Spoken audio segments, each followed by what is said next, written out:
every single week, there is new artwork that is awe-inspiring. ArtStation helped me get to this job where I am today. Being able to see their work on ArtStation and then reach out to them in that same space is really helpful. Literally the entirety of our artists who work here, we found and originally connected with through ArtStation. You really can't find more amazing artists in one place.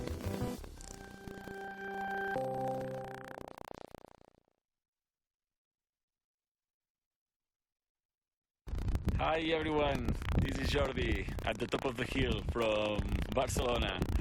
I'm super happy to be here celebrating the 10th anniversary of ZBrush Summit. It's been almost 13 years since I decided to explore ZBrush. And although it was scary at the beginning, you know, that interface, but I saw the potential immediately to the point that it's my 99% production tool today. So I don't want to miss this opportunity to thank all the people involved through the years making something beyond 3D software, which makes me wake up every morning with something new to learn and having fun. So yeah, all the best, and I hope to see you soon.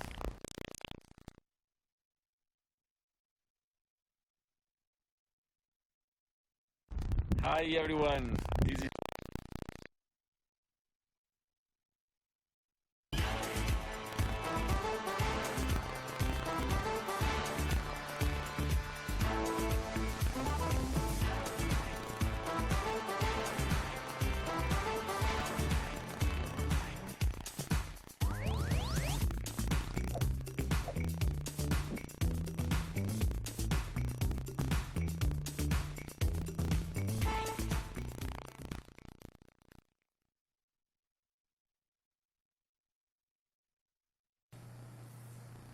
Hi, I'm Meats. I just wanted to give a huge thank you to ZBrush. I love your software. I even sculpted my favorite suit in you. He's always horning in. So I'm Meats Meyer. I have a long history with ZBrush. I did one of the original box covers, and I taught the very first ever professional ZBrush class at the Noman School of Visual Effects, of course, and did lots of lectures about ZBrush back in the day when everybody was just learning about it and getting really excited.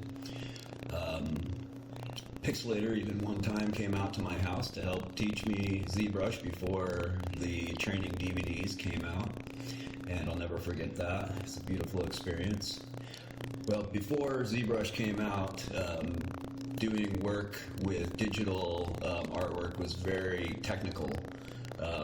Basically, it was kind of moving points around individually. It was just really for techies only. And once ZBrush came out, we finally had the ability to sculpt like artists, and it allowed lots of different artists to come in and finally be able to enjoy the digital tools that are available, and it kind of converted a lot of people over finally. But it completely changed my life. I've been reusing it for 15, 16, 17 years, whatever it is now. Time flies, but I just want to give my huge thank you to ZBrush. It's the most amazing software that I ever used. I use it on a daily basis. I use it for my work. I use it for fun. And thanks again. Appreciate it.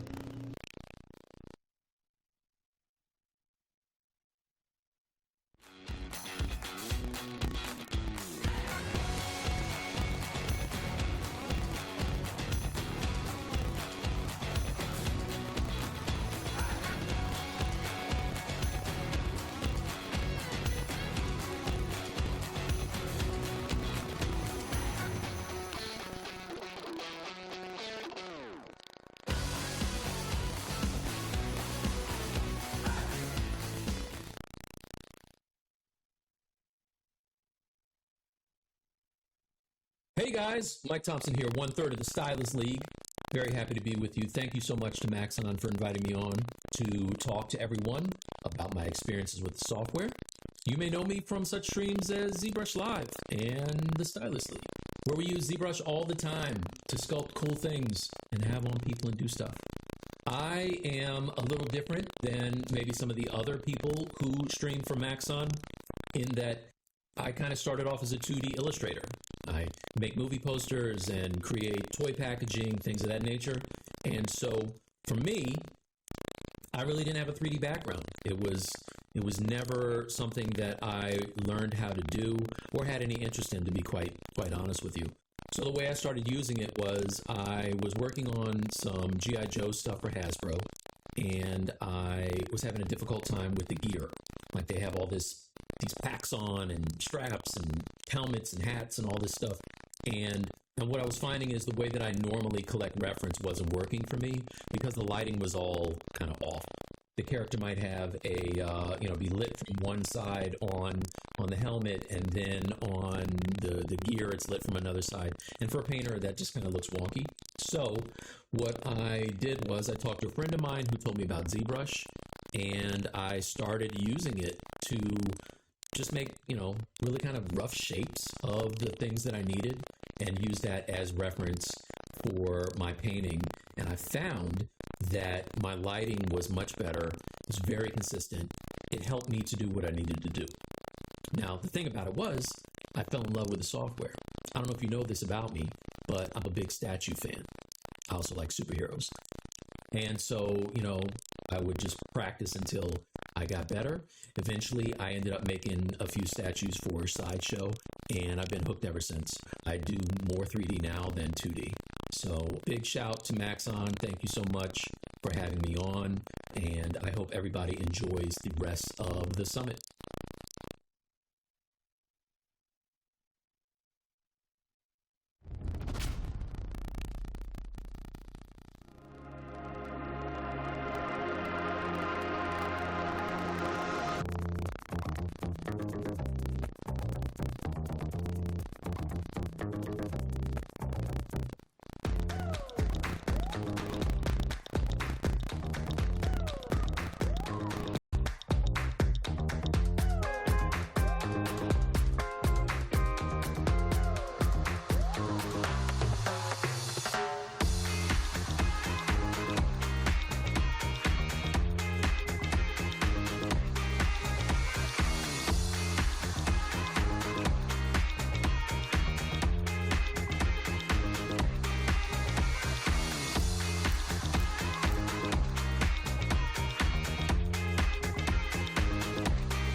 Hi, my name is Steven Anderson. I'm known as Smartest on social media, and I'm also one of the ZBrush live streamers. I love ZBrush. I have used ZBrush since 2012, and I have used it on projects at Blizzard Entertainment as a senior character supervisor on Overwatch. I've used it at Marvel I've used it at Walt Disney Imagineering. Such a phenomenal tool, and it's extremely flexible. I love the tools that it gives me to be creative and design things from an artistic level and really push the aesthetic of our project. I also love the technical tools that it offers me so far as being able to design and build production-ready topology. And I love how it allows me not just professionally, but personally to develop my own projects, my own personal designs. I love designing my own toys, designing things for 3D print. It's so much fun. Come enjoy this summit with us. I look forward to seeing you guys there. Until next time, smartest out.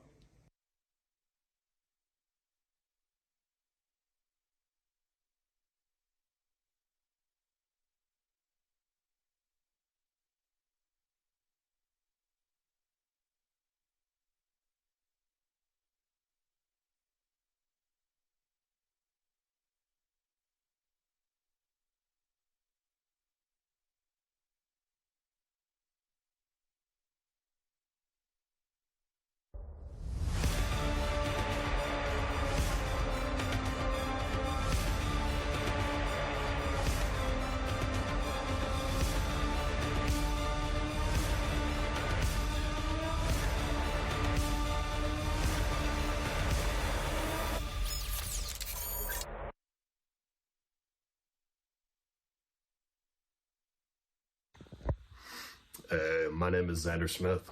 I'm a digital artist working in the film and television industry, amongst many others. ZBrush has been with me on just about every project I've been a part of. It's definitely been the piece of software that has unlocked the most opportunity in my career. ZBrush is the ability to take the ideas from my head and realize them.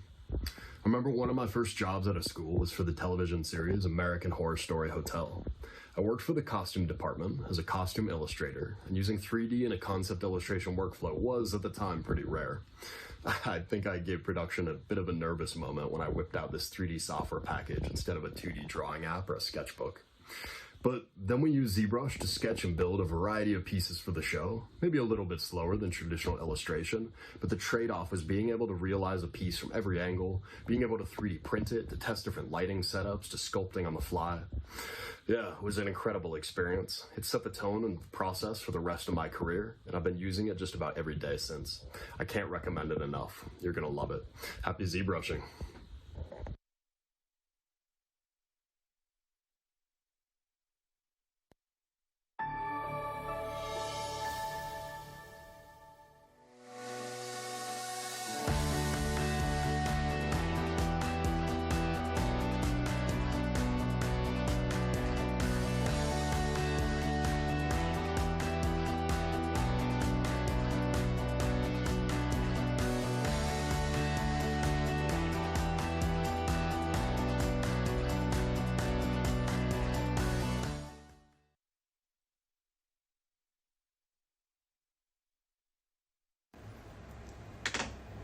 こんにちは、東京でフリーランスで造形作家と、キャラクターデザインをしている森田裕樹です。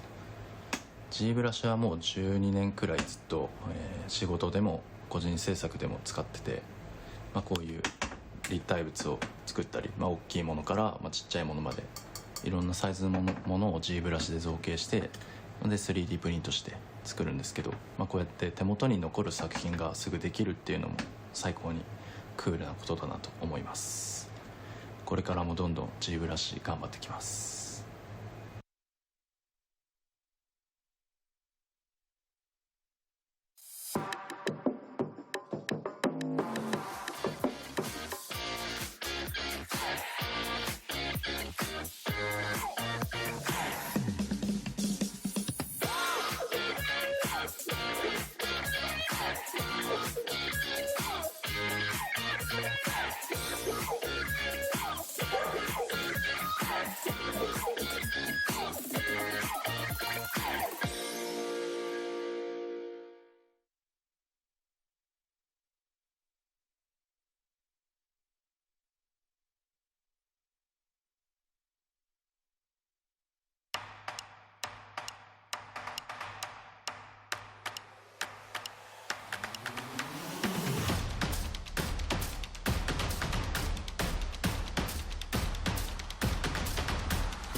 Learn jewelry design and object fabrication through ZBrush. Expert, beginner, and every skill level in between. ZBrush jewelry workshops can help you bring your digital dreams into reality.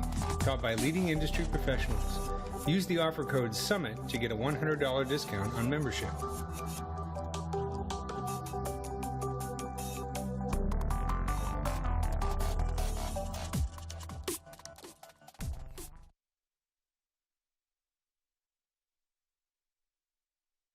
I wasn't like the prodigy of drawing. I was just looking at how to improve my art. So I started taking gnoming classes. I was the youngest person in my term. I came out of high school, so I kind of had to have this mentality of, was I ready for gnomon? Got the internship at Legacy Effects because they really liked the creature design work that I did. And then they hired me, and I was working there 4 years. As long as I'm doing character work, as long as I'm telling a story, that's really all that drives me.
Hi everybody, my name is Gabriel Garcia. I am the production manager at Diamond Select Toys. I've been using ZBrush since 2004 and I was introduced to the program by Maddie Spencer. Couldn't have a better teacher. The way ZBrush has changed my life, well, it prevent me from becoming obsolete since I was a traditional sculptor. Also make my life easier because my sculpts were done in a faster and better way.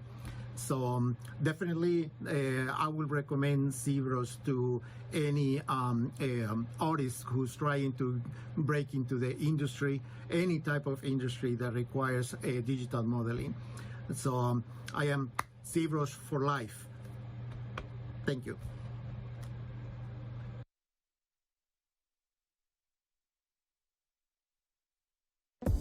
Every single week, there is new artwork that is awe-inspiring. ArtStation helped me get to this job where I am today. being able to see their work on ArtStation and then reach out to them in that same space is really helpful. Literally the entirety of our artists who work here, we found and originally connected with through ArtStation. You really can't find more amazing artists in one place.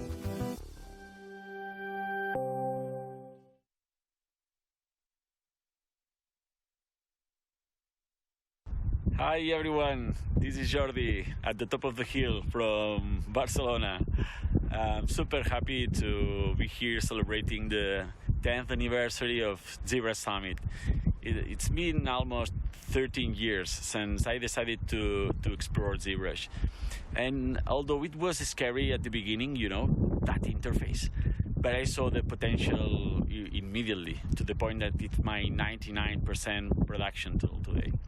So I don't want to miss this opportunity to thank all the people involved through the years making something beyond 3D software, which makes me wake up every morning with something new to learn and having fun. So yeah, all the best, and I hope to see you soon.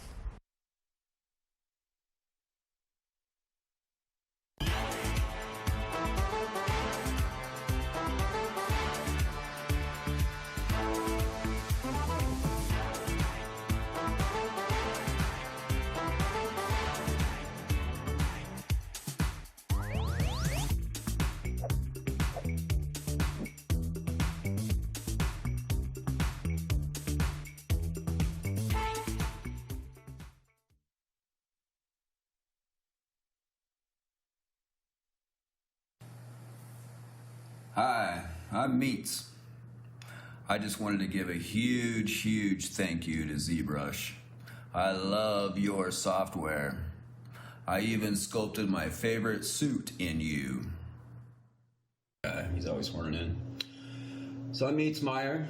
I have a long history with ZBrush. I did one of the original box covers, and I taught the very first ever professional ZBrush class at the Noman School of Visual Effects, of course, and did lots of lectures about ZBrush back in the day when everybody was just learning about it and getting really excited. Pixelator even one time came out to my house to help teach me ZBrush before the training DVDs came out, and I'll never forget that. It's a beautiful experience. Well, before ZBrush came out, doing work with digital artwork was very technical.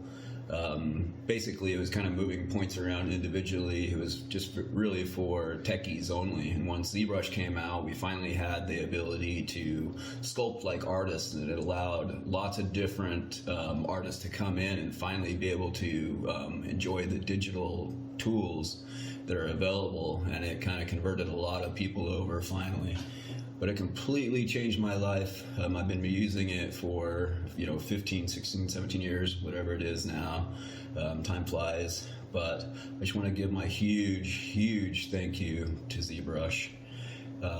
It's the most amazing software that I ever used. I use it on a daily basis. I use it for my work. I use it for fun. And thanks again. Appreciate it.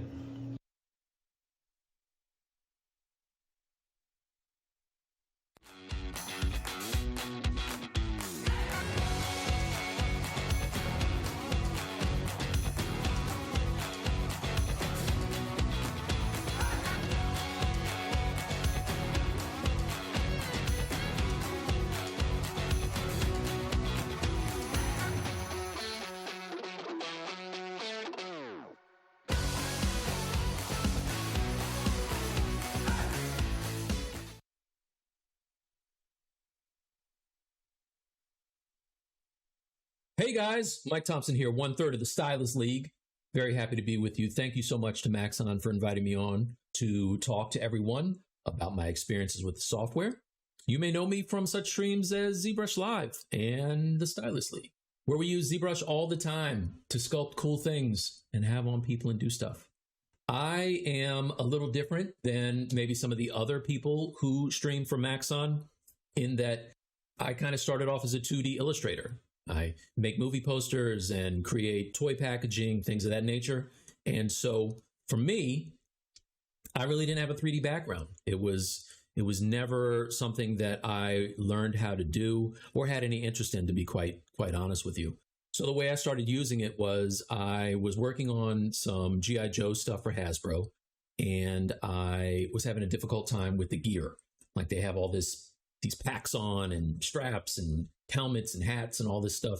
And what I was finding is the way that I normally collect reference wasn't working for me because the lighting was all kind of off.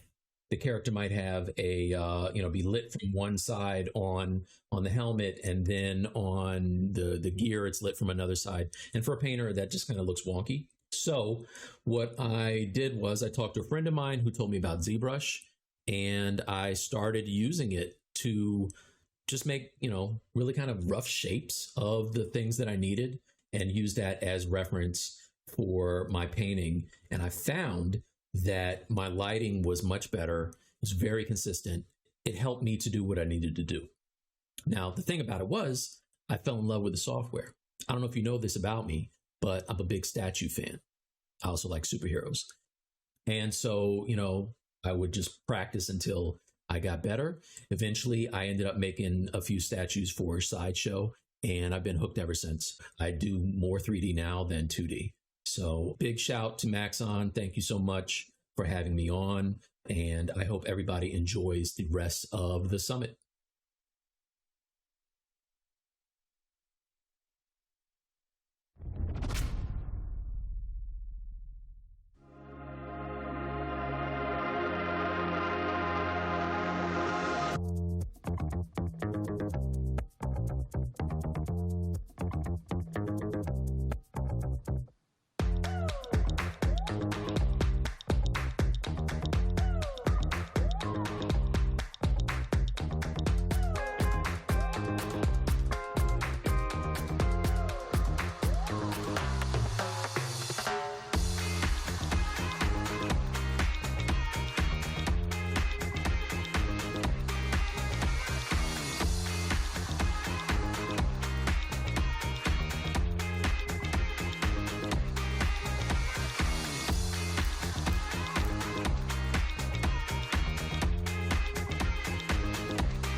Hi, my name is Steven Anderson. I'm known as Smartest on social media, and I'm also one of the ZBrush live streamers. I love ZBrush. I have used ZBrush since 2012, and I have used it on projects at Blizzard Entertainment as a senior character supervisor on Overwatch. I've used it at Marvel I've used it at Walt Disney Imagineering. Such a phenomenal tool, and it's extremely flexible. I love the tools that it gives me to be creative and design things from an artistic level and really push the aesthetic of our project. I also love the technical tools that it offers me so far as being able to design and build production-ready topology. And I love how it allows me not just professionally, but personally to develop my own projects, my own personal designs. I love designing my own toys, designing things for 3D print. It's so much fun. Come enjoy this summit with us. I look forward to seeing you guys there. Until next time, smartest out.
Ladies and gentlemen, boys and girls, live from the green stage hangar inside the Noman School of Visual Effects, Hollywood, California. I'm Louis Tucci, and we're here live for Sinful Saturday inside again. How are we feeling? One more time, everybody. Louder. Oh, that's a capacity crowd right there.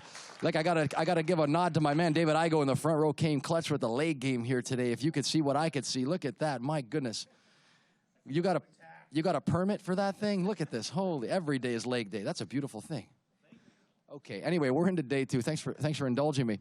It's Saturday. We're going to get crazy around here. Keep in mind, if you're watching at home and thinking about coming in here, we are going to have the big annual ZBrush Summit party.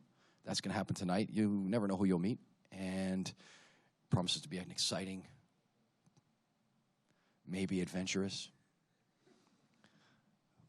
possibly dangerous evening. There's inklings and talks of an after party up the street. One of these Hollywood hotels, rooftops. But anyway, let's get down to the brass tacks here. We had a wonderful day. We closed it out yesterday with fireballs and elbows and kicks with the Capcom Street Fighter. That was like a big deal for me. Anybody got a high watermark for them? What was a standout for you yesterday? For me yesterday, I really like seeing Gentle Giant's presentation right before them. I used to work there too, so it's kind of cool like seeing what they're up to now. I appreciate that, yeah. And they're also kind enough to have sponsored all of those lovely statues that are on the ground. So if you can make your way to the Noman School of Visual Effects here inside the Shadow of the Hollywood sign, we're looking forward to seeing you. Today, we have, again, the 20% off summit discount continues. So that's going to be great. I'm going to migrate over here to make sure we're going to get everything on the board. I want to thank the corporate sponsor. Again, Marvelous Designer. It's marvelous. I don't even work for that company. That's hilarious. We're going to go today. We're going to have a wonderful series of presentations. I keep the mic to your face, man.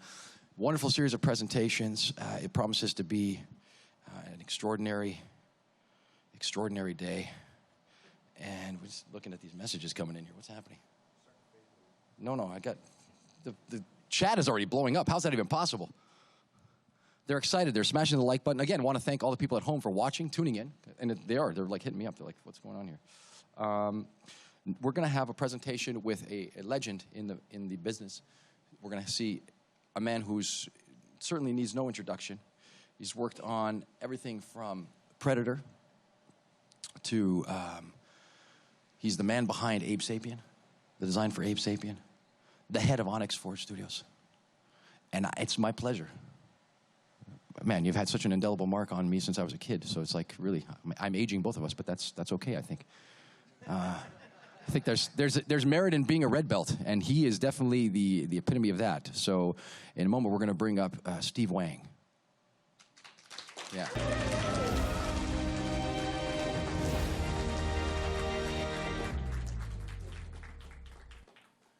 Steve, let me firstly say I'm going to come up there and shake your hand. I have this distinct pleasure of welcoming you to the stage. Thanks for being here. Pleasure. Once again, a round of applause for Steve Wang. Yeah, it's really when you have an impact that goes that deep, you know, across so many different types of films and things, it's a really meaningful thing to have you here. So, well, thank you. It's my pleasure. It's very surreal because I know people will say these things to me, and I feel like I just got into business yesterday or something. Right. It's how fast time passed. Then you look in the mirror and realize you're getting old. Well, you still look as good as ever. So under the hot lights here in the Hollywood hangar, I'll leave you to it. And if they have any questions have to come their way, I'll filter them. Yes, absolutely. If anybody has any questions during, just raise your hand and Louis will call it. Yeah. Because I can't see you that well from back here. And I'd be happy to answer any questions. Let's get one more time a lot of noise for Steve. Everybody. Smash the like button, hit subscribe. There you go. Thank you. Thank you, and good morning. I'm going to sit down here. So I'm the co-founder of Onyx Forge Studio. Can we put the screen on? Oh, yeah. Yeah, switch it. Let's get that. There we Thank go. you. Yeah, I'm the co-founder of Onyx Forge Studio with my business partner, Cleve Gunderman. And we were known as Alliance Studio for a while, and then a few other iterations. As we try to find ourselves, our place in this business. My studio is an entertainment design and build company, and we basically, I started out in doing makeup effects and creatures for quite a long time, and then afterwards I kind of got out of that and started doing video game statues. And you can see here, this is Jim Raynor. Whoops, sorry. Did this back in 2010, and this was kind of my first step into the whole digital world. And this was a model that was actually provided to us by Blizzard Entertainment. And so my task was to basically, create like a life-size fiberglass version of this with a silicone head that would sculpt it. And with the help of my good friend Darnell Isom, who works at Legacy, he really kind of walked me through the whole process of how we have to make all these parts watertight. We have to cut it all up. There's the whole printing process. And then once we get all the parts back, then I kind of know from there what we have to do, which is all the molding and casting and all that kind of stuff to finish the statue. So I'm just going to show you a few the statues that we did over the years. This is Sylvanas for Blizzard. And again, she's mostly digital model provided to us by Blizzard. We end up going in and adding more detail and filigree and stuff onto the 3D model. And then the base is all hand sculpted. This is Jaina, same thing. She came to us as a digital model, so her whole body was printed and molded and cast. But then, like stuff you see like on her boots, like these were transferred into clay, and then we went back and hand sculpted all this stuff. The head, same thing from the 3D model. We went back and we actually reworked it in clay and made a bunch of changes to it per their request. The water was actually all hand sculpted in clay. And the base and the costume was all handmade. This is probably one of my favorite pieces we've done for Blizzard. This is Arthas, the Lich King, and he is a 10 feet tall, real bronze statue out in Taichung City in Taiwan. And this was really fun. We had a 3D model to look at for the pose and whatnot and to get a sense of scale. But this sculpture is entirely sculpted in clay. So it was all hand done. It took about 6 months for us to sculpt everything and put it all together. And the foundry that we actually hired, when they were budgeting this, they had no idea what the process was going to be. I had to actually tell them, okay, you're probably not budgeting this correctly because you're budgeting it by the foot.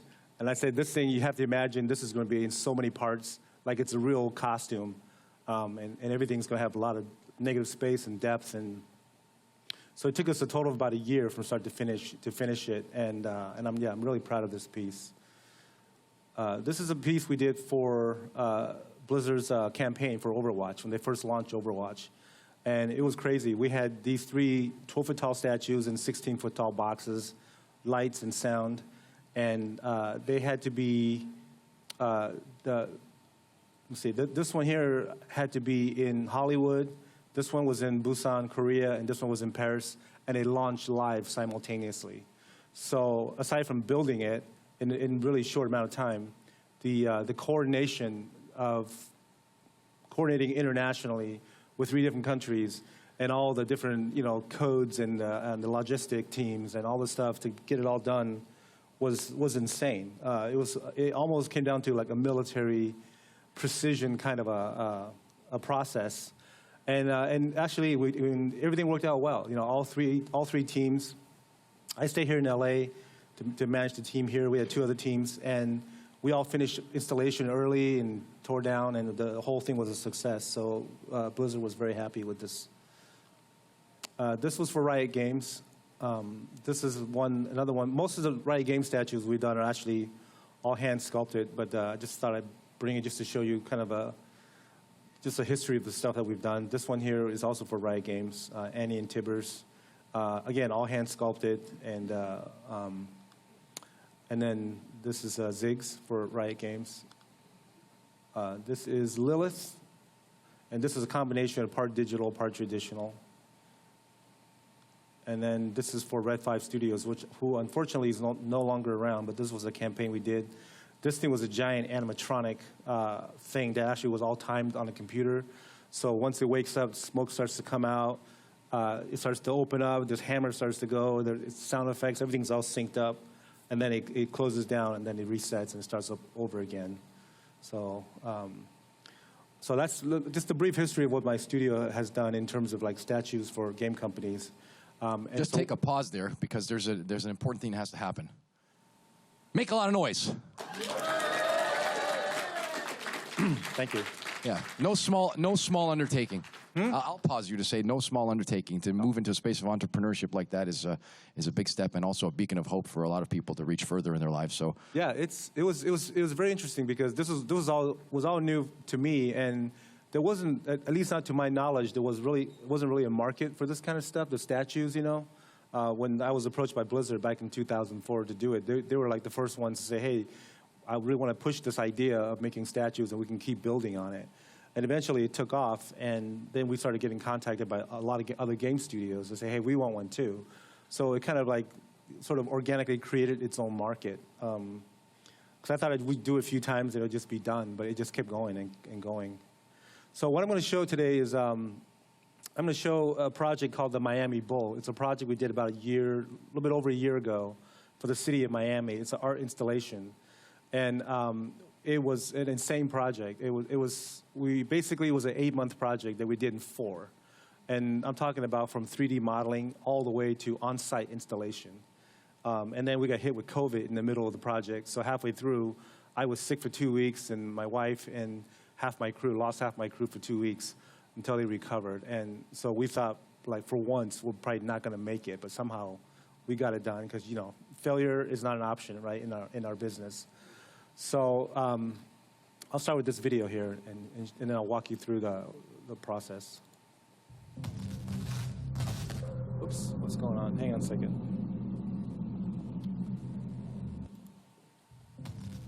Sorry, why isn't this working?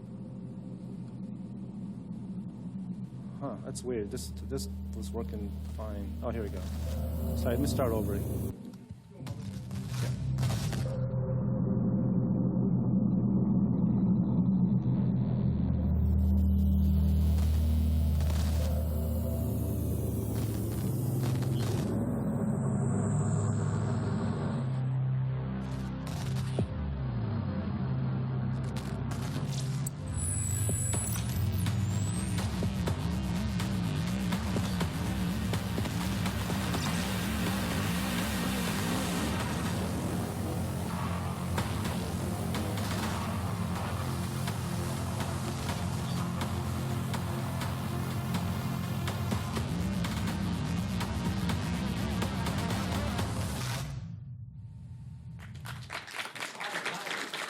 Louder, louder.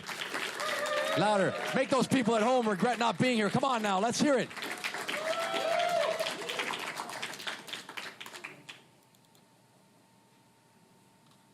Okay. Don't know why it's not working. It worked fine before. Oh, here we go. All right. So, so the genesis of this project was, this is called the Wall Street Bull, and it's the symbol of finance in the city of New York. And I think this is a very iconic statue that everyone knows about. So the idea for this was, the inception of this idea came from an agency called the Small Agency in New York. And they had an idea that the city of Miami was going to be the new crypto capital of the world. So they wanted their own Miami Bull, their own Wall Street Bull, but they wanted something that was more high-tech and more like a Transformers kind of character. So, so they contacted us and said, hey, you know, we want to do something like this. It's the same exact size, same pose, but just modernized. Is this in your wheelhouse? And we're, of course, we never say no. We're like, of course it is, you know, sure, we do this all the time. And then so this is artwork done by Furio Tedeschi, who I know most of you guys know of his work. He's quite an amazing designer and 3D artist. And he also has worked with us many times in the past. So this image was what inspired the Small Agency, the whole idea of the Miami Bull. They saw this and said, what if this was a bull version of it? And so they brought Furio in, and we all worked together for about 3 weeks. And so this is the final approved concept that Furio had done of the bull. And you can kind of see the size of how big he is. And a lot of people were complaining that there was no testicles and genitals on the bull, on the final bull. But there was. It's in the design, and in our original 3D model there was. But a decision was made by the company called ArtStation, which is, they were the clients that we made this for. They decided that they wanted to not include that because it's somehow was always very controversial in the past. So, huh? I'm going to avoid any kind of commentary on this. Okay. Yeah. So from this, Furio gave us his rough model, and then we had our own internal team in-house. And so what we did was I had three artists, and I have photos of all these. I have Julie Shaw, who's actually in the audience here with us. She's hey, round of applause. She's our digital... Yes, Julie. Yeah, she's our digital department head and also a 3D modeler. And she's sort of like our in-house person that coordinates and interfaces with all our 3D artists. I do all the art direction, so I work with her, and I work with the 3D artists a lot. We do it through Zoom, which is great, because that allows us to do everything pretty effectively. So this is the final 3D model that we did, and it was a combination of Julie and Kyle Brown, who's also an amazing digital artist, and Daniel Alderson-Smith.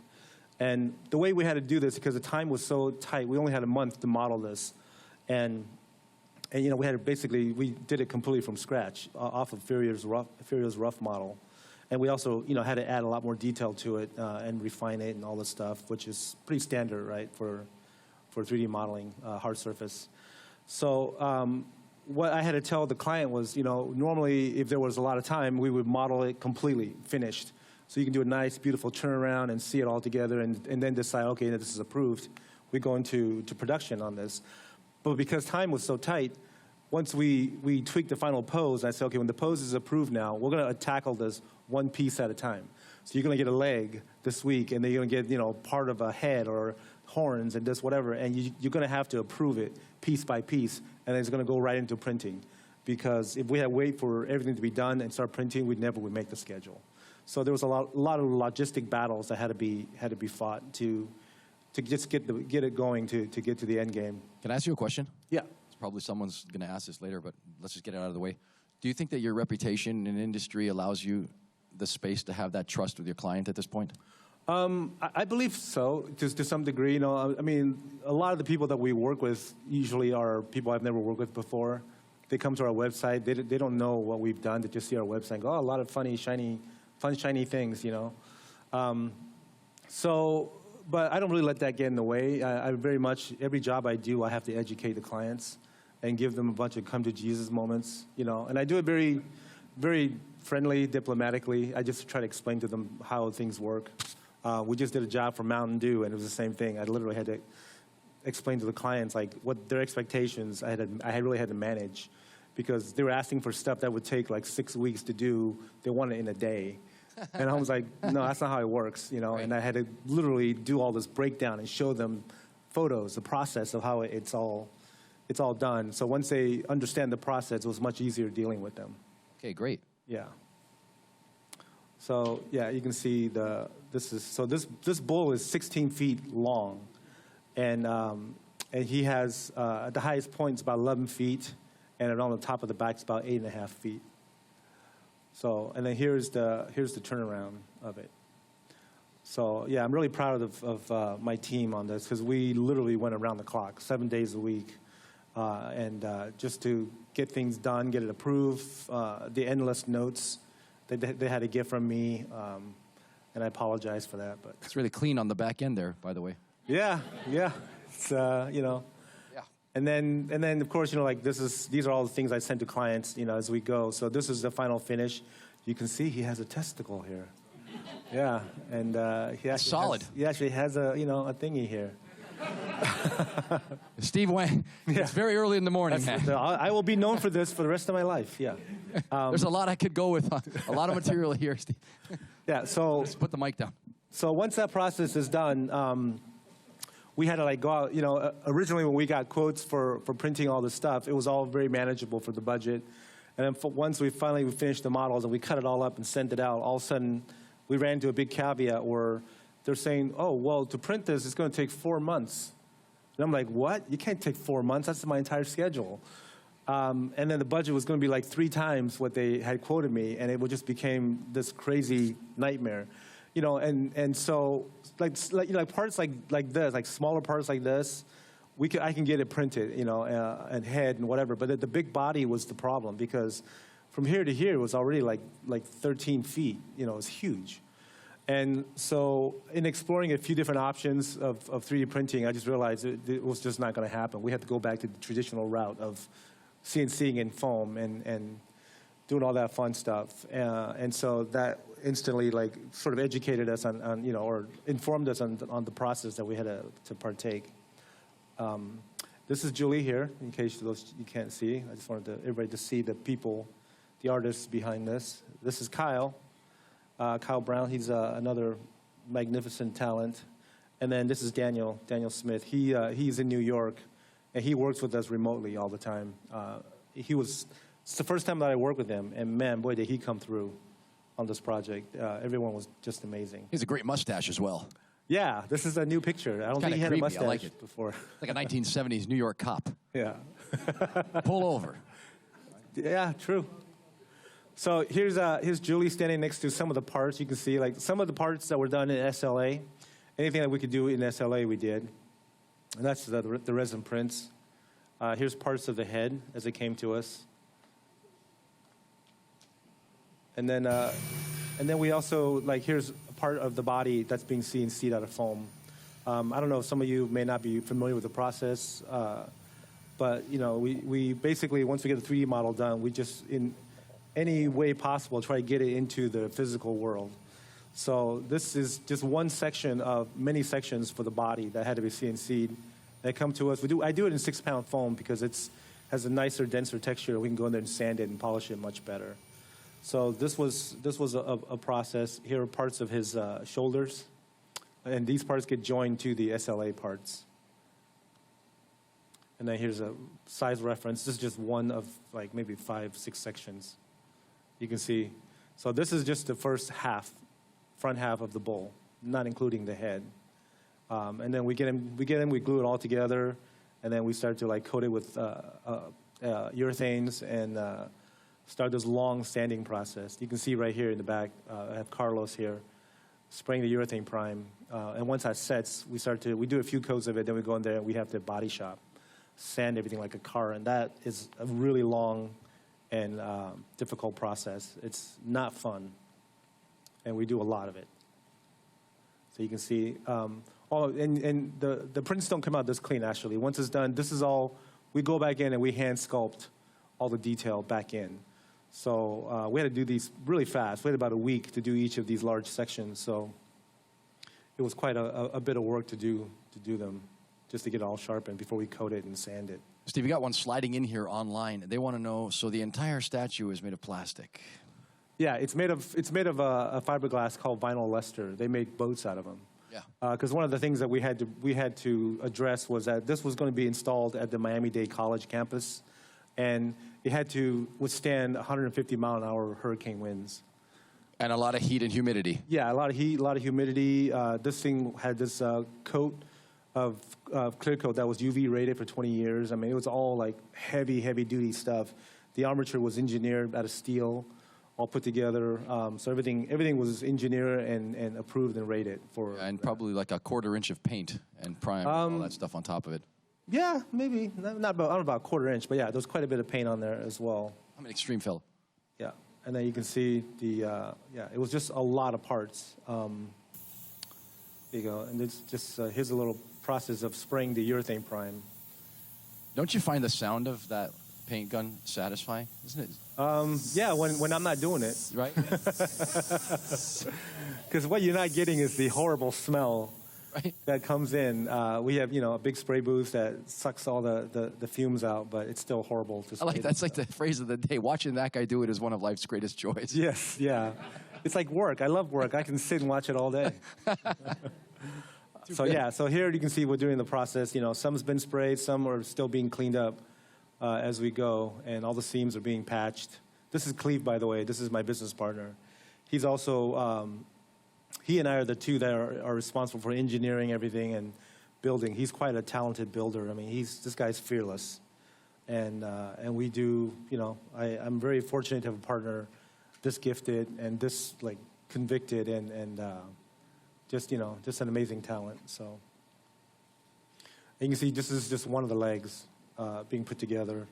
Our studio was not built to build big things like this, so all the hoists, everything we do it's all very much like a boutique studio trying to build something huge. But we do a lot of big stuff in my little studio. I just want to tell you something. There's someone typed in here, Chris Wolf typed in, I think I found my dream job. So you've just inspired someone to go in a whole different direction in life. So. Hold on to that dream until you see that.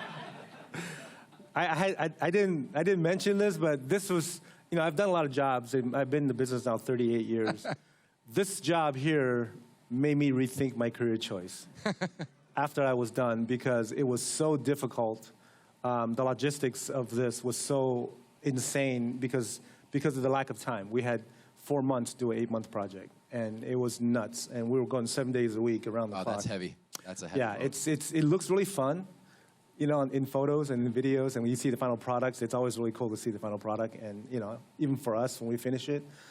But I'll tell you, the hard work that it takes to do jobs like this, it's not glamorous. You're covered in fiberglass and dust and crap and sweat all day long wearing these Tyvek suits, and it's definitely a challenge. You've had another immediate impact because Chris is now typing in, I just want to do the sculpting. There you go. Well done, Chris. That's right. So what we do is, for something like this, like a lot of amusement parks or like one-off you do for conventions is they'll CNC out of foam, they'll coat it, they'll clean it up, and they'll paint it, and they call it a day. For stuff like this, we can't really do that.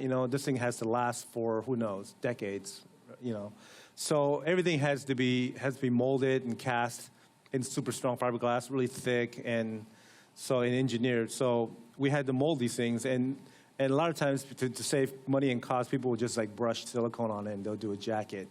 But because of how precise everything has to fit to come together, we decided not to do that. We decided to do it the hard way, which is laying it up with clay and then molding it and then pouring silicone traditionally, which is a much more costly and time-consuming process, but it also gives you very precise molds.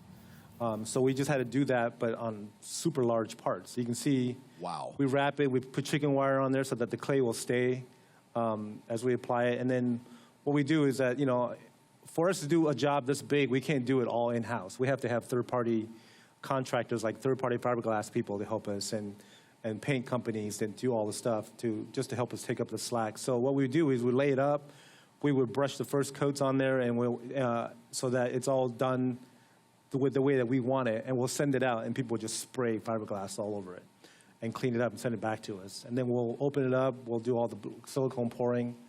So that process really saved us a lot of time, which we would not be able to do without, without that additional services like that.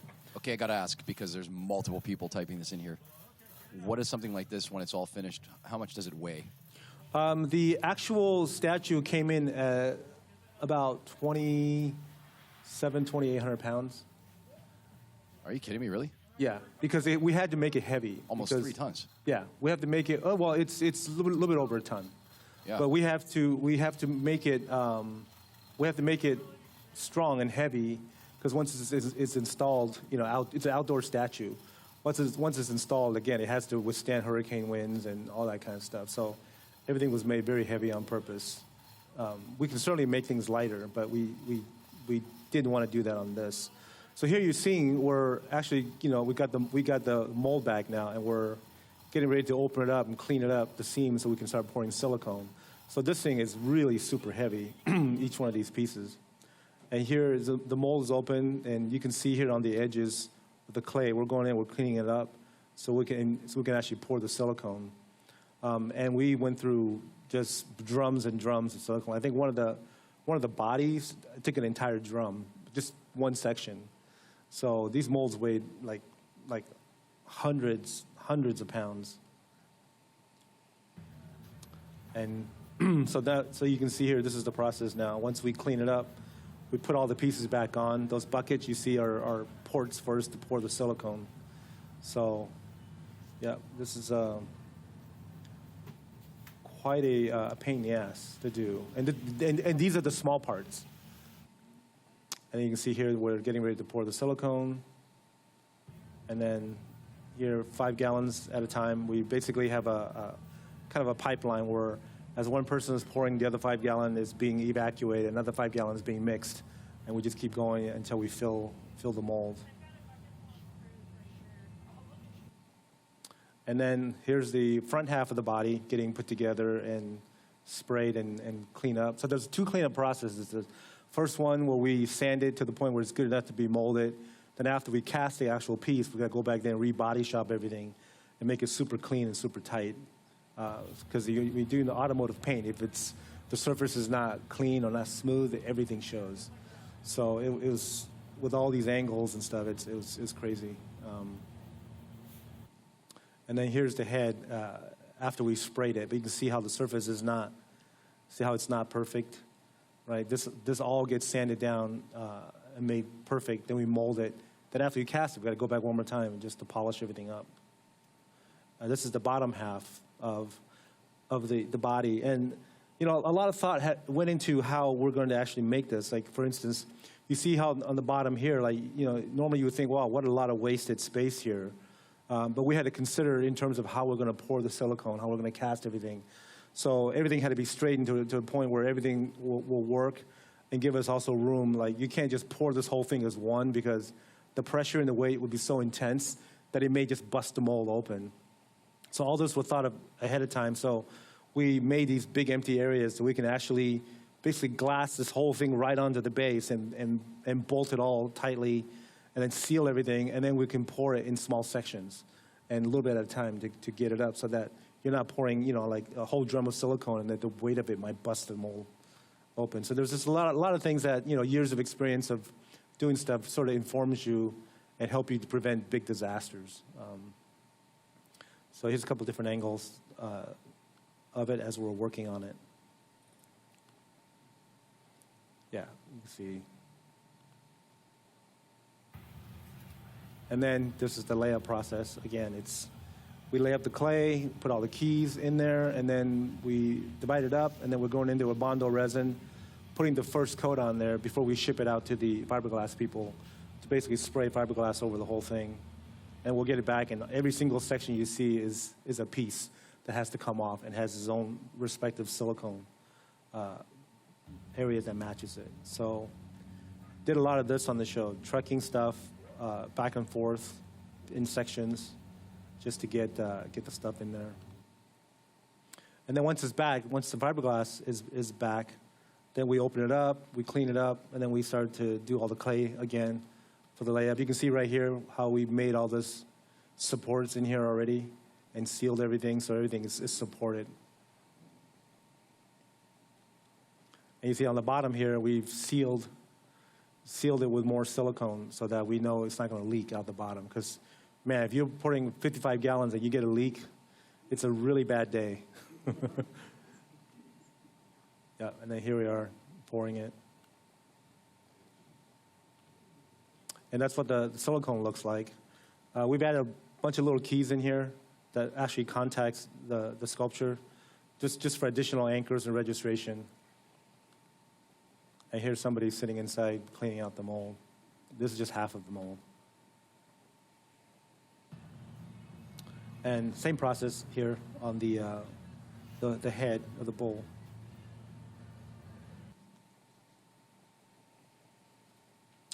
And then here's one of the leg sections cleaned up. This after we cast it, like here's the casting of the tail. So then we have more body shop to do to get it all finished and cleaned up. Here's a section of the jaw. This is the finished bull head ready for paint. You can see it's much cleaner now and everything's nice and sharp. One of the leg sections. This process, it just seems like it was just never ending. There was so much surface to cover. And so we just kept going. And then, of course, tons of little parts. We had pistons all over. We had little discs that had lights in it. And so there was tons of little molds that we had to make. All these parts that all fit in within it. Here are some of the pistons. It was kind of cool when we were in Miami and you saw these parts put on the bull. Somebody came up and go, look, he's got lightsabers all over his legs. Okay, so now this is the engineering part of it. This is the armature inside. So this had to be designed to fit inside the 3D model. So that's where, working digital really helps in this process, because having a 3D model already, you can actually build inwards, you can build outwards, So without that, if you had to do it traditionally, it's possible, but it would just take a lot more time. It'll be a much more organic process to do that. So this is what the inner armature looks like as it was modeled. And it was all cut, like a water jet cut out of steel and welded together. And you can kind of see how it sits inside of it so that everything, there's clearance for everything. It comes apart where it needs to come apart. And then after this was done, we had a bunch of metal pieces made that were then, somebody had to crawl inside and then basically affix this armature inside the piece. And I'll tell you, this is no easy task. You talk about pieces that weigh hundreds and hundreds of pounds. You can't lift it by hand. Everything had to be hoisted. So getting giant parts to kind of come together and using just as much manpower as you can to try to get it all fit together with this inside, and then locking everything in. It was quite a process. So you can see just how parts are supposed to sit. And again, this is because digital really allowed us to do all this. This is a little T-bar that we had made. Because the way the armature had to be designed, we had to consider, once you hoist this up, for installation, you can't hoist it up and the whole thing does this. Yep. You have to hoist it up in a way that the weight distribution is balanced, so it goes up straight, it comes down straight. I'll give you a moment to pause. There's a question. Yeah. Okay, let's have it. Steve, I was actually curious about the armature. Is that design, you kind of pseudo-answered it, like when you install it, is it all one piece, or is it made to kind of like plug together so you could ship it there, or is it just shipped as one giant piece there? No, it actually comes apart. We took all the legs come off, the tail comes off, and the body is actually, I think the body's in two sections.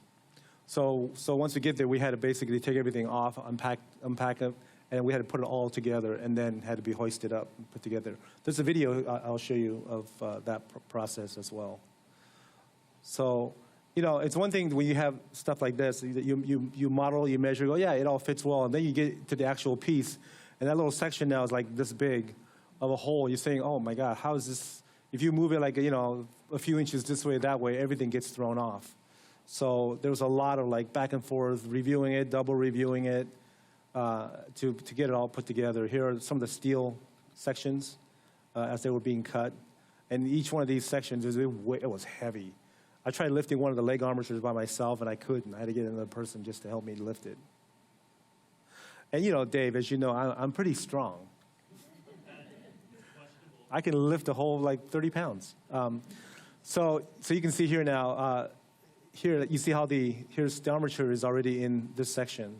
So we had to basically put it in one section at a time and then lock it in. One of the things that we did to ensure everything fit properly is you can see on the bottom here, we have this template.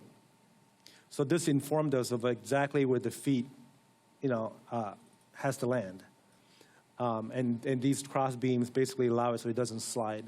So from this, we know once we levitate this over it and the leg starts to go on, the legs have to land exactly here.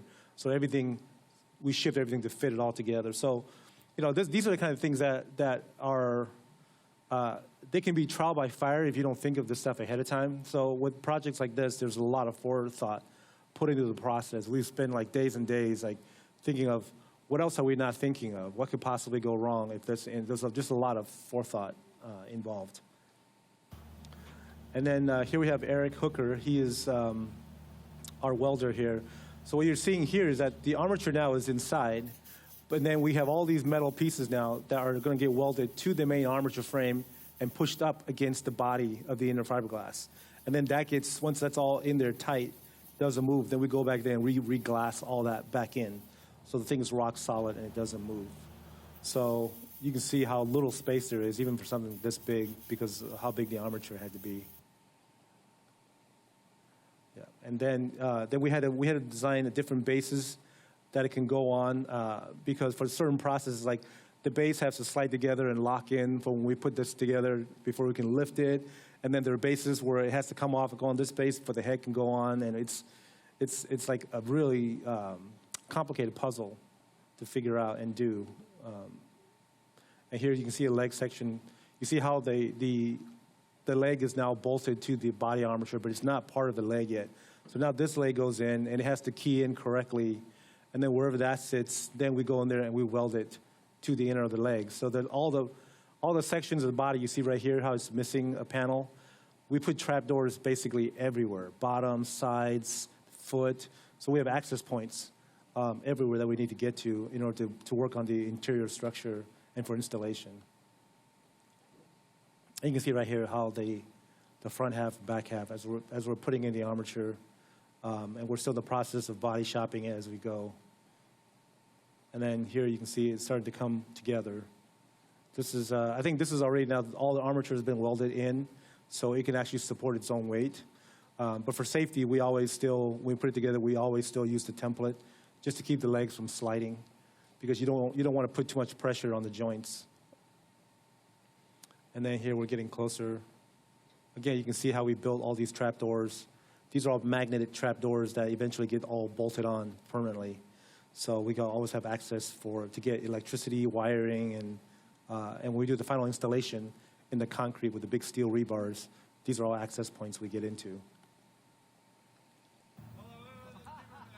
Yeah, and just drunk tired. So we always try to shoot these fun little videos, walk around, you can see.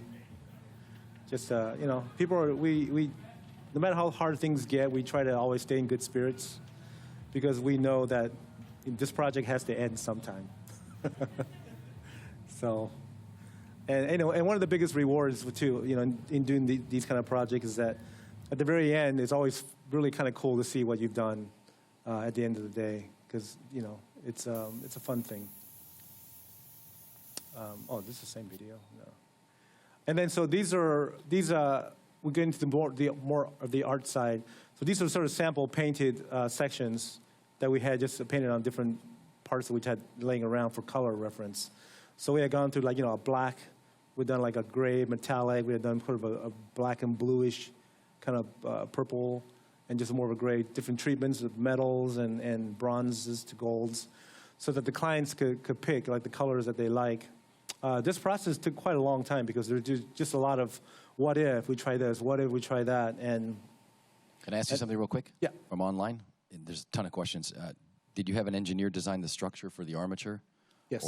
So that's yeah, it? No, we got a real engineer to do it because this all had to be, we had to get a holding sign off with certificates, had to be rated. I mean, there was a lot. Then we had to interface with the engineers from the Miami side, the city side, to get the permits, and so it was quite a process. Fortunately, with Miami-Dade College, they own their own property, so they got the permit approved in a week, whereas normally it would take at least 2 to 6 months, which would have just ruined the whole thing. So that was one thing that was great about the whole process. Also, they want to know online, MJ Sculpts wants to know, what do you do with the print, molds, and et cetera after a project like this is done? Normally, we store them for our clients, and they pay for the storage.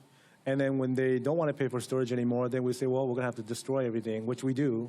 And then they pay for the disposal of these molds, because we can't keep them. I mean, they're huge, and they keep it for insurance in case something happens to the statue due to natural disasters or something, and they have to build another one. So for this one in particular, we're storing it for the clients, until they decide they don't want to store it anymore. And we do this with all our clients. We charge them for storage, just in case. So these are all, we did a bunch of different color renditions. Kyle had done some renders, some earlier passes. So these are the final ones that I did in Photoshop. It was all done in 2D, where basically we had decided, okay, we're going to have black, gloss black, we're going to have gray sections, we're going to have chrome sections, we're going to have bronze sections. So now it's kind of like, my job to kind of take it and put it all where they're supposed to go. So using because this had changed quite a bit from the original concept that Furio had done. The clients wanted to change the placement of some of the stuff. So I went back and did a bunch of different versions, and so this is the final version. And we used this as a map, so that for when we painted the prototype, the miniature prototype, we can say, okay, this is chrome, this is gray, this is whatever, so that there's just a map of this whole thing that we can use as reference. So this is a 16-inch, I guess it's a 1/10 scale model of the bull that we printed. So we use this as a guide, so that Emily Dorosky, who was our studio painter at the time, she painted this. And from this is what we use to paint the big one as a guide. And then here it is. We had contracted out a company that paint autos for us to paint this, because we didn't have the facility to paint something this big and to have the environment. So we interfaced with their painters, and we showed them how to use the chrome paint colors, and we provided them with all the colors and the paints, and then we showed them how to do the chrome and to do the bronze and all that stuff. So they practiced a few times, and then from there, they did the paint process for us. And again, this is one of those situations where we just didn't have time or the facility to do it within our time frame. So these came in very handy, having a third party help us out with stuff like that. COVID too, after we did, but not from us. So she was in Texas. Yeah, so this is just the first coat of the black that went on. And then this is the final finished, without us doing the small detail paint stuff, which we did in-house after we got these parts back.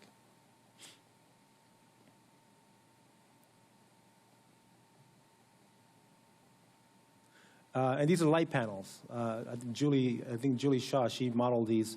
We had a ton of different size and different design light panels all over the body, because he lit up, and we had done programming so that it can do a variety of different colors. It can do like pulsing and flashing and all that. We had a whole program for this. And then, of course, we had to cast endless clear parts that would have to be fitted onto the model. And here's a test for one of the eyes. This was 3D modeled, and then we molded and cast it so that we have all this nice sort of etching detail in the eyes. And here's a light panel and how it all kind of fit together. And this is the final look.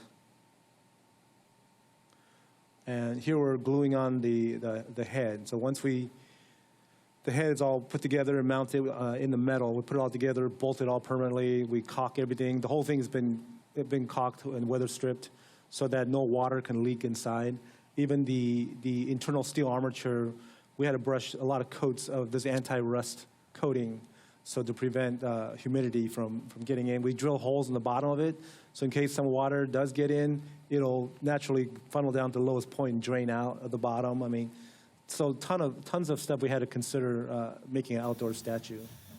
You can see here we are putting the head together. All the electronics have been wired now. Caulking's been put on to seal, and we're doing the final mounting. And once that's done, somebody had to go back in there and then weld a couple more small points here and there through these tiny holes. Luckily, we managed to get in and do that. So here we're putting on final details. Like, we had all these metal bolts all over. There was something like 150. So I went in there and I drilled out all these holes everywhere, and then we installed all these things.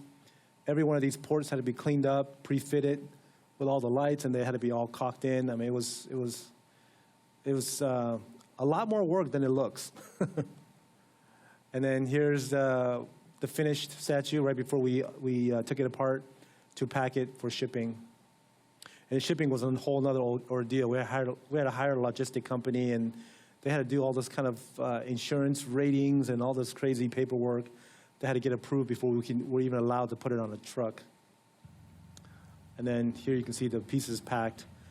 We decided to not build crates for it. Instead, we made these metal bases for every one of these things that were basically all locked in, so it wouldn't move. It was supported with pads in the bottom. This was because the space that it took to put this. We had 2 full trucks just to transport this from LA to Miami. And this is on location at the convention center at the Crypto. This is Luca Panizzi. He was one of the small agency. He was the one that came up with the idea of this whole campaign. So we give him the honor of unpacking the unpacking the head, just so you can see it all finished for the first time. And then here's Cleve. We're putting on the T-bar, and as we're taking it starting to put it together and getting ready to be lifted onto the platform.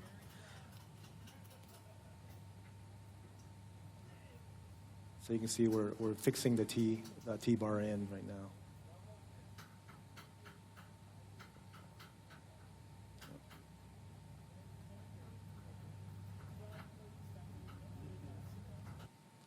And then here's a giant crane. This is just getting off the base. You notice that the legs aren't on there yet. So while it was still levitated, we had to put the legs on before it can actually come back down.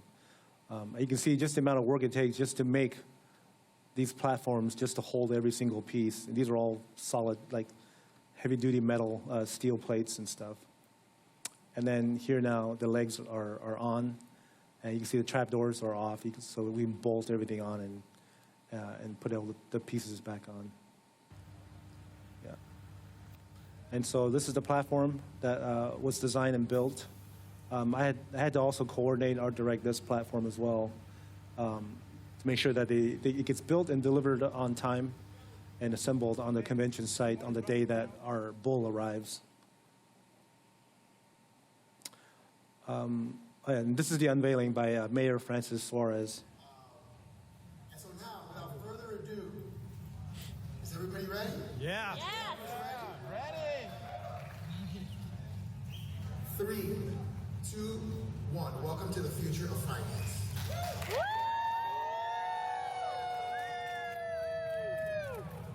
Oh my gosh. All those hours, all that. Wild. Yes. That's wild. Woo. Yeah, so after the convention was over, then we had to take it apart, repack it, and then drive down to I think it was 10 miles further south, and then reassemble it again, but this time on a concrete slab that was designed specifically for it at the Miami-Dade College. So that's for the people inside the chat online. They're wondering where this is. You can actually see it physically at the Miami-Dade College. Yeah. It sits there in all its glory. It's there right on the corner. Anybody can go up there and look at it.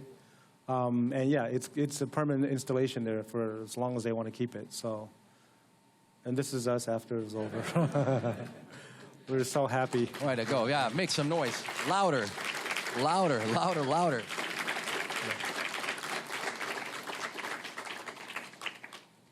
Okay, Jeez. so that concludes this presentation. And then I brought some additional stuff to show that I think are... Please do.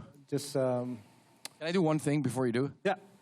Let's get all of our energy. I know it's the morning on Saturday, but let's give them a huge round of applause. That was a monumental task. Oh, thank you.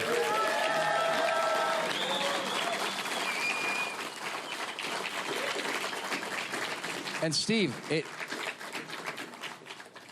really looked like you and your team had a ball. We had a balls, sure. And so this is, I'll run through these relatively quickly. But these are, my studio, we also do specialty costumes, and we do creatures and makeups and whatever. But I know this is ZBrush Summit, so I only brought stuff that show how we integrate ZBrush into our workflow. So we did, a second. What? Why isn't this working? Okay, Adobe Illustrator. It's not showing up. Yeah. I don't know. Let's get that up on the screen, guys. Yeah, I don't know why this isn't. Just 1 second. PNG. Oh, okay. I should have changed that to JPEG. There we go. Okay. Sorry, it's loading. Thank you. So we did 3 characters for the Shazam Fury of the Gods. We helped costume designer Louise Mingenbach with the Daughters of Atlas. And let's see, maybe I can just, here we go. Okay. Okay, I don't know what's doing here, but let me just I'll skip those photos. But yeah, this is the PNG for some reason. It's not loading up. So we did, this is Helen Mirren. She played Hespera. And so this is Kyle Brown. And we had basically Kyle Brown. We had a French artist named Monique Casimir who I work with a lot, and she's still doing stuff for me. And then we have, of course, Julie Shaw on this project. And so we basically, we did scans of the actresses. And then from here, we start to model based on the designs that were given to us by the costume designer. Let me go for here. Now you can see the different stages. This is Kyle. And as we're working closer and closer to the look of it, and I think this is getting close to the final. They really wanted this battered, kind of old armor for her, since she's the oldest of the three daughters. And then here is what do we call these things again? Shin guards. Yeah, not shin guards. They have another word for it, huh? Yeah, that's right. Well done. Yeah. So the Greaves, yeah. No way I was going to remember that. I know these by heart, but this show was so traumatic, I think I just decided to forget it. So here are some sample finishes. All the ladies, when you make costume for the ladies, everything has to be a soft urethane. So the comfort is really a huge thing. So all these were made with different sureness of urethanes, from the softest, like 30, all the way to maybe, I think 60 was about as hard as we've gone because we didn't want to go very hard. So you can see all the different finishes on here. These are just the first coating of the gold, and before we went back and darkened a bunch of stuff. And then here's her costume in progress. We had done these the scale mail. We originally sculpted it in clay, a bunch of different designs. And then once the design was approved, and then we went back, I think Julie modeled these. We went back and we modeled them in 3D and printed a bunch of them, and then just to see, then we string them together the way you normally would do with scale mail, and then try to move it and see how it reacts. And if it's not right, we go back and readjust it and reprint it and try it. And I think we went through 7 iterations before we finally ended up with one that actually looked right and worked right. And then from there, we printed about 3,000 of these things in-house, and we just used the actual 3D prints. And then so we strung it all together and made a bunch, because we had to do about 16 costumes for like multiples for these characters. And so we had to make a lot of duplicates. So yeah, here's a work in progress. And this is what she looks like on the film at the end of the day. Yeah, right on. Louder. That's crazy. And yeah, and here's Helen. I got to say, Helen was wonderful. She was a real class act. She did a few things for us that I can't speak about, but it's like she's just amazingly kind, generous person. And very considerate. So it was a real pleasure working with her. In fact, all three ladies were great. Lucy Liu was really awesome, sweet, and then Rachel Zegler. Everyone was just great. So this is Calypso, which is Lucy Liu's character. In a film schedule like this, it was so insane because we didn't have cast at the time when we were making Lucy's costume. We didn't know it was going to be Lucy Liu, so we had to start because it was only 16 weeks to do these costumes, and it was a lot of work. And so we started modeling. I think Moni did, she did this one here.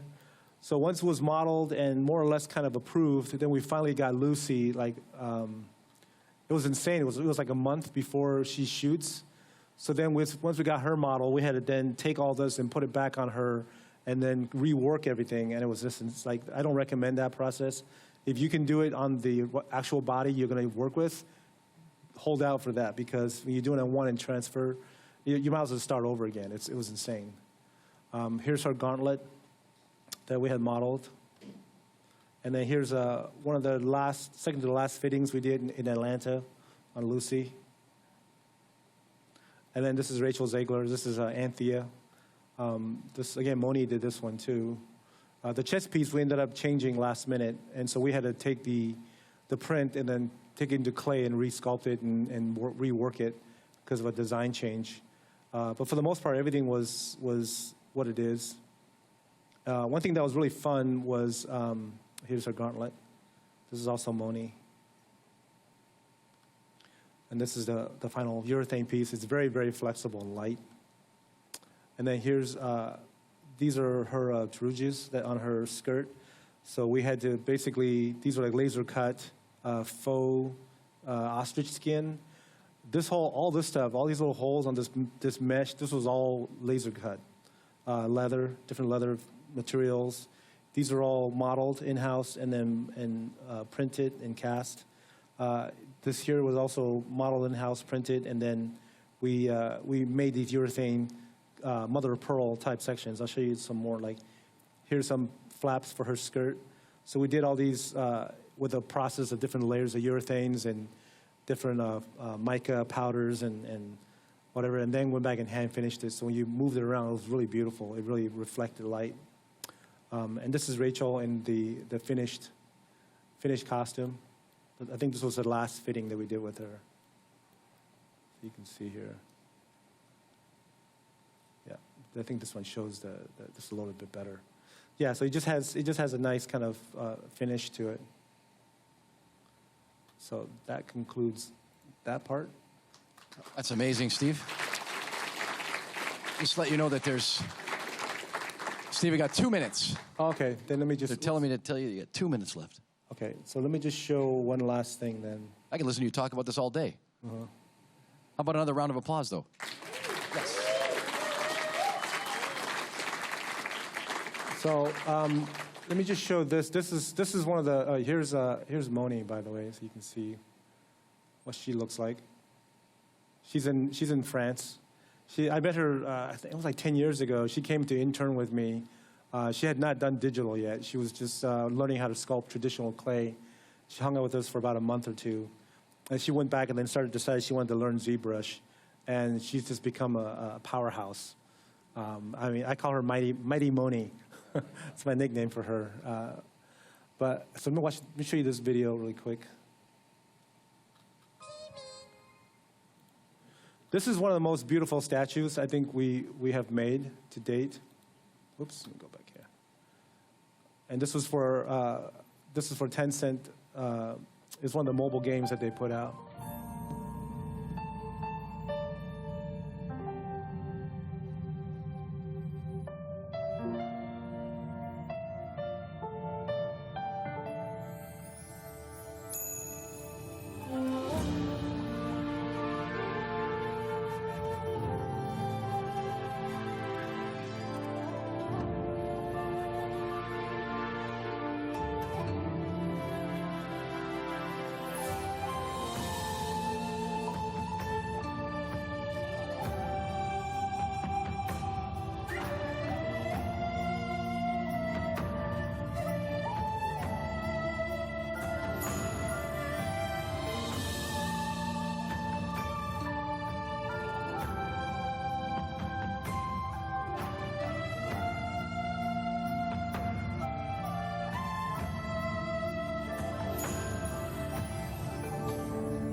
It's my wife.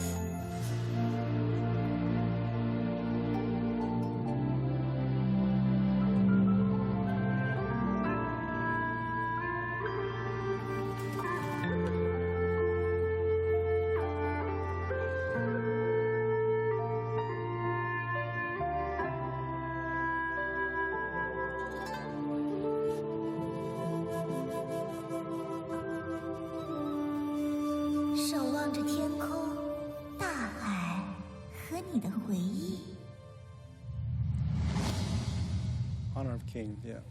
I don't know about you, but I want one. Wow.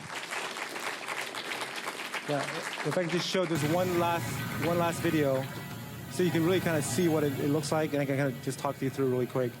So this whole statue, you know, she has like 6 foot long ponytail that goes into these little lamps that would light up and has light effect. She has a 6 foot long staff that has a connection to a 2 foot orb that has this tornado inside with floating goldfish that also has lighting effect. And all this in her pose, she's leaning quite forward. So this entire statue of her is balanced on 1 inch of steel at the ball of her 1 foot. So it was all engineered to balance all together. And then the water was traditionally sculpted. Like, she was digitally sculpted by Moni, and then we had to clay press everything, go back and, you know, re-sculpt everything and make it higher fidelity and all the textures. And then all her costumes was all digitally sculpted. This big orb, well, this was all digital. Eyes were handmade, silicone. Yeah, the water itself was about 22 pieces, separate pieces of clear urethane that had to be assembled and then made structural to support everything, and then painted and all that kind of stuff. So it was quite blowing my mind. This whole presentation has been a mind-blowing. And there's more shit, but you know, I'm out of time. So I hope you guys enjoyed. Come on, put your hands together louder! Unbelievable! Wow! Steve Wang. Yeah. Steve Wang.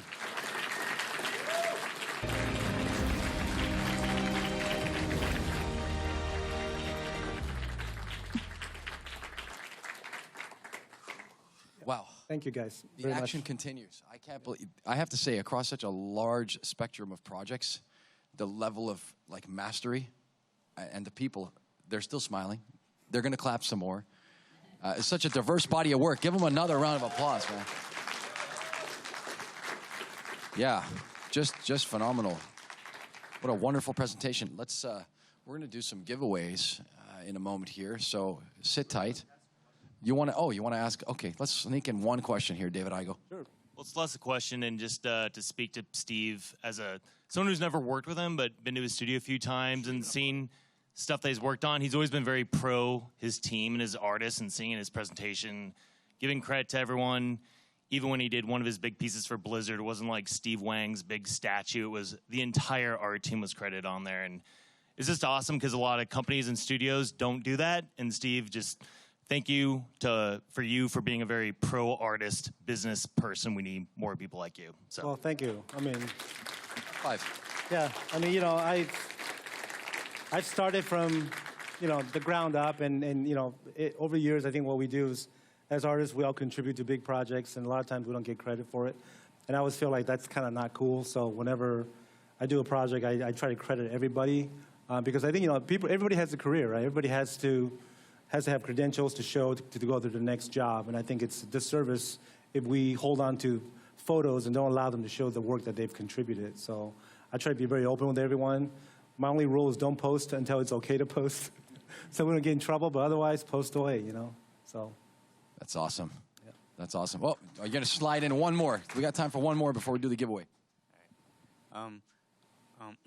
What's the most personal project you've ever worked on with your team? Most personal project? I don't know about a personal project, because mostly, you know, because we don't, these projects are so expensive to do. Mostly we do it on commissions. So I don't really do that many. Most personal projects I do, I usually do a lot of it myself. And if there's things that I can't do, then I'll have my team help me with. But for me, every one of these projects are very personal, you know, because I have to art direct everything and me and my business partner, we engineer everything. And as you can say, I drive Julie crazy, but she knows the process really well now. I can give her something and say, I need this thing cut up, I need to be key, we need to do all this stuff. She understands in the real physical world how things work now.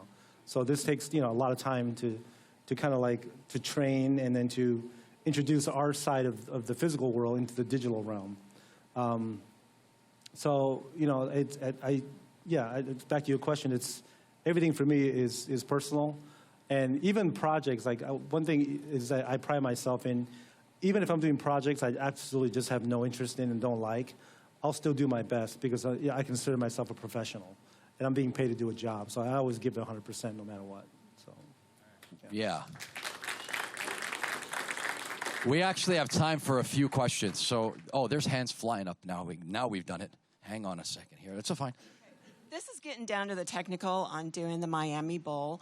I probably need to talk with Ms. Shaw about that, but she's the one that knows how to calculate the directionality when you're making molds and the weights of the pieces as you choose how to cut it all apart. It just seems really impossible for me to imagine it. So yeah, it's actually there's quite a bit involved in that, and it's not just one department because you can't figure out the weight of a fiberglass piece in digital because that's all kind of So a lot of times, even when we get quotes for the stuff, we have to figure out square footage of how much it's actually going to take to do this. So we've had basically formulas to calculate a lot of this kind of stuff. It's getting into math, which I absolutely hate, but but it's part of what we have to do.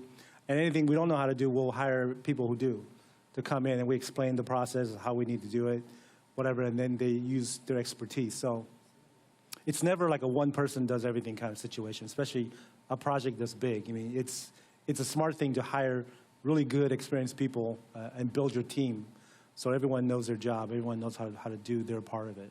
So, yeah. Yes, I see another arm flying to the cosmos. So it looks like all the engineering for something as large as the Miami Bowl is absolutely insane. How narrow are the tolerances on a statue of that size? Because obviously you've got to have the room for it all to fit together. But are we talking like inches, or are we talking like millimeters of tolerance here? I think when things get bigger, there's more tolerance. When you get really small and precise, you just have so much little space. We just finished this prototype time machine thing we built for a client. And this thing is so small, and it has all these parts, seats and levers and all this crap in it. Like if it's not precise, you start to get into problems. But what we found with this was that if something wasn't exactly perfect, which happens all the time with big things, we were able to okay, we'll adjust here, maybe we'll fill this part in, we'll do this. We can still kind of fix it and make it work fine. These are all things that I thought before when I was younger, when you look at a house, like how perfect you thought, oh man, the house is perfect, the way they frame everything. And then I actually went and looked at my house, and I thought, my God, everything is crooked, And then I realized how much they get away with things. And then you can look at public buildings, and you start to kind of see what really happens. It's like things are never as precise as we think they are. And granted, you have to have a certain amount of precision. But again, there's always room for wiggle, which you need, because nothing fits perfectly. Because when you have something this big and it changes hands, it goes from digital to now foam to then fiberglass to silicone. Like things just change. It's just going to happen. So you definitely have to have the tolerances. These are great questions. Get them while you can. Is that yes? Here, hey, Mark. Hey, not to be specific on costs and all, but I always wondered how the heck do you give a price for like that bowl project? Is it you have to figure out and then give them a price and then stay within that? Do you give them a range of per day, per month, I never understood how you break all that down. Right. Well, the way we budget is again, when you're budgeting something, you're guessing and you're going by your experiences. And then you have to go by certain unwritten rules like, if I think it costs this much, it's really actually going to cost this much. And so you have to double it or triple it or whatever formula that you're used to doing. And then after you do that, then you have to deal with the reality of, we can't afford that much. So how much can you really do it for? And then you start to kind of haggle back and forth and and you have two parties trying to figure out how can we make this work. And sometimes, you know, the reality is sometimes you get a job done, you make really good money. And sometimes you get it done and you lost your shirt, you know, because the one thing is everything we do is a prototype. You know, no one's built this before in the entire world. Not exactly that. And so the process, it's, you know, I don't know, it's always more complicated than you think. No matter how much experience you have, it's always more complicated. And so I go by rules that I already know. And then it's just a matter of haggling and just going, you know, I really need this much. And again, like when we had the COVID hit us, it totally screwed us up. We lost 2 weeks in a schedule we didn't have. It's half a crew. And so we had to figure out other ways of like, well, how do we make up for that? Maybe we can do a few things differently here. We had to adjust. So, you know, ultimately at the end, it's always about the end game because you can't miss that deadline. That deadline has to be adhered to no matter what. And so in my entire career, we've never missed a deadline. It's always done on time. So, yeah. Yeah, you can clap real loud for that one. Mm-hmm. And to be completely honest, speaking of deadlines, we made it. Yeah, that's the end. Yeah, sorry, Mayor of Miami, but you know, 3, 2, 1. But it's a disappearing bowl. Yeah, that's funny. Steve, thanks again on behalf of you myself guys and everyone very around the much. world and the It's been thousands really of fun. attendants. Thank you so much. I really appreciate it. And now we come back to the fun part again of giving away some really cool stuff here inside the green screen hangar. Don't go away. I'm going to call out a number. Oh, whoa, 2 tickets to paradise. Today we start off with number 706-228. 706-228, way in the back. Let's make some noise. Show the love, show the love. It could happen to you, and it just might. That's 228. What's good? What a time to be alive. Is it your birthday? 228. Okay, February 28th. Don't run away from me. Come over here a second. Come on. These guys get up and have a hug with each other. This is amazing. Twinning. All right, so wait, turn this way so we can look at the people. Hang on a second here. It's not your first ride on the merry-go-round at the ZBrush Summit. How do you feel this year? I feel really good to be back here. Okay. It's amazing. See everybody. Good crowd. Back in person. What's that? Back in person. Oh, yeah. It's phenomenal. Nothing finer. And we're here with ZBrush Jewelry Workshop sponsoring it, so come visit us. You can make noise for that, too. Okay. Now the big moment. From 1 to 12. The number 8. What do we got? People of Earth, you've got to be kidding me. The XMD Academy Bundle. Well done. Thank you. They're going to have you just go over there and sign off. Woo! Can't ask for a better time here. We're going to have some fun today, and then later tonight we're going to have even more fun. People making requests for a certain somebody to show up with his tights and his fur collar and all that jazz. He might just be here for the photo ops. Number 706-207. Number 207. I thought you were making your way up here. I see you snaking your way over. Number 207. 706-207. 706-207 going once. 706-207 twice. 207 going 3 times. Gone. Sold.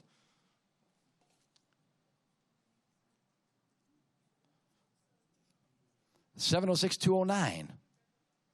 706-209. This is what happens. People leave the building, they go and they start having some fun, and they forget that they got the ticket in their pocket, and then they lose the big stuff. Are you 209? Is that you? 209, the Stylus League. Get up on here, man. Get up. Turn around. Look at you, man. What are you doing here? Tell the people at home who you are.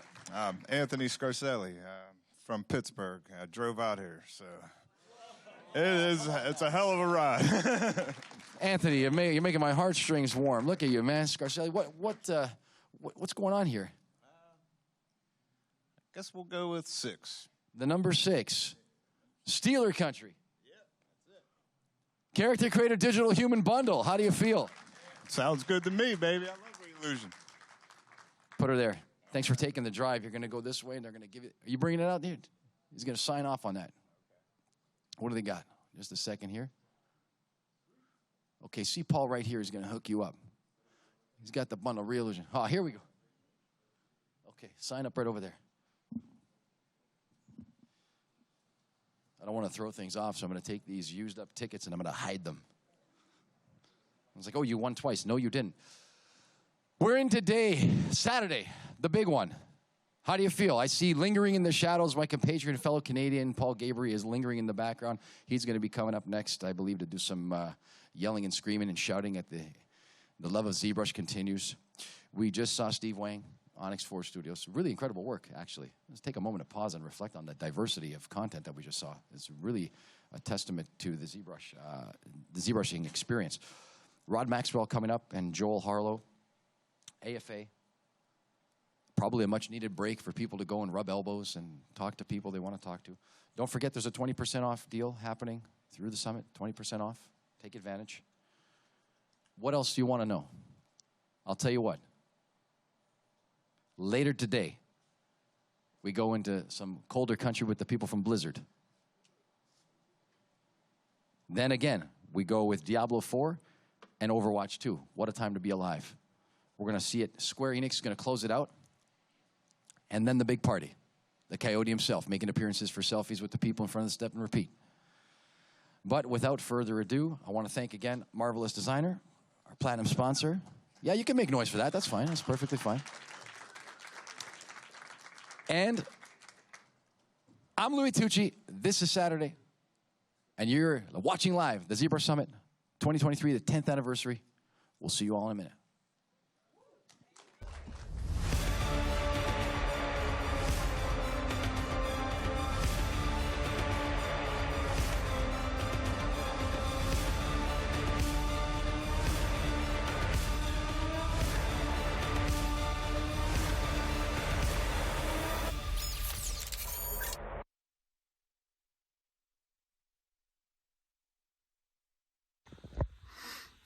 My name is Xander Smith. I'm a digital artist working in the film and television industry, amongst many others. ZBrush has been with me on just about every project I've been a part of. It's definitely been the piece of software that has unlocked the most opportunity in my career. ZBrush is the ability to take the ideas from my head and realize them. I remember one of my first jobs out of school was for the television series American Horror Story Hotel.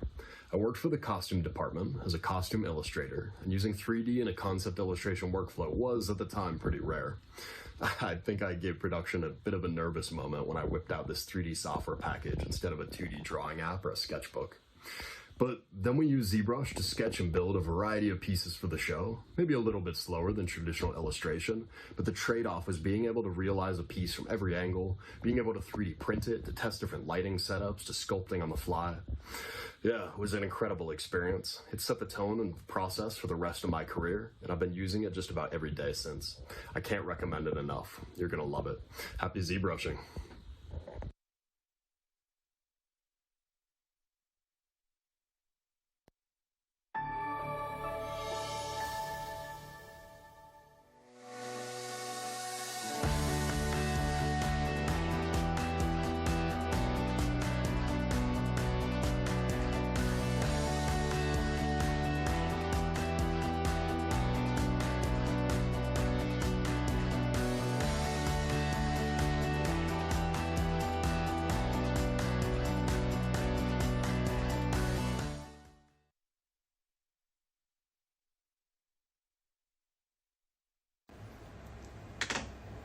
こんにちは、東京でフリーランスで造形作家と、キャラクターデザインをしている森田裕樹です。 ZBrush はもう12年くらいずっと、仕事でも個人制作でも使ってて、こういう立体物を作ったり、大きいものから、ちっちゃいものまでいろんなサイズのものを ZBrush で造形してで 3D プリントして作るんですけど、こうやって手元に残る作品がすぐできるっていうのも最高にクールなことだなと思います。これからもどんどん ZBrush 頑張ってきます。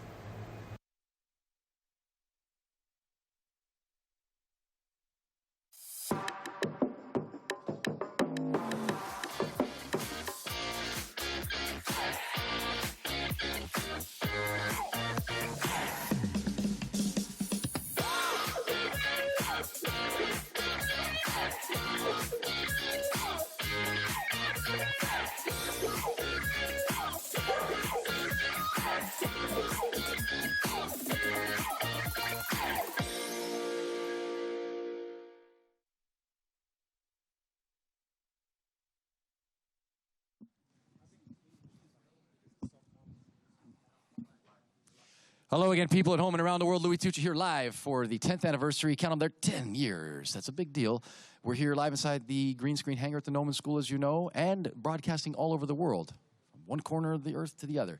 It's my time to step aside and bring on my fellow ZBrush brother-in-arms, Paul Gabriel. Come on up here, Paul. Let me ask you a couple questions before I split.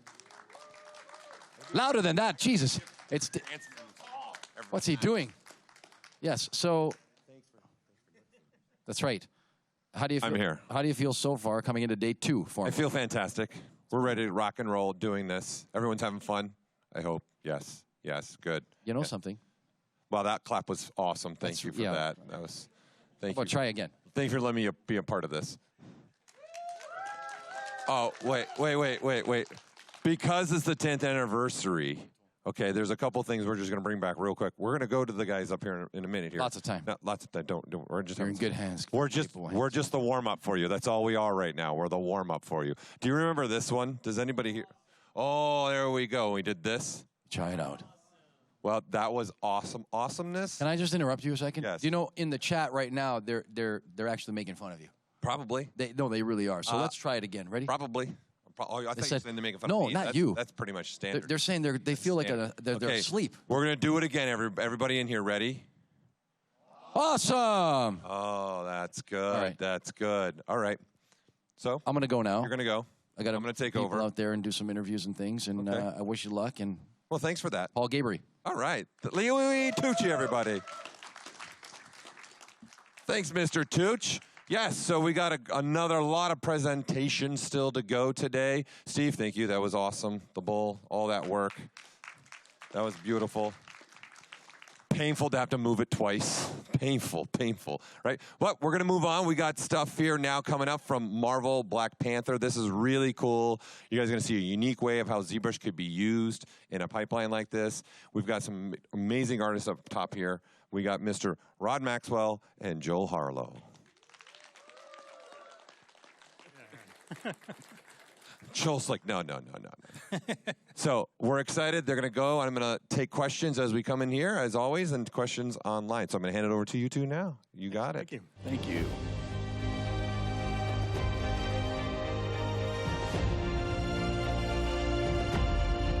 Look at that. I got top billing. You did.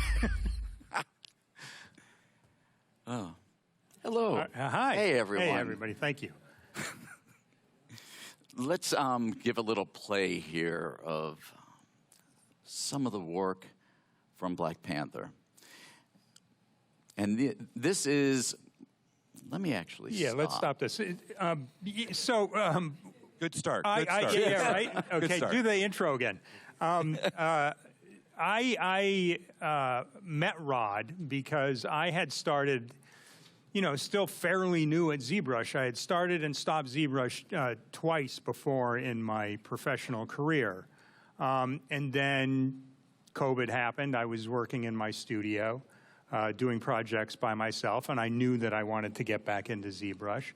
So I reached out to Rod, and I convinced him to give me a class, So, and it was a lot of back and forth, and he found another couple of people and put together a class for me. And then based on that, in what I was learning from him in that class, I knew the next project that we were doing, having done the original Black Panther, and run into some problems with, there's a character in there named Okoye, right? She's got a tattoo on her head. And it was done in sort of a traditional tattoo transfer. I don't know if you're familiar with that.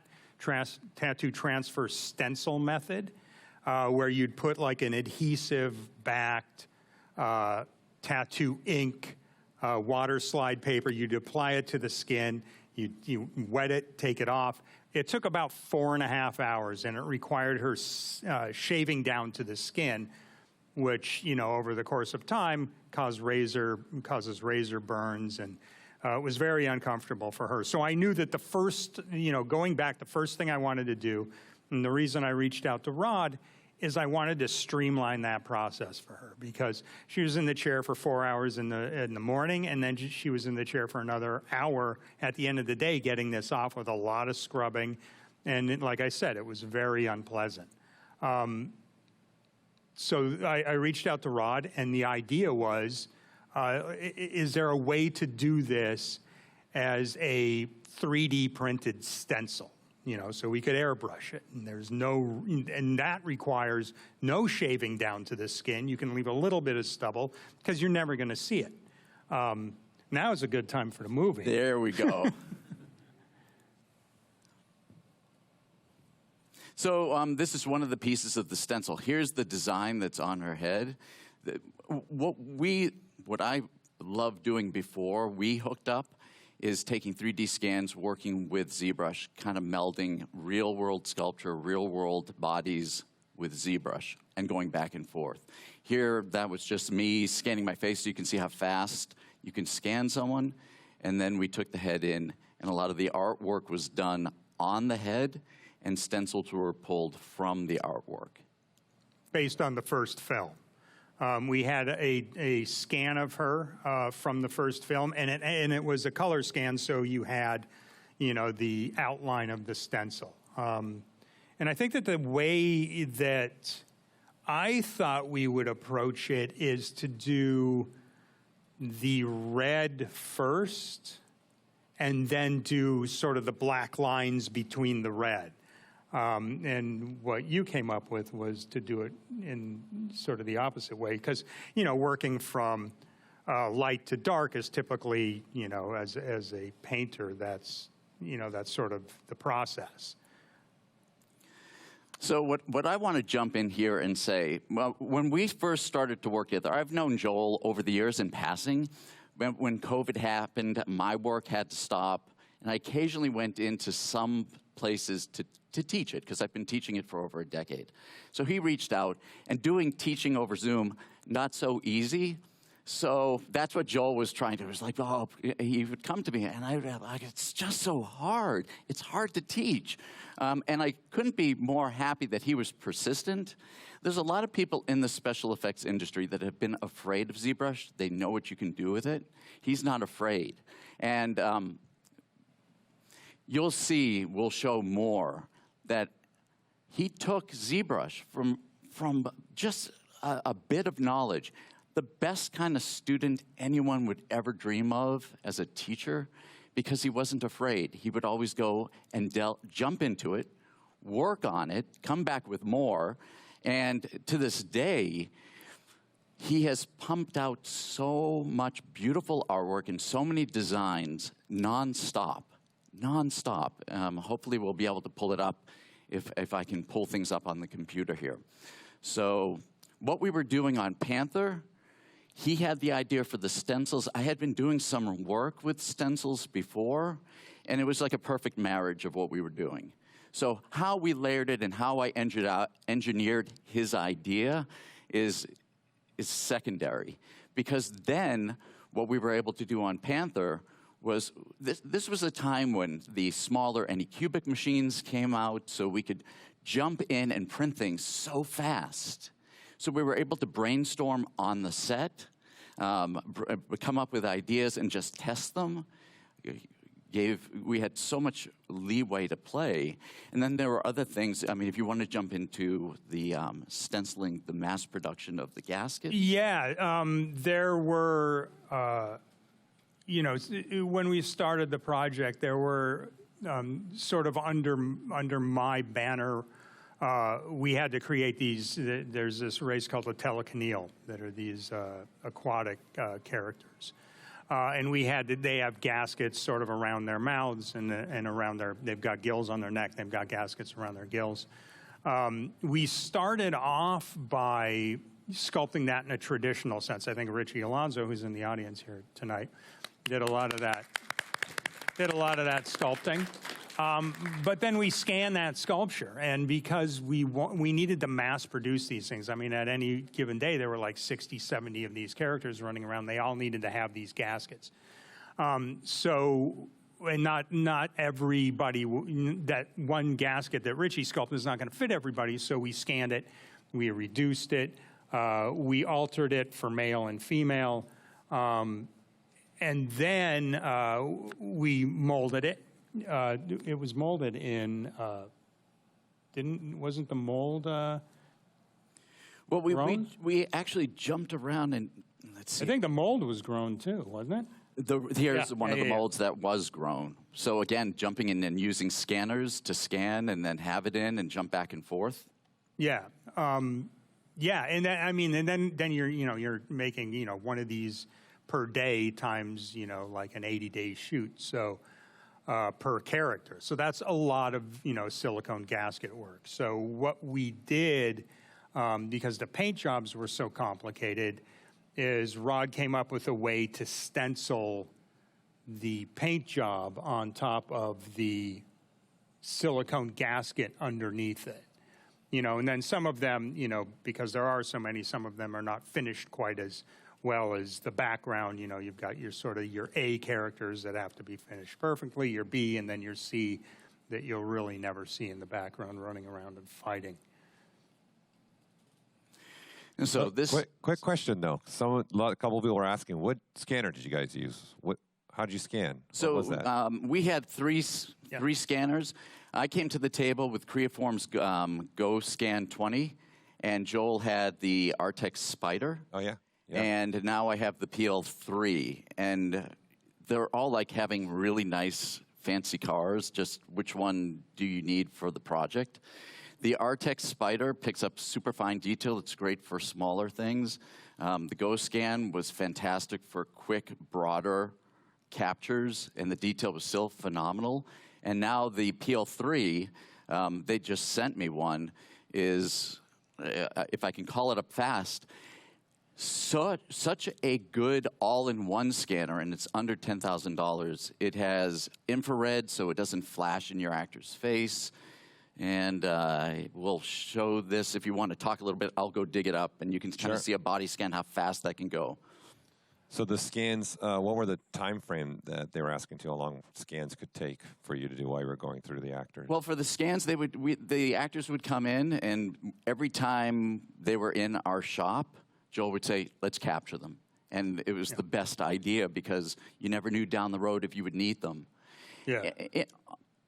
I mean, sorry to jump in. No, I mean, please. Okoye, she had, I think, 5 doubles. So we had to scan all of them, and then Rod had to retrofit the digital information of the tattoo stencils onto each actress's head. Because now, the heads, no heads are the same. Yeah, what was the total number? How many did you guys, so you had 5 for one, right? Because you had to do the doubles. How many, Exactly. do you think, how many did you have total? Well, the stencil was broken down into, 8 separate pieces, maybe 10 separate pieces. At a certain point, we broke it because, everything fit fine because the really top of the head doesn't move that much. So everything fit fine up here, but it's the nape of the neck, and the tattoo goes down to the nape of the neck, that I was having trouble when I was applying it if she wasn't in the, perfect position, or she was on her phone, or what, somebody asked her a question. It's, getting that lined up. We ended up breaking that down into 2 more pieces.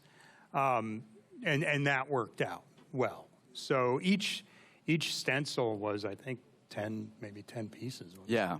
And they would throw in a new stunt double every once in a while. So it would be, well, we can do it in a few days, adapt it. So we plan for a week, but can do it in a few days.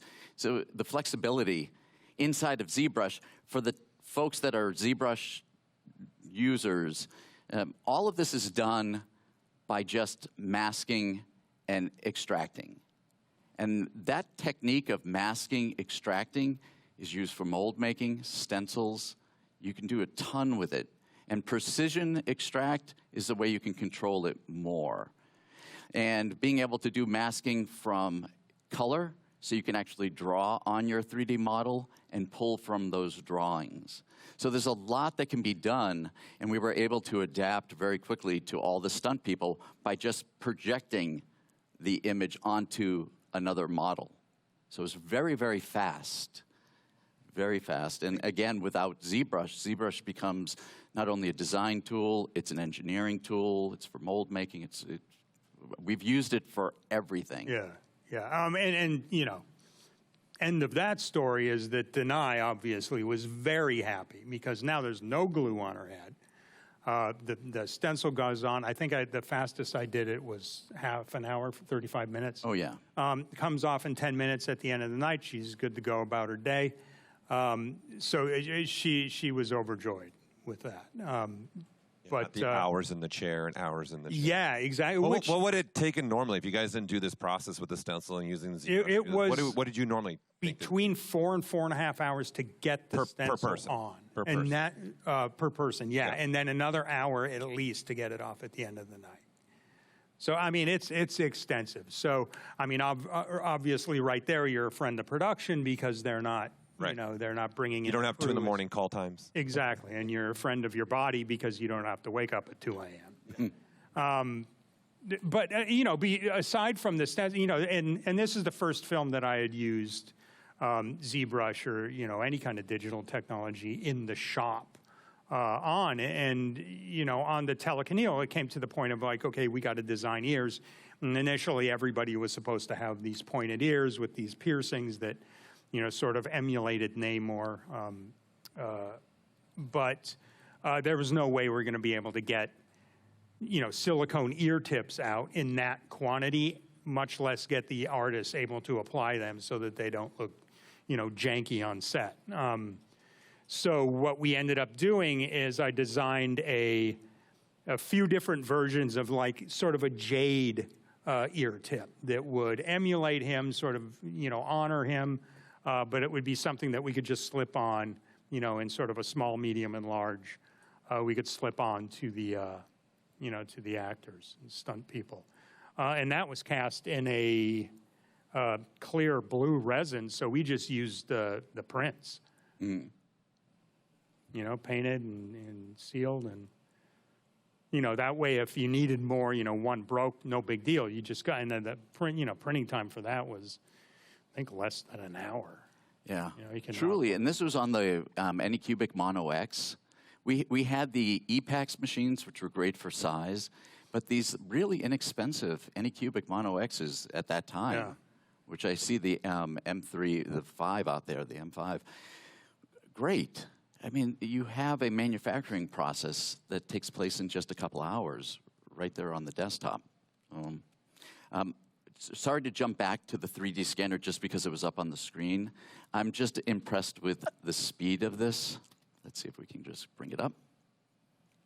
If I can. And this is real-time scanning. You'll see it in a second. And no flashing light. And this is just with infrared.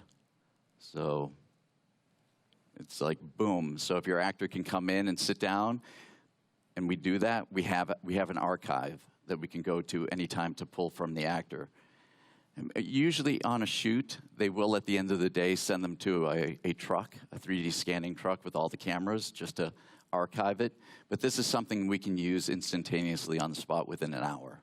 Yeah, and that's what we were doing. We had a makeup lab room up at Tyler Perry Studios, and they would send the actors in. We'd get them up, even if we, you know, we knew we weren't going to do anything on them. It's better to have it, not need it, than to need it, not have it. So I'd send him the rod, he'd scan them, and it turns out, you know, the funeral sequence, they had, you know, sort of markings on their faces as they were honoring T'Challa, and we did those out of stencils as well, you know, so that your placement, I mean, anytime you do a film, you know, that requires you tracking, let's say, scars or, you know, dirt or what, you know, dirt marks, or, you know, you have to be conscious of your continuity.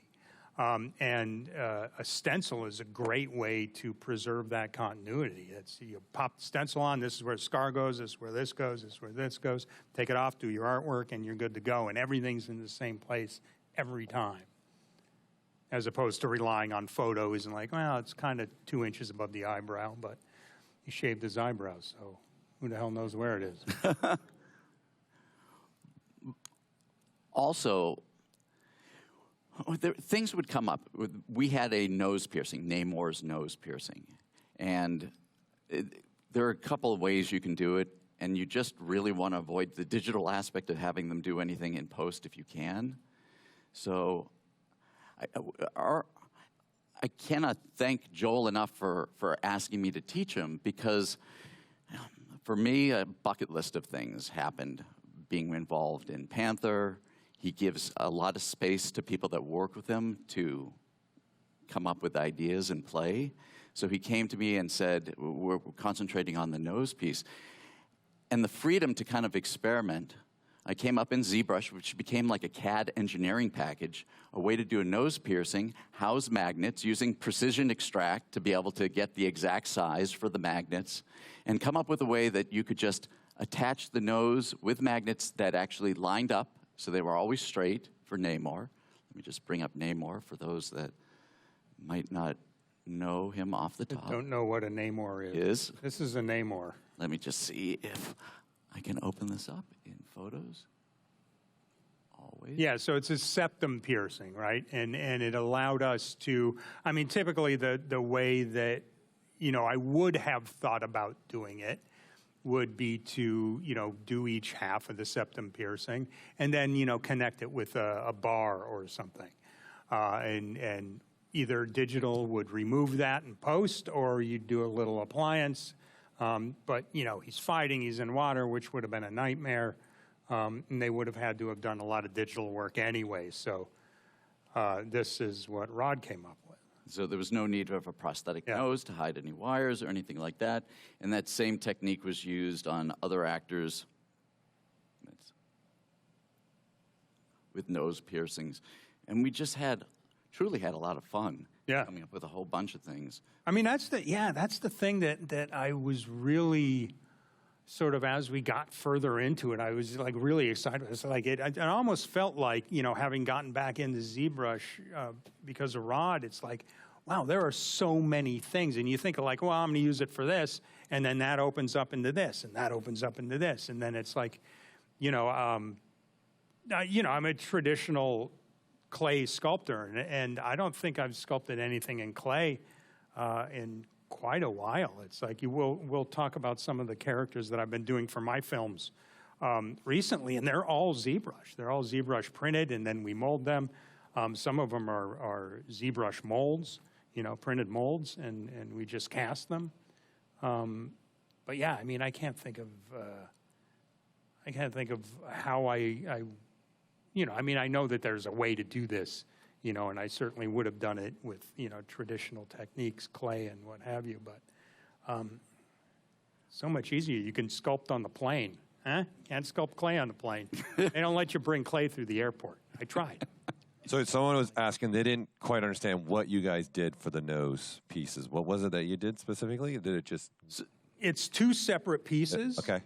So it's not, I mean, obviously the illusion is that it's a septum piercing, right? It pierces through the nose. It's two separate pieces that adhere via a magnet in the nose. Yep. You know, not super strong so that you cause discomfort, but just strong enough so that they can, you know, they can act and it doesn't fall out. What about him being able to breathe? That's what the mouth is for. Mouth, mouth breather. Mouth breather. And Namor actually had no problem breathing for sure, because that's yeah. I mean, you can, you know. Yeah. If you've had someone was just asking, so I was like, stuffed nose, it's like the same thing. If you have allergies, it's like the same. Oh, there you go. Yeah, see, I breathe fine. I'm still here. You were the test, huh? Yeah. So I'm going to show... I put all this stuff on myself. I put things on this drive too. Why did you put that on? Well, that was just for my sake. Of an example of, if you get comfortable with ZBrush, it becomes just another tool in your toolbox. And truly, you as the artist can come through. And what's amazing with Joel, I don't even know when he has time to do it. So he's developed for his story Pumpkin Boy. Let me just bring up a character, if this can come up pretty fast. And this little boy here, which I'm going to show you a little video of him walking. First of all, it's extremely beautiful. It's all done. Depends what you consider beautiful. It's perfect for Halloween time. Exactly. Perfect. Let's open this up. Get everybody in the mood. And let's have that play. This is a walking test. Joel can tell you more about it.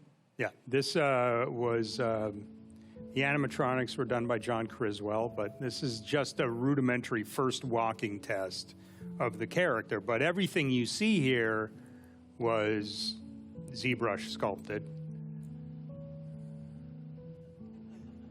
Isn't he sweet? Now you see why he's beautiful. Has to walk and smile at you. Thanks.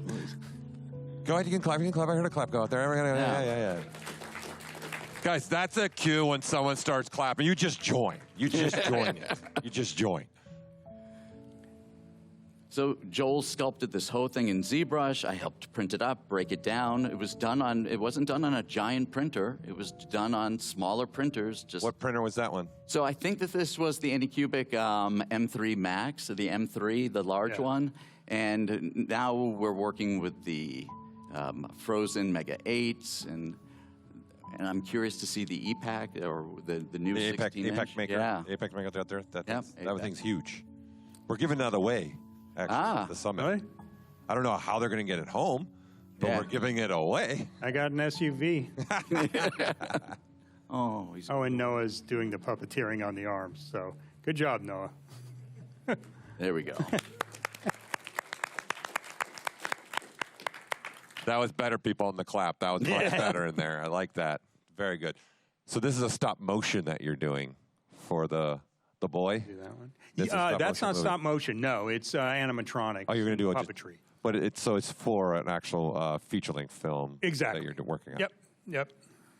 Here's another piece that Joel came up with. Yeah, this, I can jump in. Yeah, please. This is a friend of mine just finished a movie. He's my cinematographer. He does all my film work for me. So he had a sequence that he wanted me to do, and he just said, "This is Joel's sequence. Do whatever he wants." End of the movie. The movie's called The Deep Dark, and he wanted this sort of Lovecraftian creature. And I thought, okay, well, I'm going to, just go to my fallback now, which is ZBrush. I'm going to sculpt this thing in ZBrush. We're going to mold it, and then shoot it underwater in a water tank in slow motion.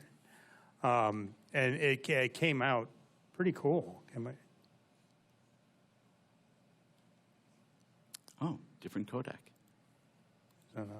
Try using VLC, Rod. Maybe VLC's on there. Right-click and use VLC. Maybe it'll play it.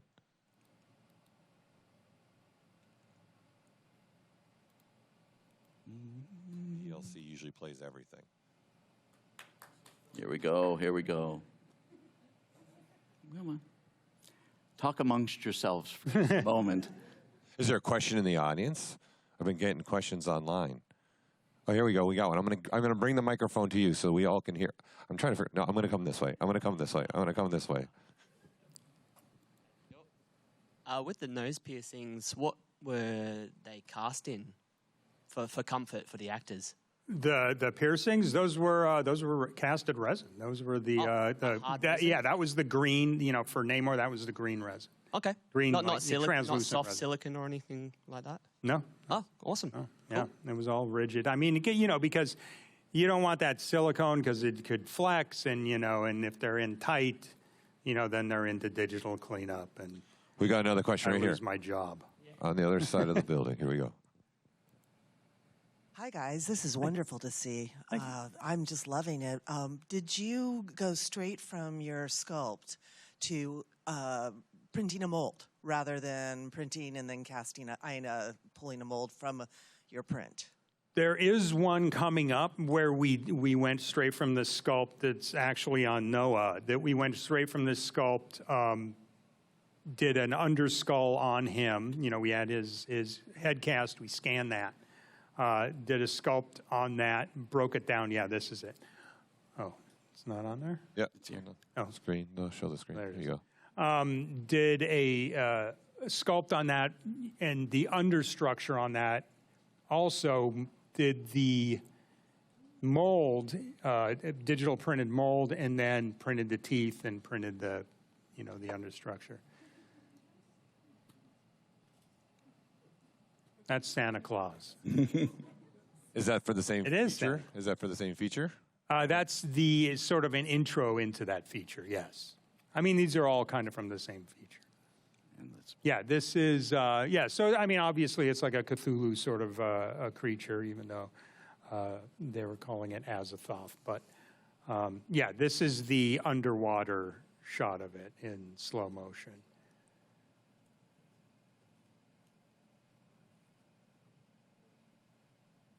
So I mean, all sculpted, you know, ZBrush sculpted, and then my shop foreman, Gil Liberto, molded everything, Rod printed it out. And then I assembled it and painted it and threw it in the water and poured a bunch of milk behind it. Oh, that's what that is? That's Yeah, milk? looks like clouds. Do you know how slow the frame you went? It's 160. 160. Yeah. No, it's whole milk. That is a good question. This works so well, and Almond. you know, I was actually I was going to try half and half to get a little thicker milk, but not my pumpkin spice latte. That's a good idea. Oh, there's the mold for that.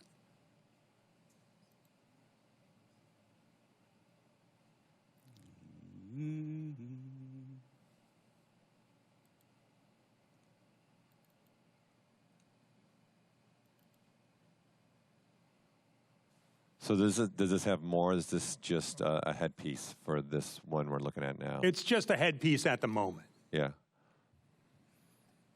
Yeah. Oh, that's your mold. So this is the one that's straight. You printed it. Yep. You didn't do any casting. Okay. Yeah.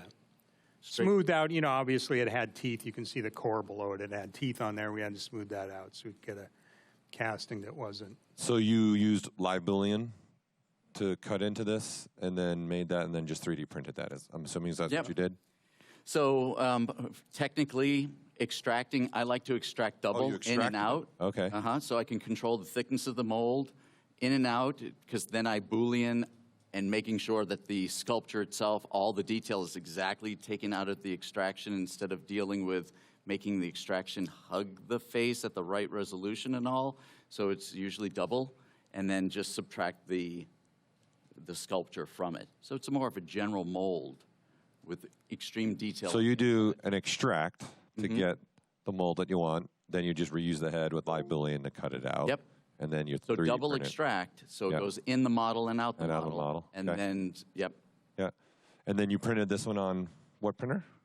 Do you remember? I think this one was on the probably the Frozen on the Mega 8, because it just fits. It just fit on that, and it didn't fit on the Anycubic. Oh yeah. So, and with all these machines, you go, okay, well, the Anycubics have been really reliable and fast. The Mega 8 is extremely reliable, but a little bit slower. So it just depends on speed and what we need. What was the print time? Do you remember? This one was probably, was it 3 days? Yeah, 3 days? yeah. It was a bit. I mean, you know, all the big ones are a bit. Yeah. Then you have printer anxiety looking Yeah, like fail. There's There's supports that go off into space. It's like, Fail, well, yeah. hopefully that doesn't. The best ones are the FDMs when you get the spaghetti. You come in, oh, look, I made a meal. It's a spaghetti. I love those ones. But the machines have gotten more reliable. When we started off, there was more of a keep your fingers crossed. Yeah. But now that time has gone on, it's really reliable. We still say if the printing gods allow it, it's going to happen, but most of the time it does. And and they're more durable, I think. Yeah. I mean, because you know, when I first started, like, you know, before Rod was working in the studio with me, you know, I tried printing stuff on my own, and I'd be, you know, it's like, oh, I got to do this and make sure this is. So now it's like, hey, I put the thing down, screw the, not pour the stuff, let's go. And it works like 90% of the time. It works. Just barrel through it. Oh. And I've been using the package for a long time, so there's tons of ways of doing the same thing, and that's what can make ZBrush challenging. As those that have used it for a long time, you kind of go, well, you can do it multiple ways. You find the ways that work for you, and that's fine. You don't have to use everything in the package. And I think Joel is constantly expanding his awareness of the package, but truly, he sits down and just cranks out art freely with it. And good old Dynamesh. So many of the core tools, because in our business when we're sculpting, even though we have access to tons of sculpting tools in real life, you end up having your favorite 5 in your kit, or your favorite 5 brushes. And the same is in ZBrush. It really is. Okay, so that's a great segue question here. And then for you, Joel, you just got into ZBrush more a little recently. What are, for you, coming from a traditional world, which Rod, you as well, coming from a traditional world, what brushes would you say, hey, if you're someone watching right now, you're from a traditional world like yourselves, both of you, what brushes would you guys say are the must-use brushes for you? Oh, well, clay buildup, damn standard. Snake hook, actually, I've been doing hair stuff. Dave Grasso turned me on to snake hook, and I've been doing a lot of stuff with that. Yeah, what about you, Rod? Especially as an instructor, too. Well, yeah, I mean, I'm big on just clay buildup because it's just like roughing out anything in clay. Keep it rough. Don't try to get into the details so fast. So for me, it's just really roughing it out, whether it's Sculptris Pro. But I'm so used to Dynameshing, control, drag. That's fine for me. It's just part of the flow. And then damn standard for going in, whether it's Z-add or Z-subtract for detail. You could do so much with just that, really. Yeah. And then for details, obviously, like getting texturing. And when we say texturing, we're talking about sculpting details, not color texturing. What you're doing still old-fashioned, like you would in clay by hand. You're not using any alphas to do. Oh, I use alphas all the time. You're using alphas. Yeah. Okay. Yeah, I mean, I'm almost finding that, if I block something out, it's almost better to go in with the alphas then, and then, you can diminish. Early, you're getting early. Yeah, and then you can, it picks up, because one of the cool things that I liked about sculpting, like I don't do it anymore, about sculpting in clay is that there's a lot of happy accidents that happen. It's like you're smashing stuff around, and it's like, oh, this looks pretty cool. Let's follow this wrinkle into something. You can get sort of a similar feel, at least I can, with some of the alphas. Just throw some alphas on there, and it's like, oh yeah, it's picking up something that I may not have thought of before. And I do, again, if everyone just had a scanner, I'd like to work with clay at times too, because that was what I grew up with. So sculpting with 2 thumbs and feeling it is a different sensation. But then being able to go into ZBrush and use all the crazy tools, if you can do that, if you can get a scanner and jump back and forth, that becomes really a broader approach to it.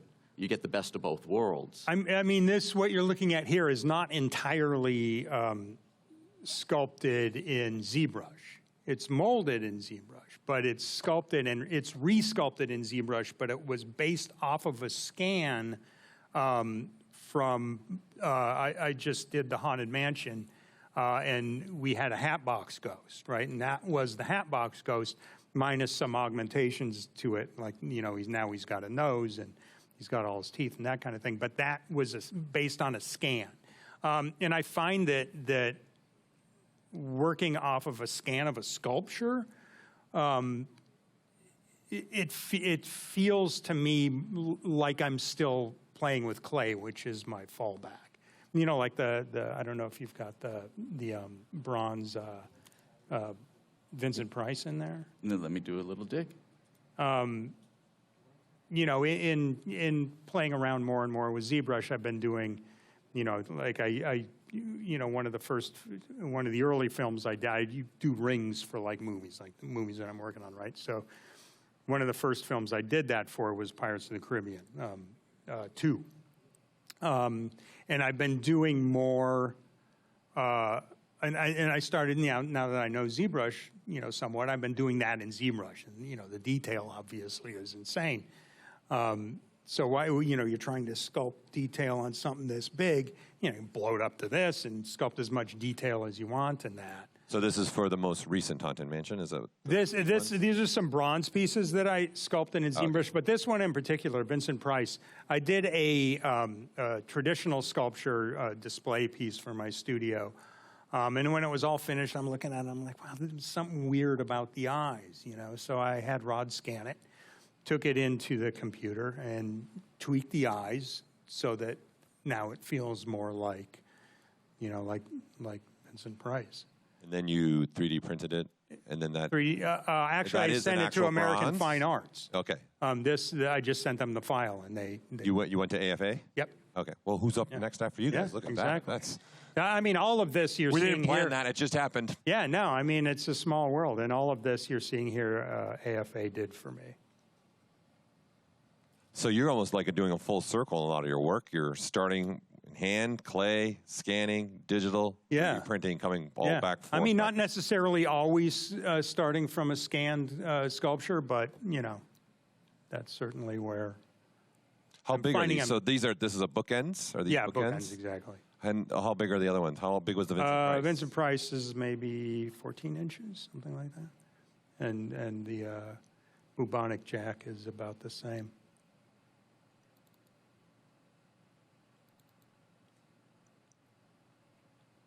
Perfect Oh, for and- Halloween. Perfect yeah. for Halloween again. These are the rings. Oh, he's pulling up rings. Oh, here you go. Oh, very cool. Very nice. Yeah, so I mean that is based on the ZBrush version of the original sculpture. Same with that. I had a Karloff, came out better than the Vincent Price, but we scanned it anyway, and I took it into there. That's the original Hatbox Ghost before I changed it. So are you selling these? They want to know. Are you selling these? Yeah, I could sell those. Well, you got to. Yes, I will make some money. Yes. Yeah, What, are there- the I'm industry's assuming shut down silver? right now, so I'll sell everything you see right here. Do you have a webpage you'd like to share? Yeah, morphologyeffects.com. I think it's .com. Could be .net. Yeah, maybe. Try both. Try. If Just a put it bunch in of Google. weird heads show up, that's the one. So I'm assuming these are silver? Yes, they're 0.925 silver. Yeah. Well, now they want to know, like, how much? How much are you talking I mean, here? they're big, so make me an offer. I don't know. Ooh. I haven't priced them yet, but we're going to put up an Etsy store. I think my wife is going to run it. And, Oh, nice. you know, so They're beautiful. thank you. Beautiful pieces. Thanks. They're great. Always a fan of the classic. So you classic just started horror doing these? actors. Oh, yeah. Exactly. Yeah, right.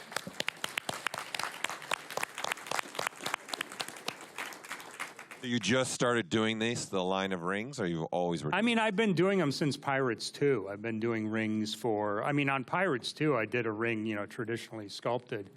And I was selling those things like crazy, man. There was a line of people outside the makeup trailer Really? wanting to be. They became like a crew ring. Were you doing it in wax, or were you doing it in monster I clay? sculpted it in Chavant, and then Chavant. I molded it and sent it to my foundry. And they did a production mold off it. And I'd say, I need a size 10, or I need, And so now size these 8, you whatever. ZBrushed, 3D printed. ZBrush, printed in, what is it, the Onyx wax, the wax wax. resin, and then send those right to the foundry. And then they did the lost wax. You just whipped that right off the yeah, print. Printed it. There's no production mold because it's, they're one-offs. I can print it any size I want. Right. Yeah, and the what's interesting, there's the Uncle Creepy one. Always a fan of EC horror, but this one was, in just playing around with the last one. Yeah, that one. I was like, you know what might be kind of cool is to get the lantern to sort of swing freely. Because initially I had sculpted it and it was all part of the thing, but we just did a couple of standoffs, left the loops loose, so it printed them loose. Yeah. And then once I got it done, I sent it to the foundry. They took it back. I cut the silver standoffs, and the thing swings freely. It's really annoying, but it's kind of cool. Does it cling? Oh, yeah, a lot. You won't be able to, if you need something from your pocket, you'd forget it. You're not going to take your jewelry. Well, I'll tell you what, you're inspiring somebody here. They're like, now I need to get a printer and start selling some stuff. Yeah, right? I mean, it's like you're a toy factory. Yeah. It's like, and I've heard that said many times, but it really is. It's like you get one of these printers now, and they're so cheap these days, Yeah. Not cheap, inexpensive. You can kind of make whatever you want. Beautiful. Fun. Yeah. What else we got? Oh, the exteriors from Old Time Radio. So in playing around with, you know, in ZBrush, it's like now everything I go into, I'm like, well, how can I use ZBrush in this? It's like, what's the shortest distance? It's like, okay, so I've got a series of films called Old Time Radio, and all the sets are printed, 3D printed.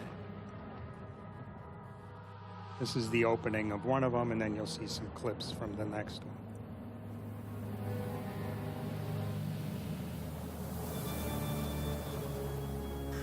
Rick Baker. Yeah. I was just about to say, is that Rick? It is. But the cemeteries, you know, it's sculpted and printed. The house, same thing.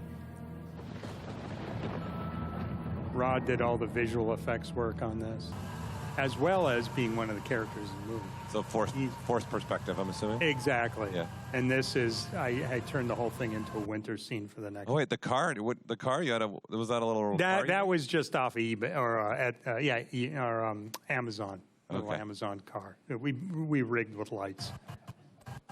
Neat though, it's got some exhaust. I just noticed it at the bottom. I was like, there's the car moving.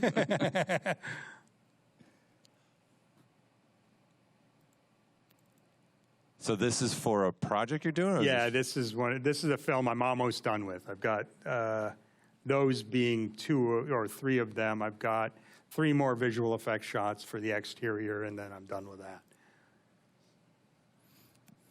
That's all I got. Let's talk to Rod. Let's talk to Rod. You're up. No, truly, I would hope as a teacher, hopefully this is inspiring to anyone watching that it was maybe touched ZBrushed a little bit. Don't be afraid of it. It really is. I can do it. Because Joel, of course, is coming to the table with years of experience as a sculptor, as a painter, and a makeup artist.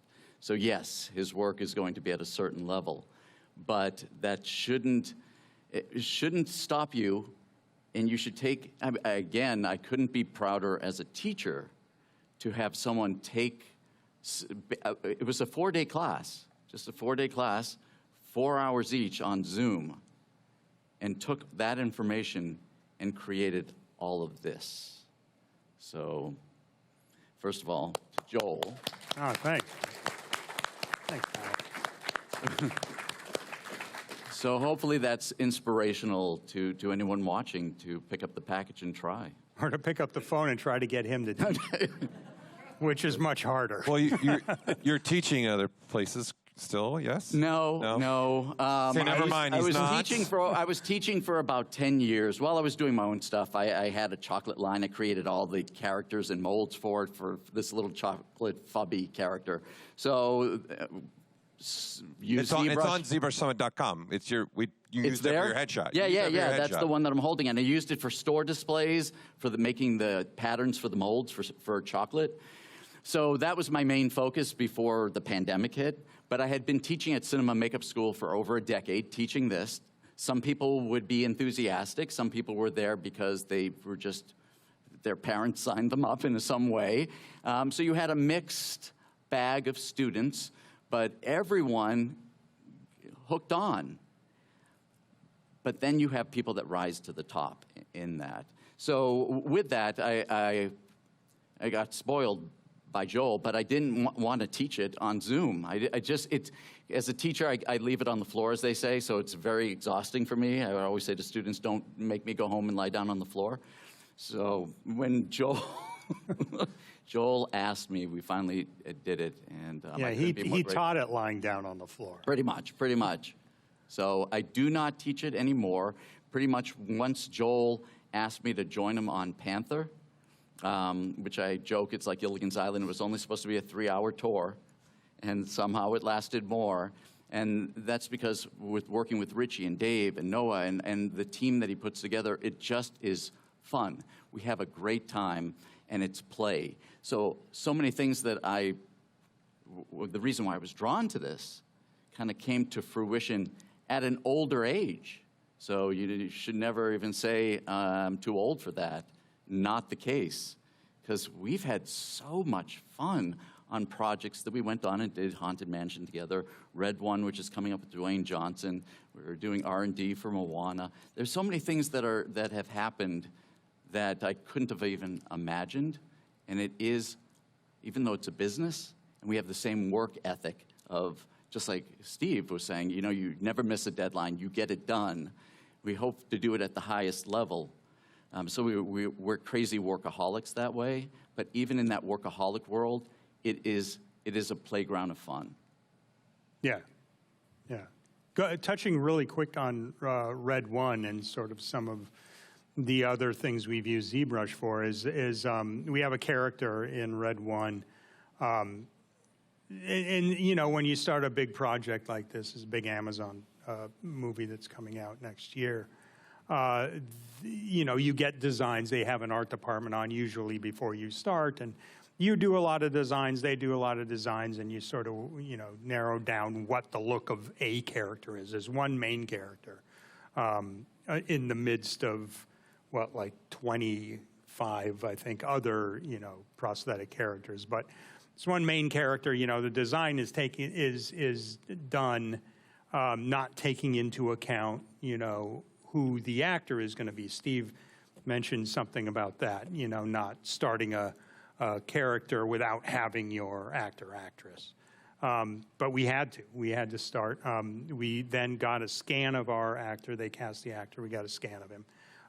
And then it was up to, no, I think actually, Dave, you sculpted this character, finished it as a maquette.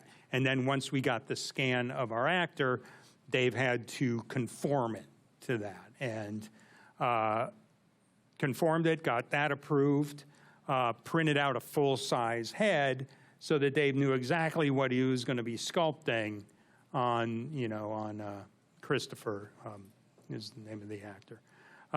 So it was a one-to-one. I mean, and it went really quickly, you know, and that's probably because you had the sort of the lion's share of the work done, the scan done, and the printout right there. It's like one-to-one transfer.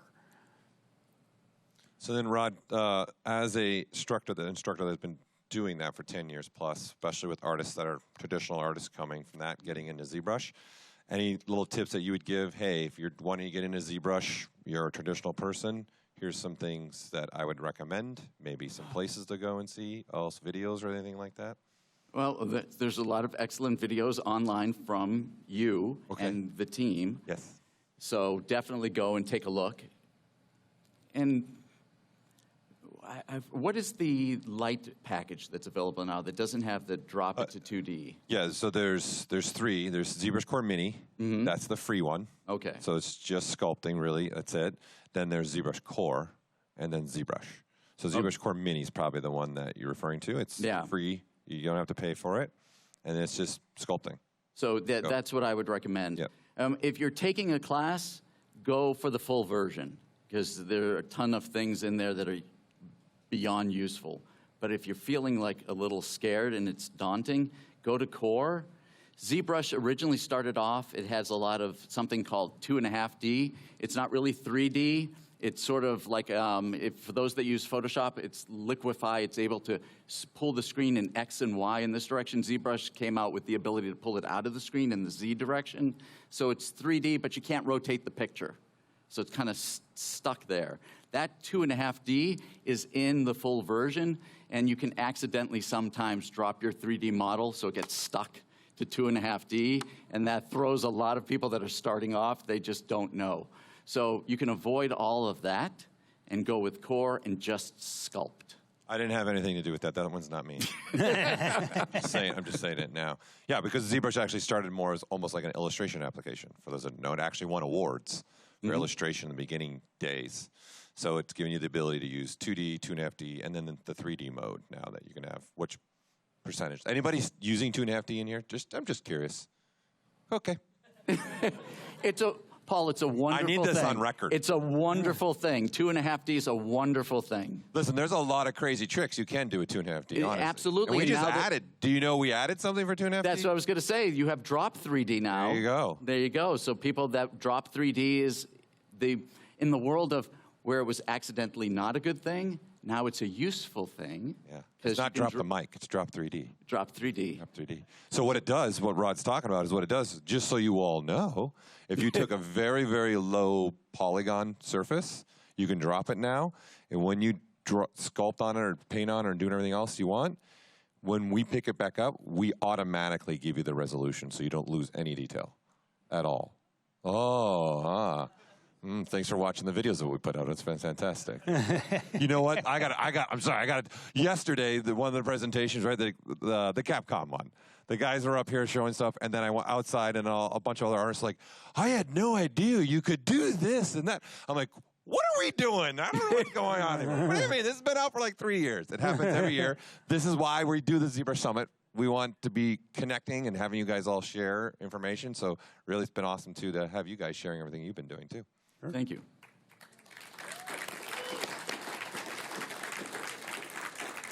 I'm just seeing if we got any more questions. Any questions in? Oh, we got a question in house. I'm trying to see what questions we have online. Is coming to you. I'm bringing the mic to you. You were talking about the making a ZBrush, making a negative or making a mold of something. I've got a project I'm working on, and that's something that I could use. So I may want to talk to you later, Rod. So okay. Yeah, sure. Yeah. He'll be around. He'll be around outside by the printers. Yeah. Any other questions here inside that I missed? Oh, in the back. We got. I'm coming. Far back. We're going to the far back over here. I'm on my way. I'm going to bring you the microphone so we all can hear what you're asking. Hello.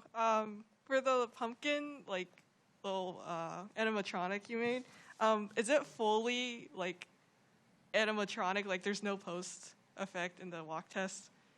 Oh, no. I mean, you can see the rods on the walking test. So Rod was actually puppeteering at that point, Rod and Noah. So you can see the rod, so that would have to be comped out. Gotcha. But the facial animatronics, the expressions in the face, that's all internal. Oh, really? Okay, yeah. I was curious about the face because it looked very, it looked like it was post effects, but I guess it's all practical. That's old school. Wow, that's amazing. That's old school that's animatronics so cool. right there. Yeah. All right, thank you.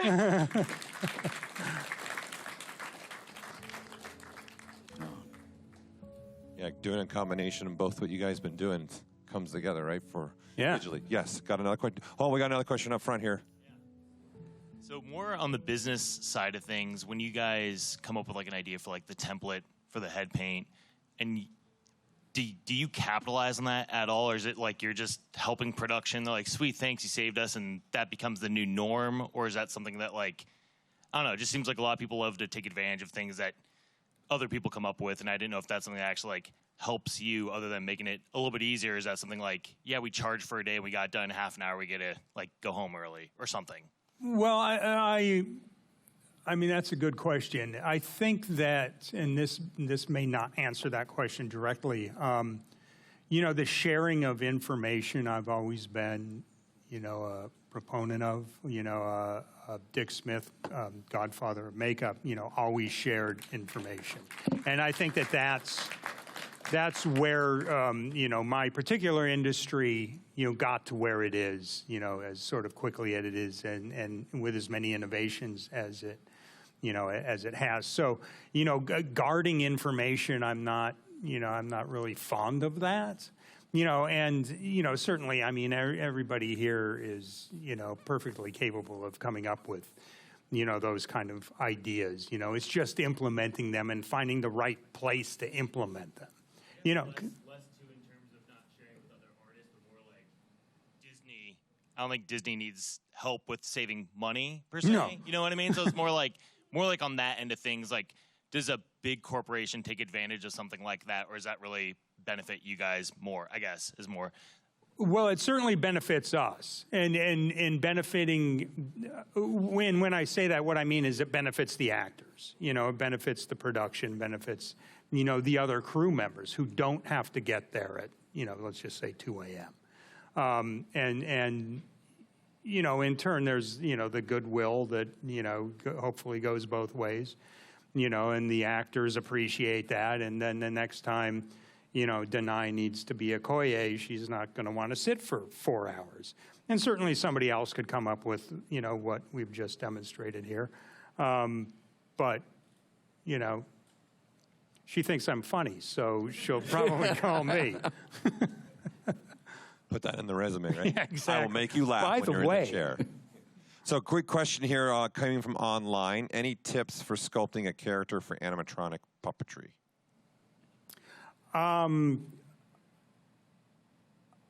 would say no. I don't think. I mean, it's like because I sculpted that knowing that it was going to be animated later, but it's like I didn't. I don't like to confine myself to like, okay, well, this is where this has to go. It's like, I'll find the room. I'll find the room for it. If the head's big enough, you're going to find the room to put stuff in. If not, you're going to figure out another way to do it. And just approach it from a different direction. But, no, I would sculpt your character so that you're happy with it. You're happy with it because it's your character. It's your artwork. Do what you want. Sculpt it the way you want to see it, and then, start figuring out how you're going to make it work. And then the beauty of ZBrush is that, if there's, okay, well, this isn't quite going to fit. Well, let's just, change it, and and that's an easy, let's make it a little bigger, and you can do that very easily. All right. Oh wait, we got one more question because time's up. So you're going to get it. I'm coming to you. You're getting the last question. Really, we talked for an hour. These guys. Yeah, it's already been an hour. Good for us. Yes. So if someone's looking at getting started in making something for animatronics, how do you go about learning, say, the mechanical animatronics part of it? Because, we're here for the sculpting.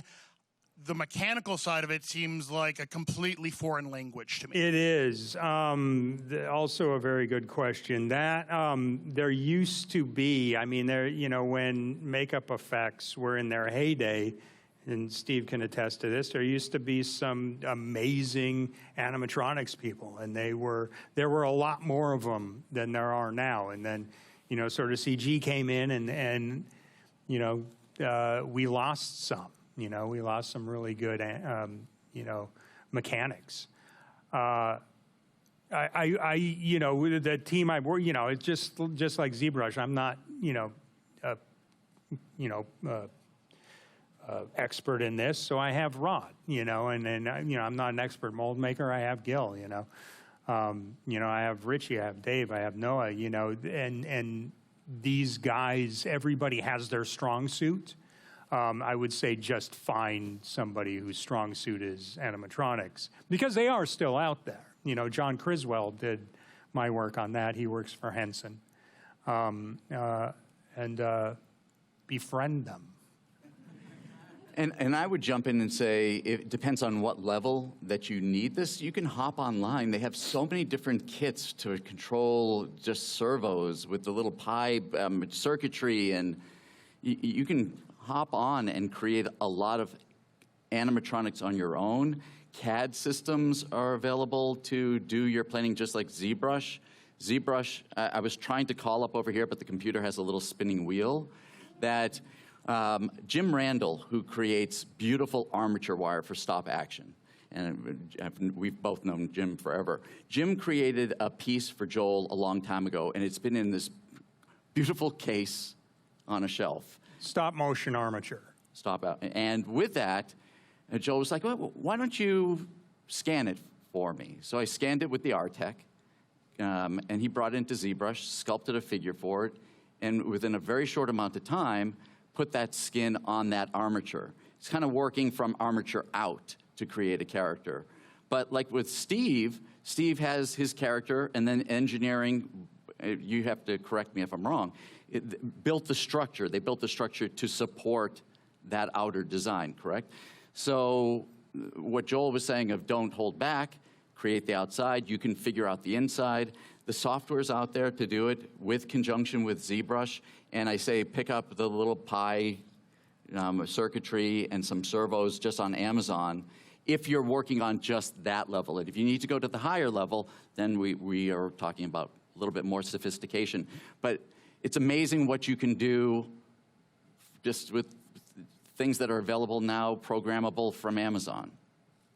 don't be afraid to experiment with that. All right, on that note, unfortunately, we got to let them go, get off the stage. Joel and Rod, thank you so much Thank for you being very a part much. of this. Thank you. Nice. Yeah.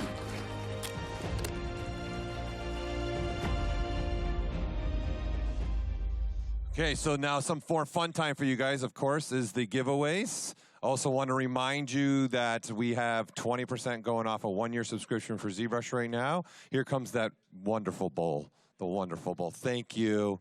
Here we go. Everyone's got their tickets ready. Oh, it's not making the noise this year. I wanted my noise this year. Okay, so again, we're going to grab a ticket. We'll give you that. Don't forget that, again, like I was saying, we got 20% off the one-year subscription to ZBrush. Also 20% off Max on One subscription. Also like to say thanks again to our platinum sponsor, Marvelous, for being a part of our show as well. So let's get a ticket. Here we go. All right. So I'm going to guess that everyone has 706 as the first numbers. Yes? So you're all in the running still. Congratulations. This is awesome. Okay, ready? 3, 1, 1. So 3, 1, 1. Going once, going twice, gone. All right, next ticket. Let's see what we got. All right, and last three numbers. 2, 8, 9. 2, 8, 9. We got a winning. We got a winner over here. All right, come on up. You got it? Come on up with your ticket. You can see they're very excited for you. They're very excited. Come on up this way, right down there. Yep, right through there. Bring your ticket with you. Okay, let's see what you got. All right, thank you. You're officially a winner. Okay, what number do you want?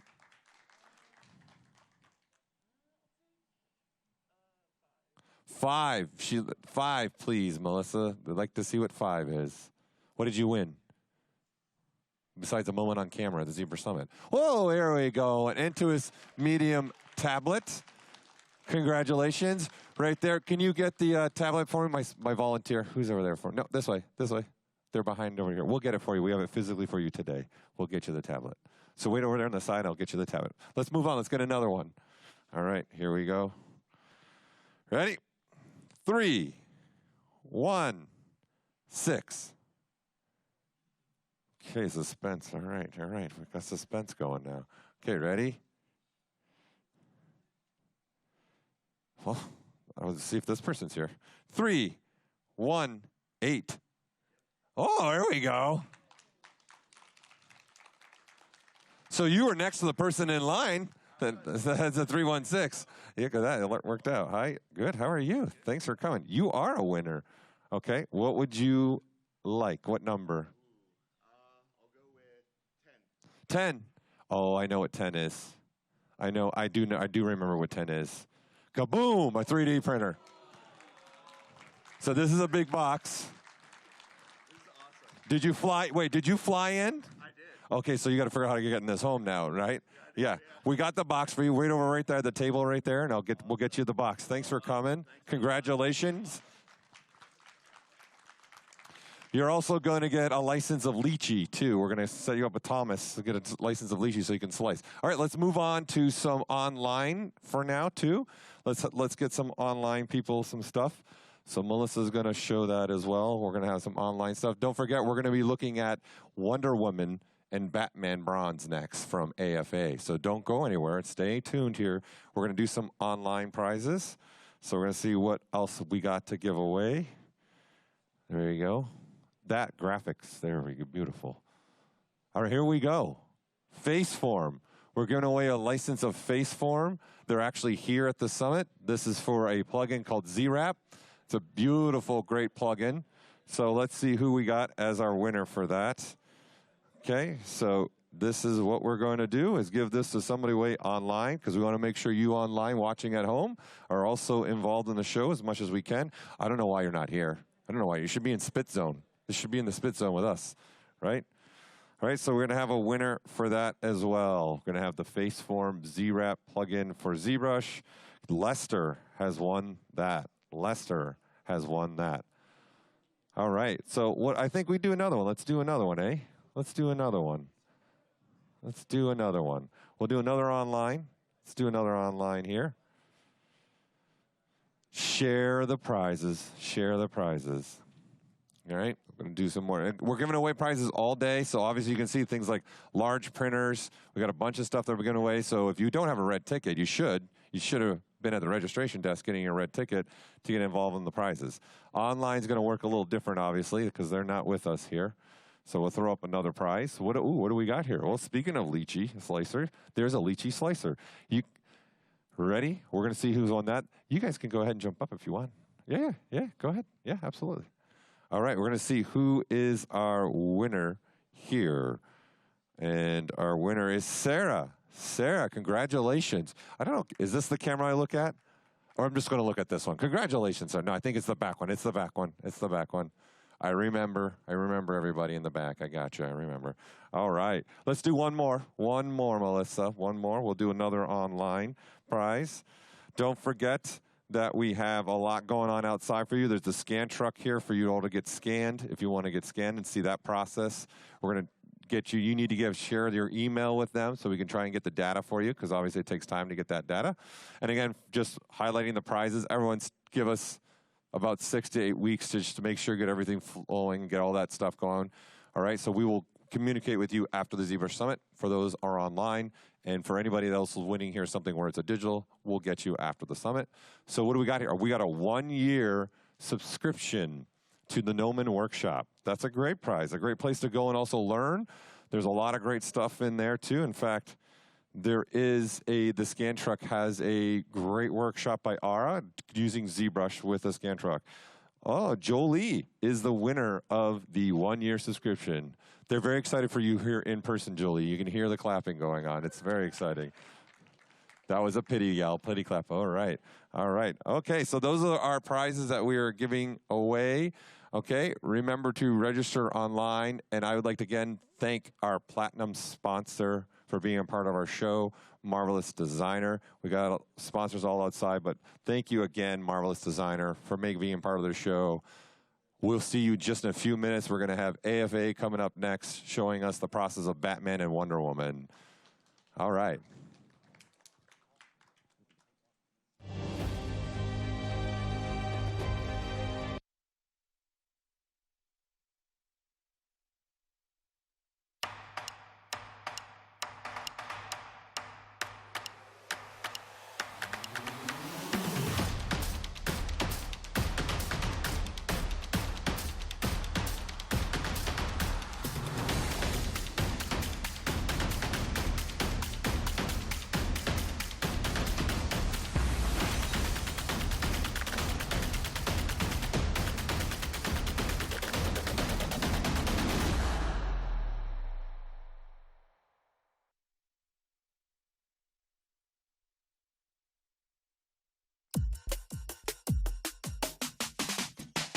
Learn jewelry design and object fabrication through ZBrush. Expert, beginner, and every skill level in between. ZBrush Jewelry Workshops can help you bring your digital dreams into reality.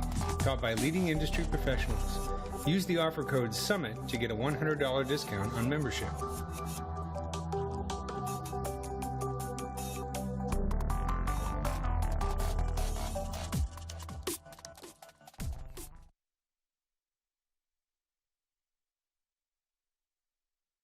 I wasn't like the prodigy of drawing. I was just looking at how to improve my art. So I started taking Gnomon classes. I was the youngest person in my term. I came out of high school, so I kind of had to have this mentality of, was I ready for Gnomon? Got the internship at Legacy Effects because they really liked the creature design work that I did. And then they hired me, and I was working there 4 years. As long as I'm doing character work, as long as I'm telling a story, that's really all that drives me.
Hi, everybody.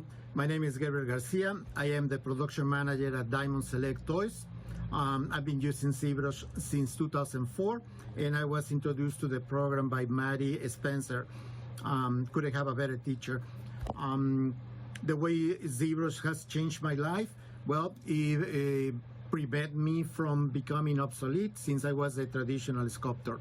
Also make my life easier because my sculpts were done in a faster and better way.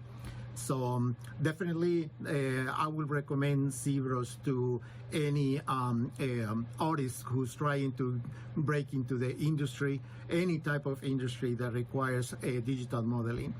So I am ZBrush for life. Thank you.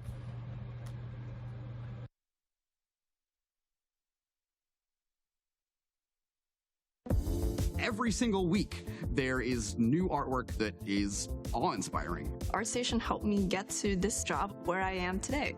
Being able to see their work on ArtStation and then reach out to them in that same space is really helpful. Literally the entirety of our artists who work here, we found and originally connected with through ArtStation. You really can't find more amazing artists in one place.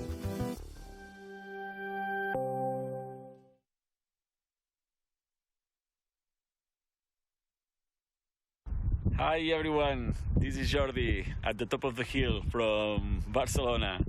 I'm super happy to be here celebrating the 10th anniversary of ZBrush Summit.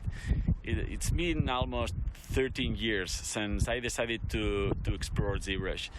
And although it was scary at the beginning, you know, that interface, but I saw the potential immediately to the point that it's my 99% production tool today.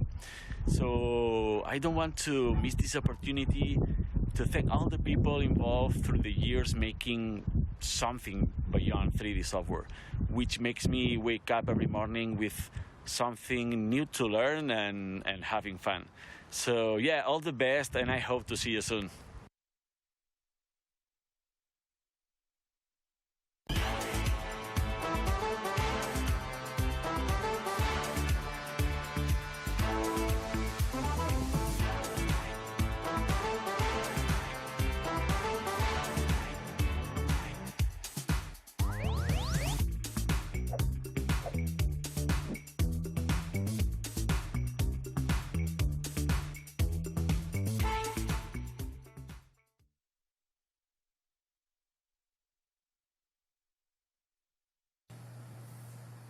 Hi, I'm Meats. I just wanted to give a huge thank you to ZBrush. I love your software. I even sculpted my favorite suit in you. He's always horning in. So I'm Meats Meyer. I have a long history with ZBrush. I did one of the original box covers, and I taught the very first ever professional ZBrush class at the Noman School of Visual Effects, of course, and did lots of lectures about ZBrush back in the day when everybody was just learning about it and getting really excited.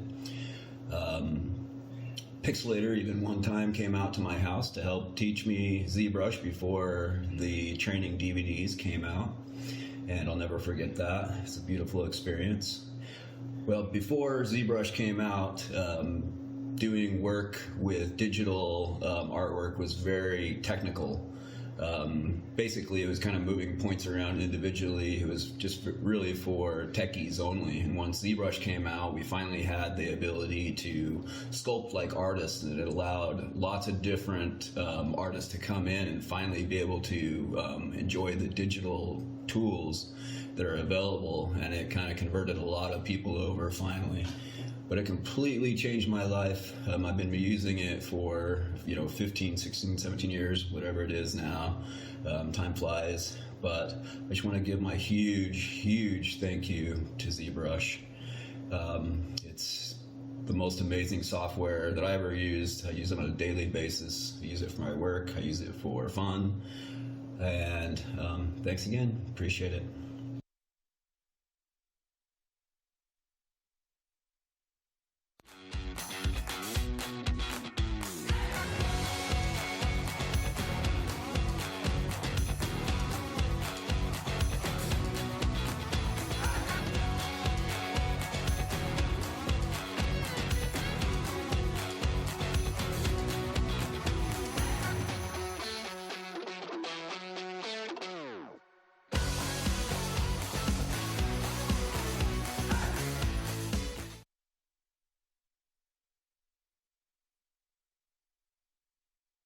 Hey guys, Mike Thompson here, 1/3 of the Stylus League. Very happy to be with you. Thank you so much to Maxon for inviting me on to talk to everyone about my experiences with the software. You may know me from such streams as ZBrush Live and the Stylus League, where we use ZBrush all the time to sculpt cool things and have on people and do stuff. I am a little different than maybe some of the other people who stream from Maxon in that I kind of started off as a 2D illustrator. I make movie posters and create toy packaging, things of that nature. And so for me, I really didn't have a 3D background. It was never something that I learned how to do or had any interest in, to be quite honest with you. So the way I started using it was I was working on some G.I. Joe stuff for Hasbro, and I was having a difficult time with the gear. Like they have all these packs on and straps and helmets and hats and all this stuff. And what I was finding is the way that I normally collect reference wasn't working for me because the lighting was all kind of off.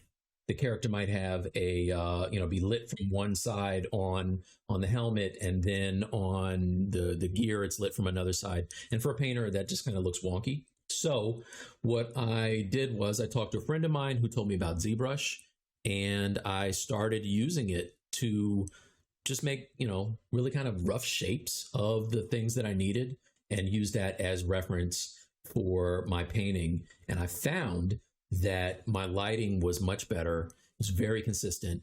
It helped me to do what I needed to do. Now, the thing about it was I fell in love with the software. I don't know if you know this about me, but I'm a big statue fan. I also like superheroes. And so, I would just practice until I got better. Eventually, I ended up making a few statues for Sideshow, and I've been hooked ever since. I do more 3D now than 2D. So big shout to Maxon. Thank you so much for having me on, and I hope everybody enjoys the rest of the summit.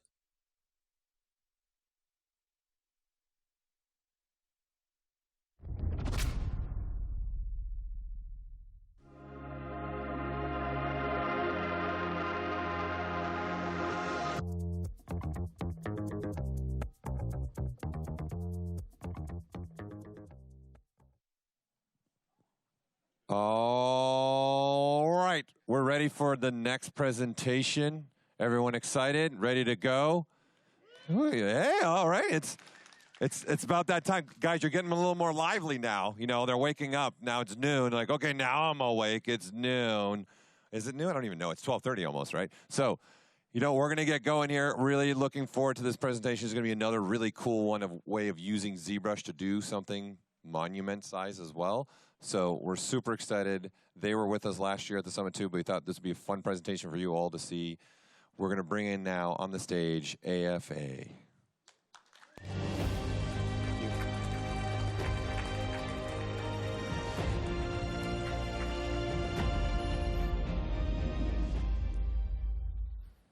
All right. How's the audio, everyone? Are we good? Excellent. Okay, so just like Paul said, we are going to be talking about how to take your ZBrush sculpts all the way to monumental scale bronze. Before we get into the nitty-gritty, just a brief introduction as to who we are. My name is Chris. I'm the sales director for American Fine Arts Foundry. This is Angel. He's our foundry manager for American. Good afternoon, everyone. Yeah. Angel has been the foundry manager for AFA for 33 years. Well, for AFA Foundry for 23 years. But in the foundry industry. In the foundry industry for 33 years. 33. So, my favorite way to kind of position Angel is he has forgotten more about bronze casting than most of us will ever know. So if you guys have questions about that particular portion of the process, we encourage you to ask those. I imagine, given where we are and given that there's an entire generation of sculptors who have only ever sculpted in ZBrush. So we're finding that people who have only ever sculpted digitally, they have no concept, no understanding of the foundry process, the lost wax casting process. And so that's part of what we're going to talk about today. But we're going to do that through the lens of, did I not have that slide? No, we'll get there in a second. We're going to do that through the lens of two projects that Paul kind of teed up earlier, Batman and Wonder Woman. This is kind of a rough outline of how we want to go about that. So We'll talk about typical ZBrush workflows, but we're not going to spend a lot of time there because you guys are the ZBrush experts. We're not. So we're really just using that to juxtapose that part of the process with the bronze casting process. We will go into detail about bronze casting. It's called the lost wax casting process. We'll talk about considerations before you even attempt a project of this scale, things that you're going to want to have in the back of your mind before you even open ZBrush. And then ultimately, we'll talk about the process of actually blending those two processes together. So what does that look like? How do we go from a sculpt in ZBrush, an STL file, all the way to monumental bronze? And like I said, we're going to do that through the lens of these two projects right here. So both 7.5 foot tall bronze sculptures, you know, monumental scale, Batman and Wonder Woman. They were commissioned by the city of Burbank as part of the Visit Burbank initiative. And I think the idea is to kind of create focal points in the city to kind of, you know, especially for tourists, to kind of drive traffic there. They're, you know, selfie opportunities, picture opportunities. But they're in really kind of high foot traffic, popular areas of Burbank. So Batman, for example, is in front of the AMC 16 theater. There's a bunch of kind of local dining and shopping there. And then Wonder Woman is actually installed right outside of the Warner Brothers Visitor Center. So it should also be said these projects were done in collaboration with not just the city of Burbank, but also DC and Warner Brothers. And you'll see they had some pretty substantial input on kind of the direction of this project. So where to begin? The reality is that it starts the way that all of your projects do. It starts with a sculpt in ZBrush. And so you'll see this sculpt right here. This was done by a wonderfully talented artist by the name of Alejandro Pereira. I have his Instagram there for anybody who wants to see his other work. But this is the final version, right? So this is what we use to ultimately end up printing and casting in bronze. And I say final version because there was an original version. And so the original version is what you see here on the left. And you'll notice in terms of composition, it's very similar, but it looks as if it's been kind of cut and keyed as if it's going to be a collectible. Unfortunately, that version of the sculpt wasn't suitable for the casting process. And so we'll get into the specifics as to, you know, the how and why of that. But just know there was an original version, and then subsequently, Alejandro was brought back in by DC and Warner Brothers to re-sculpt Batman from the ground up, so that we did have a sculpt that was more suitable for the casting process. And so just some background on that particular image, that sculpt. It was based on a Jim Lee sketch from Hush, which was a story arc, kind of early to mid-2000s, one of the more iconic, popular story arcs for Batman. And so that is one of the panels right there. That was the sketch that Jim Lee did. And Alejandro was brought in originally to do an interpretation of that. And he got notes from, you know, DC, from Warner Brothers, actually from Jim Lee himself, to make sure he kind of maintained the artistic integrity of the two-dimensional version of it. And it was subsequently cast as a collectible figure. So it was a 7-inch resin statue that was part of the black and white series, which for the uninitiated, the black and white series was, and actually is again, under McFarlane Toys, a series of collectibles, all Batman. There was 100+ permutations of Batman, and this particular image, so the Jim Lee variant from Hush, was actually the third most popular image in that line. Again, super iconic image of Batman, and so that's why it was chosen by the city of Burbank, DC, Warner Brothers, to kind of be the image of Batman in Burbank. So we also did Wonder Woman. Another incredibly talented artist by the name of Jack Matthews did Wonder Woman. We unfortunately didn't have access to the files like we did with Alejandro. So it should be said that Alejandro, by the way, great to work with. Super great guy. We had great conversations via email. He sent me over a bunch of files and, gave me some cool anecdotes about, his part in the process. And so you're going to see that the presentation's a little Batman heavy, but it's because I've got a lot of cool stuff from Alejandro for Batman. So for Jack, unfortunately, we don't have the STL files, but this is what the original sculpt looked like. So I wanted you to see the original because similar story. The original sculpt, unfortunately, was not suitable for the bronze casting process. And so Jack was brought back in to re-sculpt Wonder Woman from the ground up. And you'll notice in terms of composition, whereas Alejandro's sculpt was pretty similar to the original, this one is substantially different, right? You'll notice the removal of the spear. Hair is a little bit different. The cape has been removed. So again, we'll talk about why in a little bit.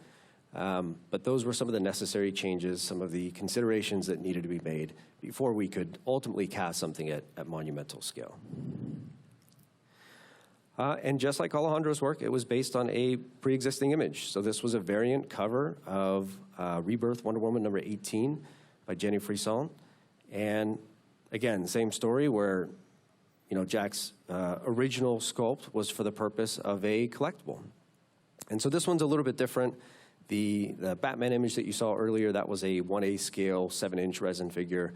This one's actually a 15-inch polyresin figure, so it's a little bit larger. So this is where I hope to not get crucified in the comments, because remember, we are experts at everything that comes after ZBrush and not experts within ZBrush. So probably a little bit different than some of the presenters you saw previously. But this might have been what the ZBrush workflow would have looked like. So maybe if we go back in time and we think about, Alejandro and Jack, and they've just sculpted their original model, they'd probably cut up and key the model, maybe ensure that it's watertight, set the thickness, maybe you use magics to hollow it out, and then they'd send it off to the printer, right? So their portion of it's done. Is that roughly? Yeah. Okay. Yeah. The sculpting part's missing though, but. Well, of course. That goes without saying, but sure. Chris, that's the long part. It's kind of an important step. It's an important that should have been step one. Yes. No, you're pretty much, that's pretty much, you're going to cut up, key it, figure out what you're going to do for sure. And then, got to have watertight because you're going to 3D print it. Yep. Set your thicknesses. Yeah. Okay. Especially save on material. Yeah. So then it gets sent off to the printer, and in this case, it's DC Direct. And so they're done, right? Like you can do whatever you want with it, print it out, mold it, and make additions and all that stuff. And so you would think that if you were going to do the same thing for bronze casting, you would just, at monumental scale, you just make it bigger. You just scale it up and send it out, and it'd probably be the same thing. But that's actually not how it works. So before I get into all of the considerations and why those original sculpts needed to be modified, I do want to talk in detail about the bronze casting workflow, because like I said, there's an entire generation of people, and maybe not necessarily the people in the audience today, but maybe kids that are going to watch this later on, that have only ever sculpted in ZBrush and know nothing about traditional sculpting or the lost wax casting method. And so it's important to understand that so that you can understand why we made some of the decisions we made as far as changing the composition, and again, all of those considerations that we referenced earlier. So what we're going to do is we're going to spend just a few minutes talking about the lost wax casting method so you guys have an understanding of how traditionally, if we were to have been brought something in clay, right, this is what the process would look like. So I'm going to have Angel take over this portion of the presentation because, again, he is our Foundry guru. So he's going to take you through step by step. There's a roughly 11-step process to taking something, an original sculpture in clay, and then reproducing that subsequently in bronze. So first step, mold making. Mold making. Well, basically, we need to start with the original that is created. Basically, traditionally will be in clay. In this particular case, you can see our mold maker encapsulating the figure, which is the artwork, with some kind of clay. He's in the process of making divisions, shims, and preparing the original to be molded. Basically, he is adding some kind of like a water-based clay to create a negative space that is going to be used to pour the silicone rubber into that mold. Once all of that is made, then he will remove the clay, the shims, he will pour the silicone, and then that silicone becomes the negative, which is going to be the mother mold that we're going to be using to create the wax that is going to get lost in the process. So we can move to that. Okay. So then what? And here we will have the wax figure. In this particular case, we have the head of Batman right here. So that wax coming out of the mold traditionally is going to have some seam lines, air bubbles, and things that are normal in the process. We do have our expertise wax cleaners that will come back to that particular piece and remove all the air bubbles, the seam lines. We will try to reproduce the texture that is lost in the process of removing the seam lines and the bubbles. And for that, we normally will create our own tools, or sometimes there are tools that already exist, and we'll come back and just use the tools and recreate the texture that get lost in that process. So there's two additional things I wanted to note real quick, too. So the artisans that we have in the back chasing wax, and I can only speak for our foundry, but I think this is the case in many foundries. They've been back there for 20-plus years, right? They're artists in their own right. And so you have to remember that, you know, when you're pulling a traditional wax, there can be imperfections, inconsistencies that they then have to match. So if there's this really intricate texture or this really fine detail, they themselves have to go back and recreate that detail. So it's pretty incredible what they do. And the other thing I wanted to note is that what you're looking at here, rather, it actually isn't wax. We're kind of fibbing a little bit. This image is actually, and I'm skipping ahead, but it's one of the prints that we got from our printer. It looks very similar to wax, and because we're talking about Batman or Wonder Woman, we decided to use this image. But technically, this isn't wax. So this is the next step of the process. I want to go back to the, sure. so that we can explain a little bit about the gating. Yep. So like if you see at the bottom of the red part of Batman face, you can see some kind of channels, some gates, we call them. Those are the sprues that we add to the piece in order for the bronze to be injected into the mold, secondary mold that we're going to be showing you on the next slide. Those channels that we call gates are going to become a negative. So once we make and finish the shell, we're going to melt the wax. And what you see right now is going to become a negative that is going to receive the molten bronze inside. Okay. Now shell. So there you go. So that is the shell process. So basically what we are doing is we are using slurries, silicas, and shell material that is going to create a secondary mold that is going to get lost in the process as well. This is going to get destroyed in the process of making the bronze. So little by little, we're dipping the waxes into our ceramic tanks. We apply silicas, and we make the secondary mold that later in the process is going to get vitralized by applying heat. That silica feels like a glass, and that creates the mold strong enough to hold down the molten bronze at a 200 Fahrenheit temperature. And you can actually see in the background, like right beneath the clock up there, when he talks about the buildup of the material, ultimately it ends up looking something like that. So they start with like it's a really fine sand in the beginning. Very fine silica that is going to start capturing and reproducing the detail that you see in the wax. So we go from the finest all the way to the coarse that we'll use at the final stage of the process just to give it the strain and the thickness necessary for the shell to be strong enough to hold the molten bronze. Right. Okay. And then there's the metal pour. There you go. So once the shells are finished in our shell department, then we take those out, and we have a kiln in the back. You can almost see it back there. So we bring those shells, and we cook those shells for about 3 hours to get them vitralized. The excess heat that they go is probably about 900 to 1,000 degrees. And in the process of doing that, we are crystallizing, we're fusing. Technically, they're turning into glass in the inside. The wax melts out, and it's just leave the empty mold for the bronze to be poured.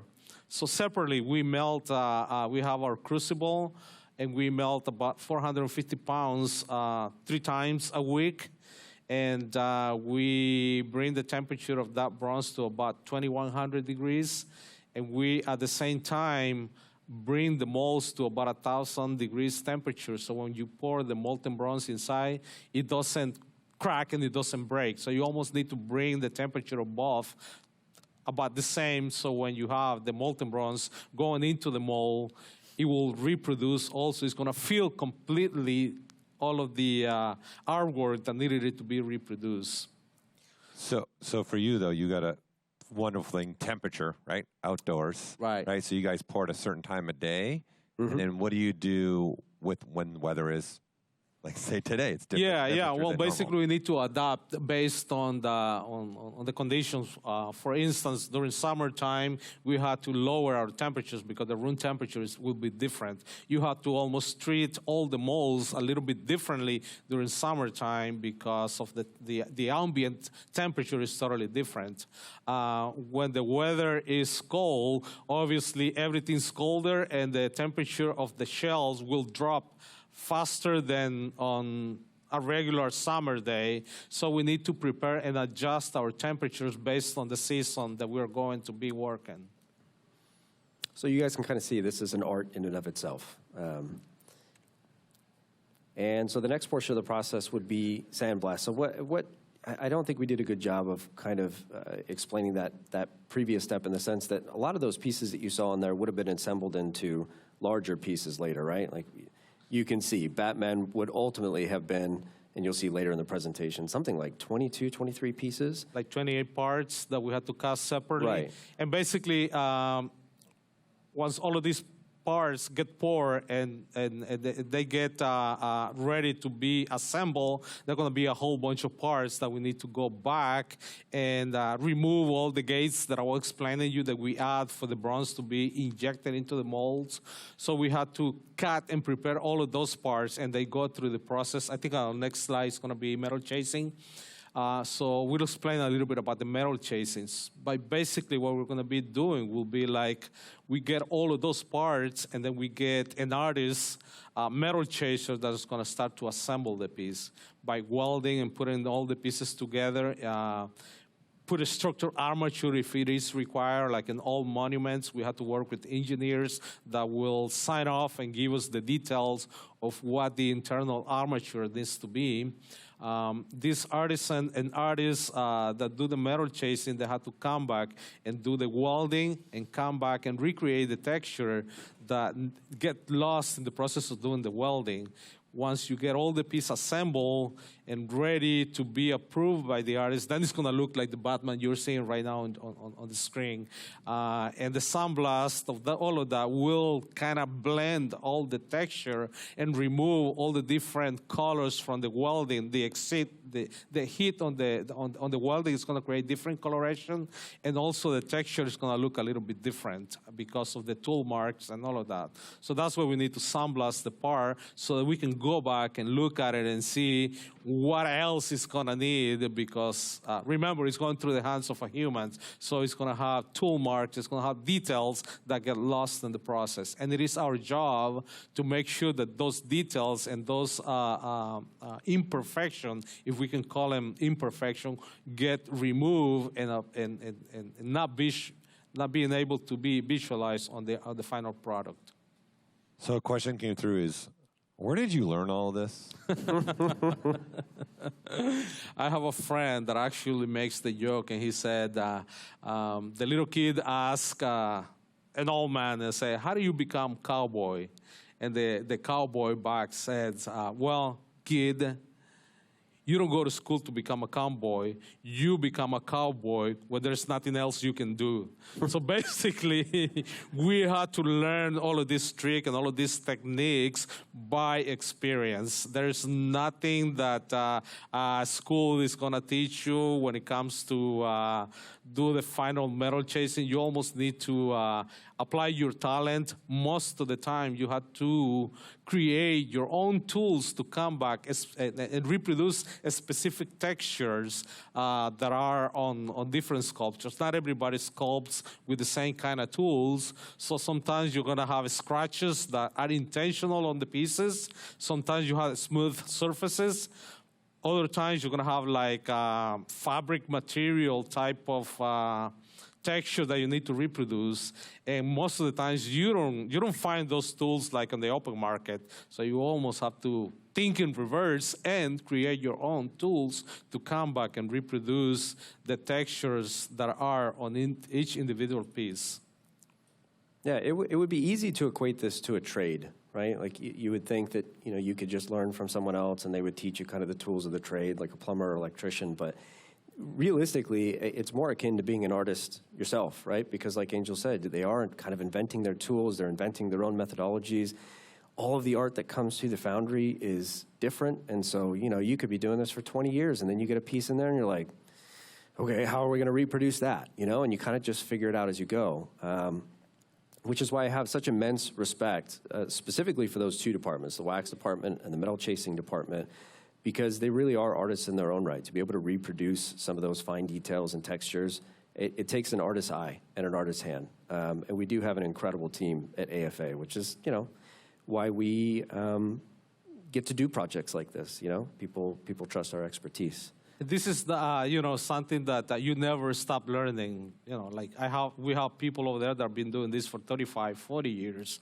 And we get a new hire. Somebody comes into the company, and they come back from a different foundry or different business, and then they say, well, I think I have an idea on how to make this a little more efficient. And they come back with a different idea, and even though our existing employees been doing this for 35 or 40 years, they learn something from someone that was doing the same kind of work, but using a different tool, a different method of welding, or a different material. So it's something that you never start learning.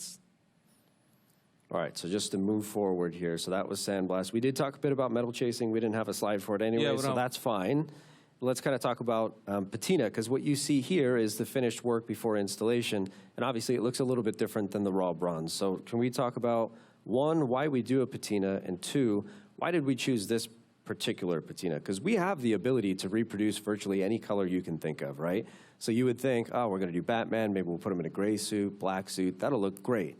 There's a reason that we choose these types of patinas for public sculptures, specifically those that are going to be outdoors. So can you tell us a little bit about that? Yeah, well, when you're dealing with public art, you have to almost think futuristically what is that is going to happen. You put it on a public place, you have people that is going to constantly come by and wants to take their selfie, get close to it. You get vandals that are going to throw a can of soda, or, you get the wild child that's going to get a crayon, is going to kind of draw on it. So you almost need to think in advance and choose the proper patina for the pieces that are going to be in public. And just to give you like a quick explanation of what patina is a kind of chemical oxidation that we make artificially on bronze. So depending on the color that you want to use, that you want to recreate, then you choose the right chemical. And that chemical, it gets applied by using heat. Then you lay the chemical either using a brush or a spray gun, or anything that you can just use to throw the chemical into the figure. Then you can use something like that. And with the torch, you are like expediting whatever Mother Nature is going to be doing to the bronze. Those cold nights and the hot days, those changes in temperature are going to affect the finish on the pieces. So when you do it in a more controlled way by using the heat and the specific chemicals they're going to be using, like you can see on Batman, the logos, the belt, they have a little bit of a different coloration. That's because we use different chemicals to create those sudden changes. But when the pieces are in public, they get treated by Mother Nature. You get rain. And you almost need to predict what the ambient where the piece is going to be displayed going to do to the bronze. So you almost need to kind of guide it in that direction in a more controlled way. So when the pieces are like 20 years already installed, they still are looking in a way that still is attractive to the public. That's why, we alluded to this earlier, but that's why we didn't do it in black or gray or some other color. They won't hold up, right? The UV from the sun, rain, all that stuff. It all affects how these chemicals change over time. This particular patina, which is why you see it so often on public works of art. I mean, whenever you see a bronze, more often than not, it looks like this, right, when it's outside. And there's a reason for that. It's not because we don't want to be, colorful and inventive. It's that it will continue to look like this, more or less, for the next 10 or 20 years, whereas if we did it in black or gray, it would look black or gray for about 3 months, and then it would start to change pretty substantially. Yeah. So that is the foundry process. So the third portion of this is, okay, we talked about the ZBrush workflow. We've talked about the gloss wax casting or the bronze casting workflow. Now, what are some of the considerations you need to make before you attempt to blend those two workflows together? And so we're going to go back to Alejandro's work. This is the original sculpt that he did for DC Direct. And you'll notice it's been cut and keyed as if it's going to be a collectible, because like I said, it was. Unfortunately, for the bronze casting process, we need one contiguous surface to work with, right? And the reason we need one contiguous surface is that the cuts that you guys make that are appropriate for casting a collectible or an action figure are not necessarily the same cuts that we would make that would be appropriate for welding. So a perfect example of this is you can see that key right under Batman's cowl and cape, right? And it's been made to just pop right on top of the torso. And for an action figure, that's great. For us, it would be nearly impossible for us to weld those pieces together. And so we need a little bit more agency, a little bit more control, a little bit more flexibility over where those cuts are made, which is why we would prefer something like this. So I would imagine that probably makes your lives a little bit easier because you can just sculpt a complete sculpt. You don't have to worry about cutting and keying and all the things that we talked about earlier. You can just sculpt a complete piece like this. So with Batman in mind, again, we're going to go back to the finished piece. These are some specific considerations that needed to be made to make this sculpt appropriate for public consumption. So one of the things that we did is we had Alejandro bring the cape in closer to the leg. And the reason we did that is we had to close off what's called a pinch point. So Angel talked about this earlier. When you've got sculptures out there, people do weird things, right? And so sometimes you get children that will try to stick their head in something.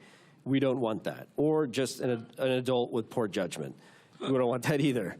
So we had to bring that a little bit closer to close off that pinch point. We also removed the utility belt in the back detail. So let me go back to this slide right here. You can see on the very far right, Alejandro originally sculpted all of this fantastic detail in the back of Batman's back, right? And he fully sculpted the back of the utility belt, and it was great. For an action figure or a collectible, where maybe the cape has a little bit of flexibility and you can see underneath, great. But you're not going to see that with a bronze sculpture, right? That cape's not going anywhere. So there's no sense in having the detail back there because you're just adding complexity and expense to a project that's already pretty expensive, right? Bronze is not cheap. And so that's one of the reasons that when Alejandro went back in, he left that detail out. So basically, Batman's cape functions as his back. We also made the cape a single wall versus a double wall. And the reason we did that is if we were to scale up that original sculpt from 7 inches all the way to 7.5 feet, the bottom of the cape would have been like this thick, right? And it would have weighed 600 pounds. So we haven't gotten into Wonder Woman yet, but that whole sculpture weighs 600 pounds. Batman's cape alone would have been 600 pounds. So Alejandro did, not we. Alejandro went back in and he sculpted this as a single wall. And I'm telling you, when you see it in person, he did such a fantastic job because you wouldn't really notice the difference. Aesthetically, it still looks like Batman's cape. So it should also be noted that when he went back in and did the second sculpt, he got notes from Jim Lee again, right, to make sure that he was maintaining the artistic integrity of the piece. So this was a very collaborative project. DC was involved, Warner Brothers was involved. Everybody had to kind of check off to be like, okay, we'll make these changes, but we want to make sure it still looks like Batman. And then the last thing we did is we rounded off and we added thickness to the blades on the gauntlet for obvious reasons, right? You don't want children running into, literal blades on Batman's gauntlet. And so we had to thicken those up a bit. And just so you guys know, we also check in with engineers and building and safety. It's not the same kind of design or the same kind of rules that we need to play if the sculpture is going to be installed in California versus if it's going to be installed in Florida. They deal with hurricanes, we deal with earthquakes. So all of this is a collaborative effort between the artists, the foundry, the final location where it's going to be installed. There are inspectors that come by and verify that everything is approved and done based on the engineer's point of view about the project. So all of that needs to be a collaboration between all of those entities. Yep. So now to Wonder Woman. Considerations or some considerations that needed to be made about her composition. you can notice, like we talked about earlier, there were some considerable changes made to the composition. The spear, again, for obvious reasons, you cannot have people climbing up and impaling themselves on the spear. So you had to remove the spear, which was unfortunate. What doesn't seem as obvious is it's obvious to the eye, but why we did it.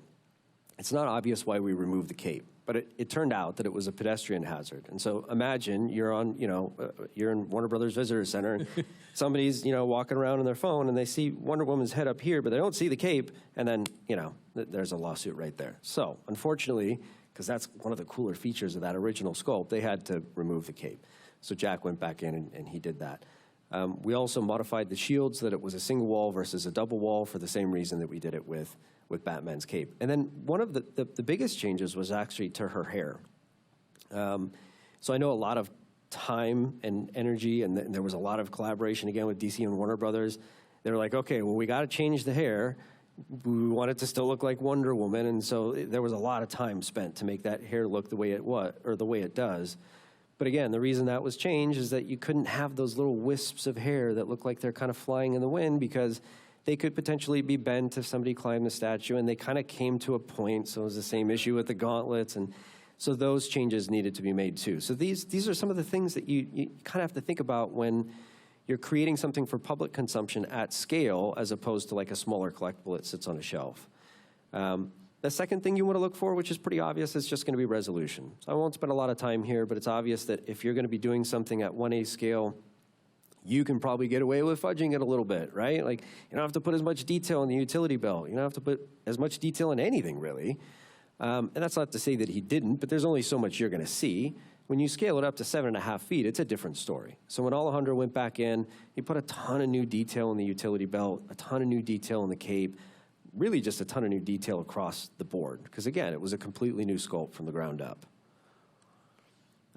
Wonder Woman, similar story, right? So Jack went back in and added a bunch of details specifically into her armor. And then, we talked a lot about the hair. There was a lot of time spent on the hair, too. And then the last... Did he did the updating of the hair as well? Then, yes. Yes, so everything went back to him. He had to do all those updates as well. Yes. Yep. Safety first. What did we learn today? Yeah.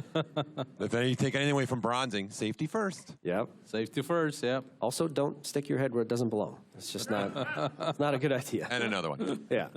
I hope you guys know that already, but so yeah, we alluded to this earlier. I won't spend a bunch of time here, but I just wanted to revisit the safety points because these are big considerations. And again, they're different with every project, but I would say pinch points and sharp edges are probably two of the biggest things that we look for. So, right, Batman's gauntlet, sharp edges, and then his cape being brought closer to the back leg.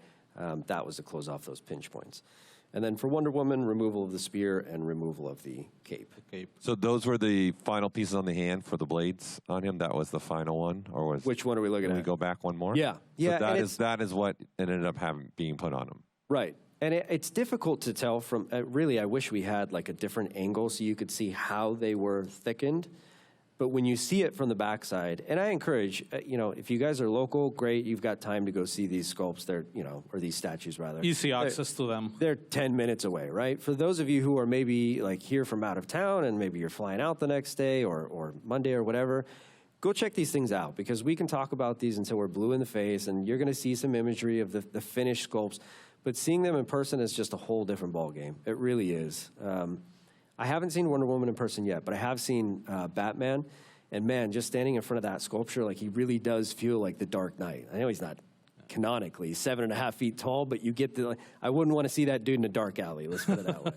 Yeah, so for those that are local, the Batman's in front of the AMC Theater in Burbank, down there, if you were there. And then the Wonder Woman's in the entrance to the visiting center of Warner Brothers Visitor Center. Yep. They're like 10 minutes from each other. Exactly. It would be totally easy to do within a day. Yeah, but you're not allowed to go until after the ZBrush Summit. It's just right. You got okay. You're all wait another day or two here. Okay, so we went through the ZBrush workflow, kind of. We went through the bronze casting workflow, and then we talked about some of the considerations that needed to be made. Now we can blend the two processes together. So this is kind of what I guess the view that we have, right? So we will get a a file from, say, somebody like Alejandro, and then we will send it off to our printing partner, Form 3D. And our contact over there, Troy, understands the casting process, and so we can go back and forth and say, okay, this is where we think we need to make the cuts that will make it easier for us to ultimately weld together. And so what you're looking at here is a diagram that he would send back and say, okay, these are where, you know, the cuts will be made, these are the panels that I'll print, and I'll send these to you. Now, it's difficult to see, but within these panels are smaller panels. And so these are the cuts that make sense for us, but there's only so much space in the printer, and so oftentimes, even though, and we're going to get to the printer we use, it's pretty large, there's only so much space to nest the panels, and so sometimes what he'll do is he'll take, say, section 16 that may have been 4 panels, and he'll piece those back together for us before he sends them out. So what you're looking at are the pieces that we get, the pieces that we receive, and then ultimately we, you know, go through the whole process of recreating them in bronze. But that's not necessarily what's printed out. Is there anything you wanted to add to that? Or is no, you're okay. good. You're good. You did good, Chris. You know, I'm trying here. I'm trying. Yeah. Okay, so Wonder Woman, similar story, far less complex. You can see there's fewer parts. I want to say there's 10 or 11 there versus Batman that had how many? Like 28 parts. 20 yeah. So not much to add for that slide. Okay, so when it comes to the printing, I would imagine most of you that are, if you're printing at a consumer level, you're probably using something like the printer on the left, right? One of myriad different resin printers. This is a Form 3. We use an industrial grade printer by VoxelJet. And so it's difficult to get a sense of scale with the two next to each other, but a full-size human being could stand next to the VoxelJet and their head would probably come to about the top. So it's a pretty big machine. So that's the VX1000. The one pictured, because for whatever reason I couldn't find a good picture of the VX1000, that's the high-speed version. We use the standard version because it has a higher resolution. The only difference is the screen is on the right instead of the left. I don't know. But that's essentially what it looks like. So why do we use the VX1000? Well, for one, it's got a larger build platform, so it allows us to print out larger panels, right? Which is really important when you're doing something that's 7.5 feet tall.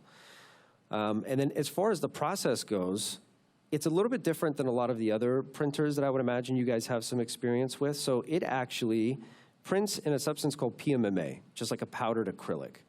And so what happens is that bar you see in the middle there, that's called the recoater. And that applies this uniform layer of PMMA at about 100 to 150 micrometers, or micrometers, depending on how you pronounce it.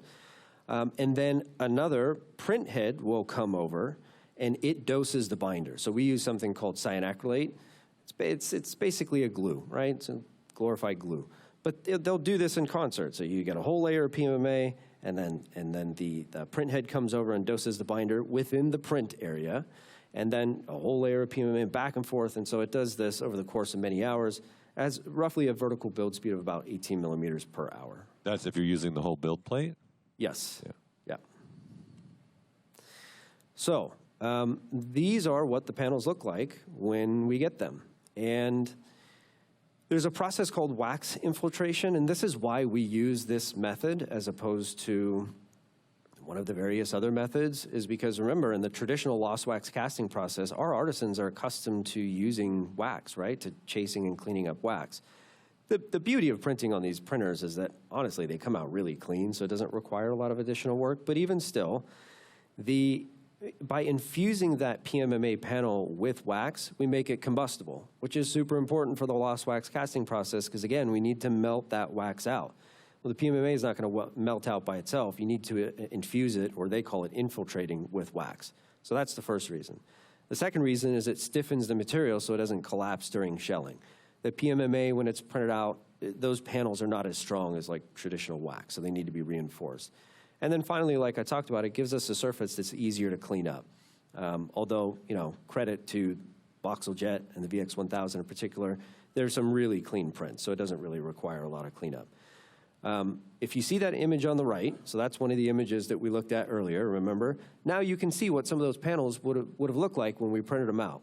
So Batman's cowl there, his face, and a bit of his shoulder would have been, it looks like part one. And then the second image, the one in the middle, would have been, it looks like part 2. Yeah, the cape. Yeah, so you can kind of get a sense for what these things would look like once they've been printed out and sent to us. So now we are essentially back to kind of where we started for the lost wax casting process, except now we get to eliminate the mold because nobody brought anything to us in clay. We get to eliminate the wax pull because we had these pieces sent to us, like they didn't need to be pulled out of the mother mold. And essentially the rest of the process is the same, right? So now that PMMA panel that's been infiltrated with wax functions as the wax portion of the process, and so we chase it and gate it and shell it and burn it out until ultimately. Just so you guys know, the wax chasing is also minimum because technically the 3D print will come out a lot more cleaner. So it's minimal chasing what is required when it comes from the 3D print. Right. Yep. And then this is the finished work. So this is Batman that was installed outside of the AMC, like we've mentioned a few times. Some of these shots I got from Alejandro. Again, he was great about sending some of this stuff over. So that is what Batman looks like, fully installed on the plinth and everything. And then here's some additional detail shots that I got from Alejandro, which I thought were great. I wanted to include those too. And then we have Wonder Woman, who's been installed outside of the Warner Brothers Visitor Center. Just a fun little anecdote. I learned after the fact that I guess, leadership at Warner Brothers are like, oh, it'd be really great to have Wonder Woman facing the Warner Brothers studio tour. Like, that would look really cool. That's a great photo op. And then they found that when people wanted to take pictures of Wonder Woman, they would be taking them the other direction because they want Wonder Woman behind them. So I think ultimately they're like, maybe we should have turned her the other way. But for right now, that is the direction that she has been installed. Looks like you go back out there and move it, huh? Yeah, hey, I mean, if they want us to do it, we'll do it. So you just give us a call, Warner Brothers. And so that's it. That is the process of taking a sculpt in ZBrush all the way to monumental bronze. Okay, we got time still for some questions here. One came through online. I'm going to go do online, and I'm going to come to you next. So what about, you mentioned 10 years, like the patina lasts 10 years or 15 years or whatever it was. What do you do after the 10 years? You guys are being called out? I know you went back out for the Batman recently. Yeah, right? Yeah, well, we haven't done it yet, but... That was for vandalism. Yeah, so that was a little different. Yeah. Well, patinas are something that they just keep evolving. What we normally say in foundry terms is bronze is alive and just keeps going. Sometimes what Mother Nature does to the pieces that are out in public, they just make more beautiful. Mother Nature puts some green touches to it, some highlights, and they just keep going and just make it really beautiful. But most of the cases when vandals come by and vandalize the pieces, scratches, break parts, they need to be removed and brought back to the foundry so they can be properly treated. Sometimes we have to sandblast the entire figure, do all of the repairs that are required, and a new patina gets to get applied. We also recommend on most of the projects that are outdoors that there's a maintenance program that needs to be done. Yeah. Technically, someone needs to physically go on site and remove all the buildup that is going to be on top of the bronzes, put a coat of wax on it, buff it, kind of like whatever you can do to your car, basically the same thing. So that, just to answer that question really briefly, that's essentially what you would do after the 10 years. After the 10 It's more years, maintenance than anything. Correct. Yeah. Okay. Question right here on the floor. Thank you, guys. I'm so happy to have had a chance to ask this question. It might be a little indelicate, but when you are an artist and you are conceiving a piece, what are the elements that come into play that affect your pricing ultimately when you are creating a piece? So a 15-inch sculpture. Yeah. Let's talk. What would make that more? What would be one element that would make it more price affordable? What would complicate and make things more expensive? Sure, that's not indelicate at all. That's probably one of the most common questions we get, right? So, Angel, what are some of the determining factors for price? We have a term that we say, you have to make it foundry friendly. And by saying that, technically what we're saying is minimize the undercuts, minimize, obviously you want to end up with a product that you sculpt that is your creation, but fragile, like little pieces of hair sticking out, all of that means most of the time that it's going to have to be like jewelry cast. All jewelry cast is a lot more expensive. You have mentioned something about 10 inches. 10 inches is kind of like borderline to be cast. I will encourage you, if you want to create something, to stay within, I want to say probably 16 inches to 20 or 15. Oh, okay, I'm sorry. Yeah.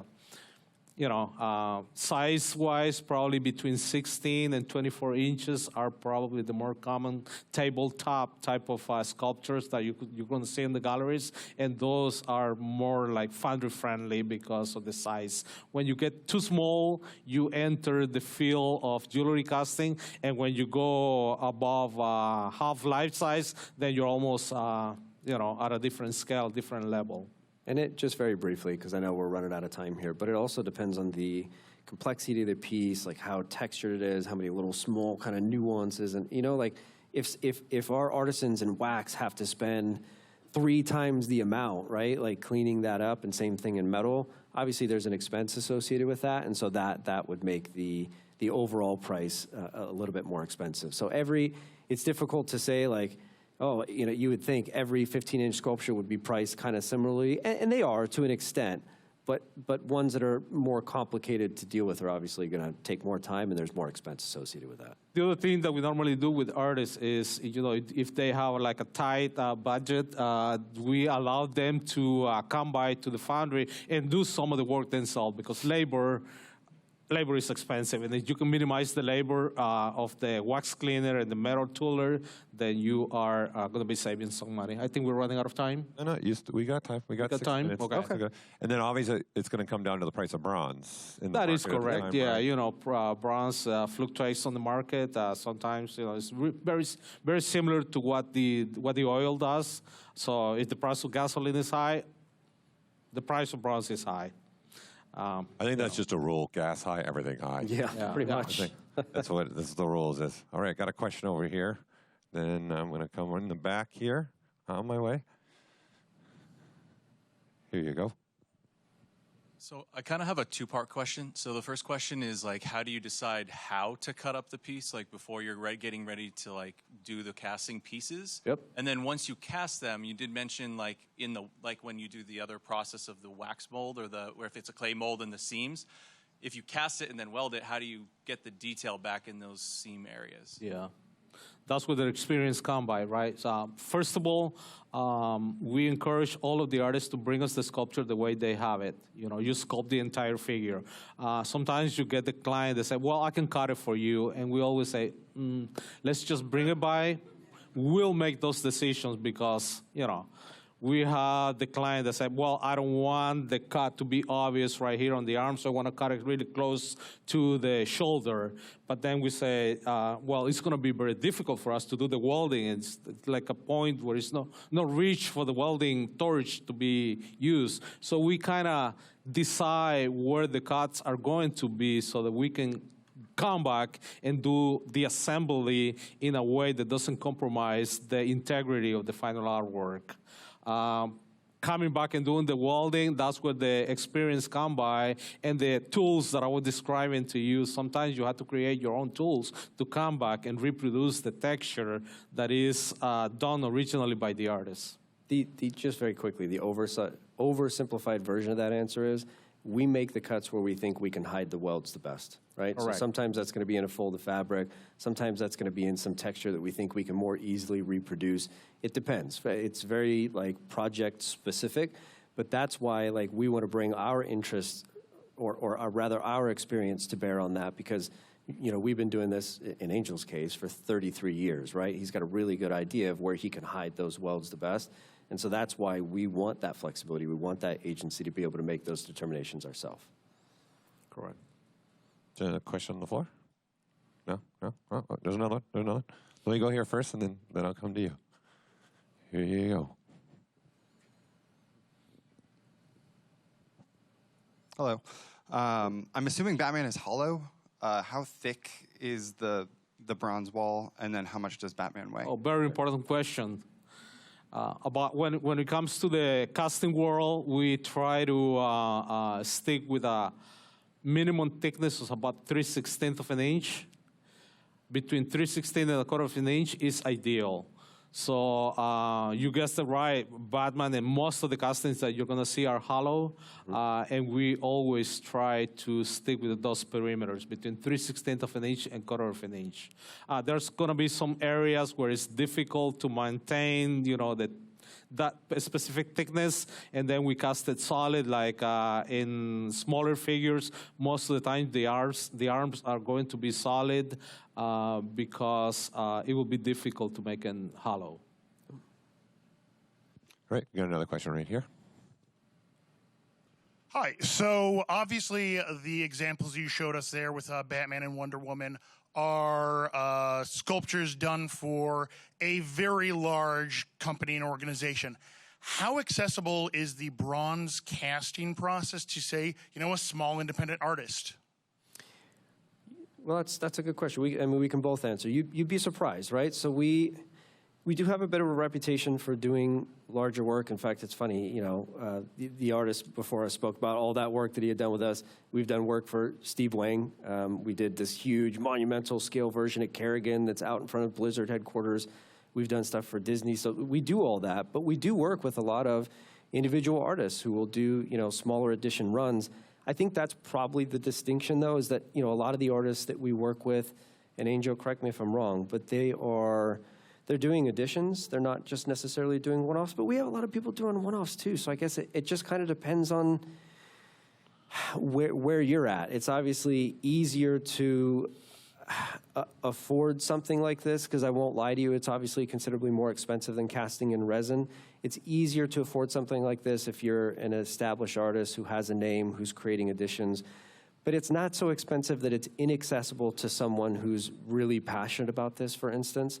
And does want to cast something, specifically at that size we talked about earlier, 16 to 24 inches, I think you would be surprised at how accessible that is to normal, everyday artists. You still get the moms and pops that, want to create like the head or the bust of a grandchild. They come to the foundry, we give them a prize based on their creation. It's pretty accessible.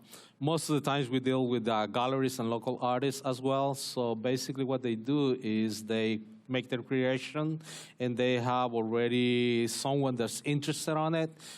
They say, I can cast it in bronze for you. It's going to cost you so much. And then they sell it to the first person that's interested on it, and by the time they pay for it, they have already covered the cost of the mold and the casting, or the 3D print and the casting, and they can continue as they go. If they sell another one, they can easily just call us up and say, oh, I sold the one, I need another one. We pull the wax, and they pay the deposit, we cast the second one. So it's kind of like an edition type of things. Okay. Well, last question from online. I'm going to give them to the online, and then we'll let you get off the stage here. What's the biggest sculpture that you've had to cast in bronze? That's a good question. Good question. For you guys that are familiar with the area in Beverly Hills, there is a Torah that is hanging off a Jewish temple that is called Sinai Temple, I think, on Beverly Glen, and I think it's Wilshire Boulevard and Beverly Glen. There is a Torah, a Jewish scroll of God hanging or passing the Torah to the Jewish community. It's hanging from the building. It's about 30, I think it's about 30 feet tall. So we did that back in 2001. Yeah. Just a small project. Yeah, a small project. And hanging, too. Yeah, that was a big challenge. We had to close the street. We had to rent a crane to lift it up. There were engineers kind of designing how it's going to hang from that side of the building. We had to drill some holes into the concrete to brace it with some steel cables. It was a major thing. So actually, if I can leave you guys with something, the one thing that I would want to kind of impart about AFA, and specifically our CEO who couldn't be here today, Brett Barney, he loves those types of things. Like, he loves kind of pushing the envelope, figuring out how to complete projects that maybe other foundries couldn't do or refused to do because it was just, too complex or take too much time, we encourage you guys, that's why we have the contact information up here. If you guys have any questions about projects that you want to pursue, big or small, reach out. We love having conversations about that kind of stuff. And even if ultimately you guys end up not going that route, we'd love to have those conversations with you so you have a better understanding of if this is really accessible for you. Like if you do want to, create something 16 to 24 inches tall, like let's talk about it. Send over your sculpts and let's have a conversation. Because like I said, Brett, he's kind of garnered a reputation, especially in the past few years, for kind of pushing the envelope and moving into areas where traditional foundries typically are not. So we do like a lot of architectural elements, a lot of high-end furniture. What we showed today was the more figurative side of the business, but we do, if it can be cast, we've probably done it. Yeah. And so if you guys have this wild, crazy project that you guys are considering, trying to partner with a foundry for, reach out. We'd love to have that conversation. We are always pushing the envelope. We are combining, the ancient technology of lost wax casting process with the state-of-the-art ZBrush type of creation. So we are always combining and looking for good ideas to make the process accessible to the public and cost-effective for everybody. Yep. That's it.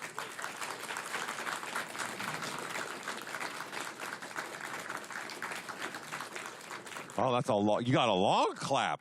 You guys know you're going to do this again, right? Because now I got to officially tell them they have to leave and get off the stage. Okay, Well, so we'll get your go. hands It's fine. ready. It's fine. All right, it's ready. Thank you, Ladies and guys. gentlemen, AFA. Thank you, Chris and everyone. Angel. Thank you.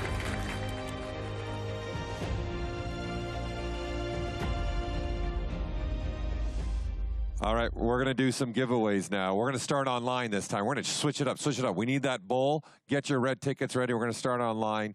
We got someone that's winning the All Access membership. Look at this timing to jewelry making as well. This is just crazy timing. I promise we did not do this on purpose. It's just crazy great timing over here. So we're going to find out who our winner online is for the All Access membership ZBrush Jewelry Workshops. We're also giving away those stuff here too. So make sure you got your tickets ready. I'm going to need the bowl. Do we have the bowl over there? Yeah, you bring it on up. Bring it on up right now. Adolfo, you have won the All Access ZBrush. Thank you. ZBrush Workshops.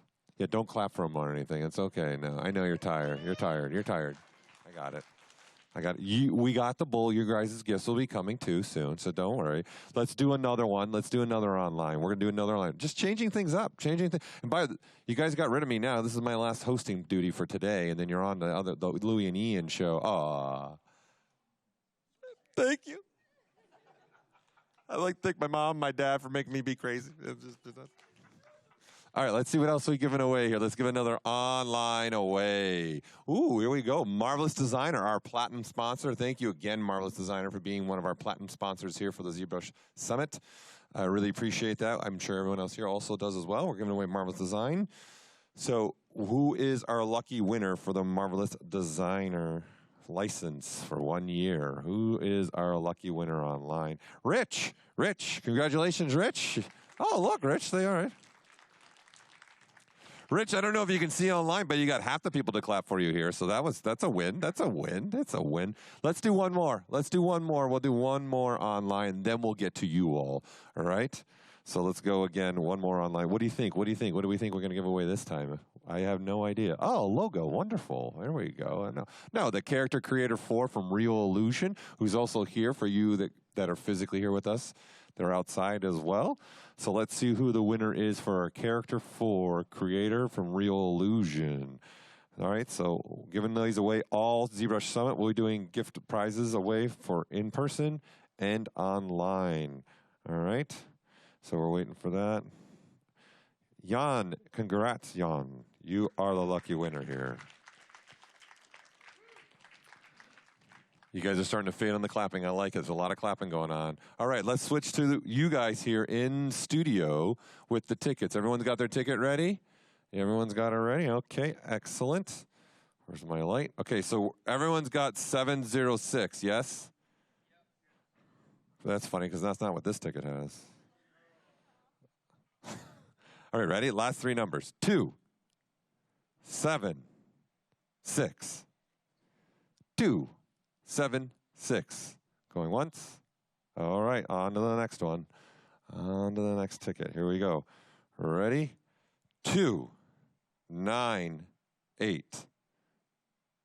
2, 9, 8. Nope. Okay. It's like a lottery up here right now. Okay, ready? 2, 2, 7. Do you have it? Is it 227? Did you just close? Close, close.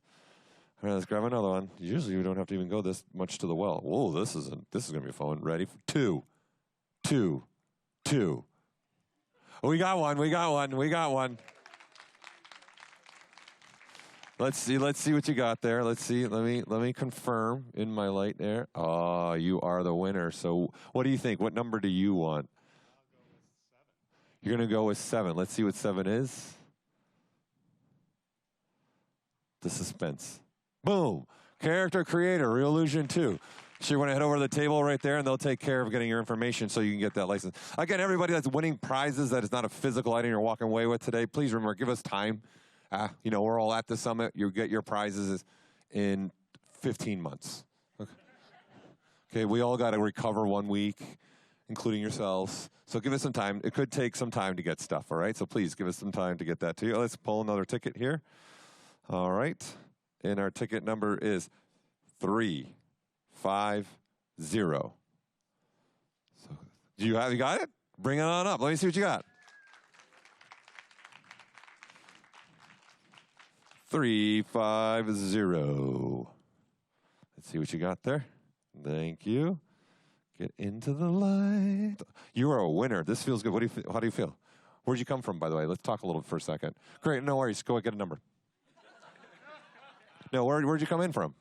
I just sort of moved here. Oh, from where? Virginia. God, welcome to L.A. Guys, again, we didn't plan this. I just decided to do this. This is great stuff happening. Well, welcome to LA. And look at you. You win something. What would you like? What number? Do you want me to help you? I can't. You're going for 12. Are you sure? Is that your final answer?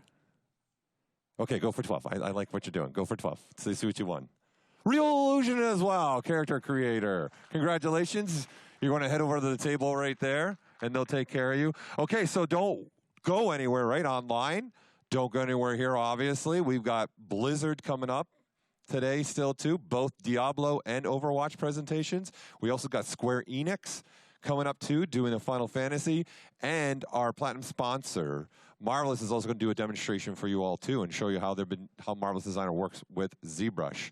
All right, so don't go anywhere. Stay seated. Or for those here, go grab something quick to eat. It's our little break. We're going to take a little lunch break. Okay, so we're back with Blizzard at 2:30. All right.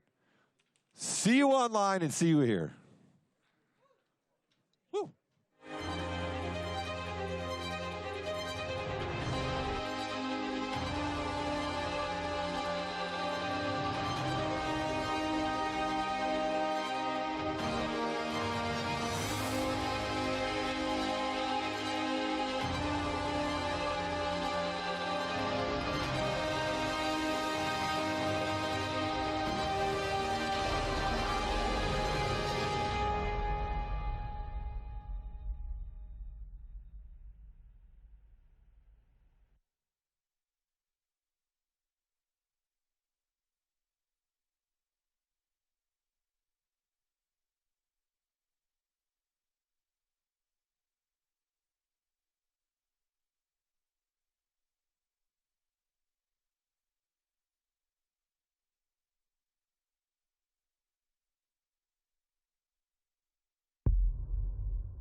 Hi, I'm Rick Baker, and I've been a ZBrush user since almost the inception of the software. And, how did that come about?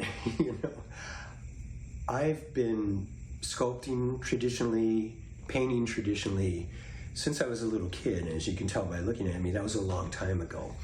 And, I love making things, and I love finding new ways to make things. And in the late 80s, I started painting digitally and fell in love with the process, the fact that you could save things at various stages and go back and forth and revert. I called it no fear painting, and I wanted to do the same thing with sculpture. So I got a point and polygon modeling program and played with that for a while, and it just didn't take to it. It was so not organic, not like I was used to pushing clay around and cutting into and adding to. And so I thought digital sculpting was something I was never going to do. And then along came ZBrush. And, mind you, when I started ZBrush, it was a completely different animal back then. There were no, it wasn't Dynamesh, there were no subtools. In fact, this Popeye sculpture I did in ZBrush when I was beta testing the first version of ZBrush that had subtools, and this was a long time ago.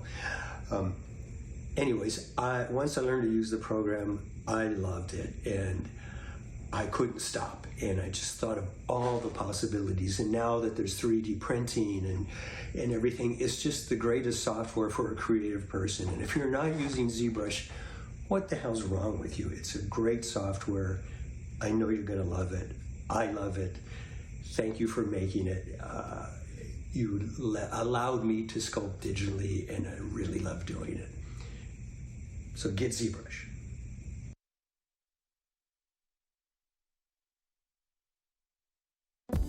Every single week, there is new artwork that is awe-inspiring. ArtStation helped me get to this job where I am today. Being able to see their work on ArtStation and then reach out to them in that same space is really helpful.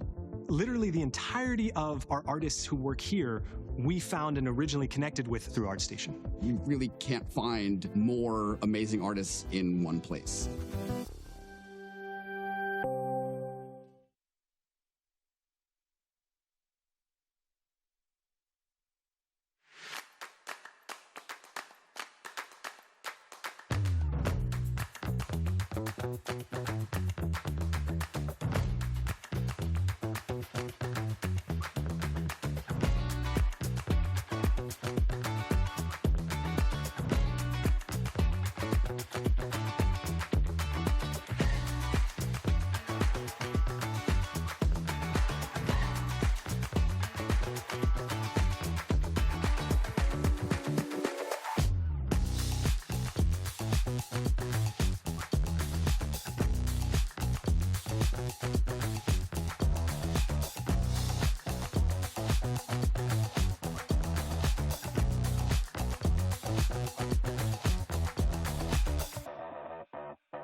you might recognize me as Donna Erdanov, the 2018 and 2019 live ZBrush Sculpt-Off champion.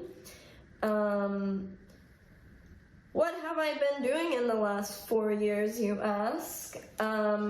I have gone on a crazy journey working for the last 4 years as a 3D artist and also more recently an outsourced lead on the Fortnite character art team at Epic Games. And it's been truly an amazing experience being able to just sculpt so many cool characters and work in such a creative field. I really am not taking it for granted. It's been a really rewarding experience being able to pursue a career like that. And honestly, I use ZBrush every day. pretty much every day. So yeah, I like it.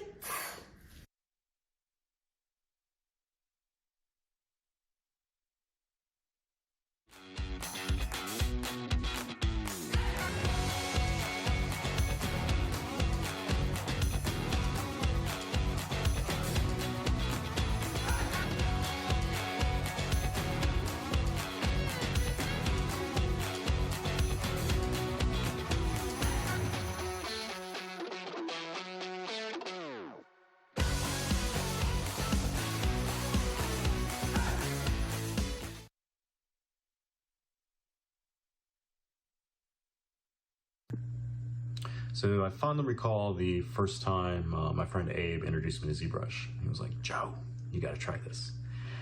The program itself was alien at first, but within a few minutes I was hooked. At the time, the program had all these features and there was also really no one that knew how to use them. So for me, I felt like an explorer going into uncharted territory. I remember going through and trying out all the different features and buttons and sliders and getting these really amazing results. Features like Dynamesh and Decimation Master were mind-blowing. I was finally able to create what I envisioned in my head, and I also had symmetry and undos. I definitely wouldn't be where I am today career-wise without ZBrush.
Hey, my name is Marco Plouf. I've been using ZBrush for about 15 years now, and I still remember the first time that I tried the software and how my mind was blown about like how responsive the software was to my needs, and it stayed that way since then. I just feel one with the software. But seriously, it just like it felt magical, and I'm so happy about that. And I'm really happy as well about the fact that the community at ZBrush and the people working at ZBrush also helped me to get my first job and to be seen. So I'm also eternally grateful for this. So thanks, guys.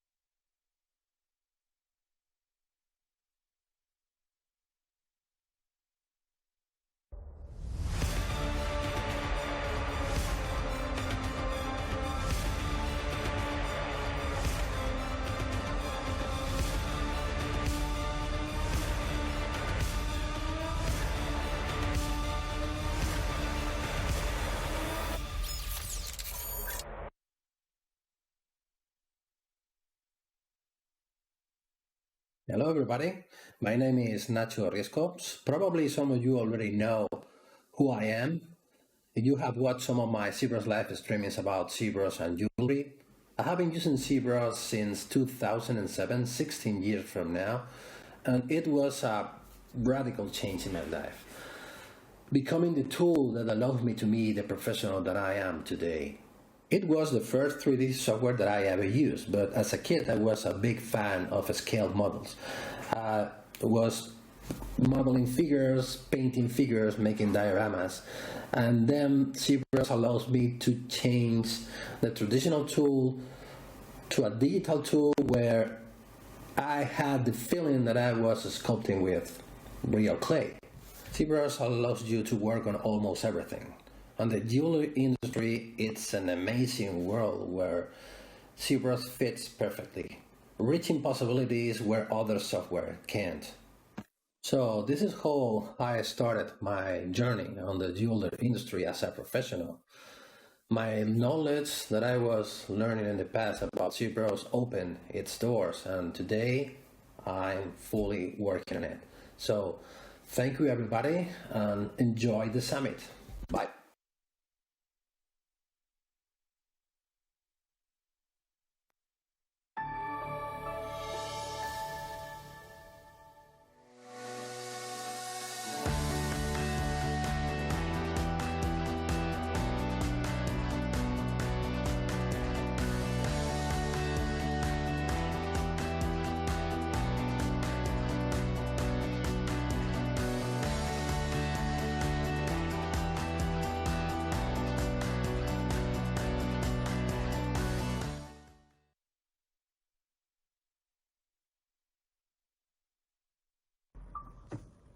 To me, the ZBrush experience means one thing. It means freedom.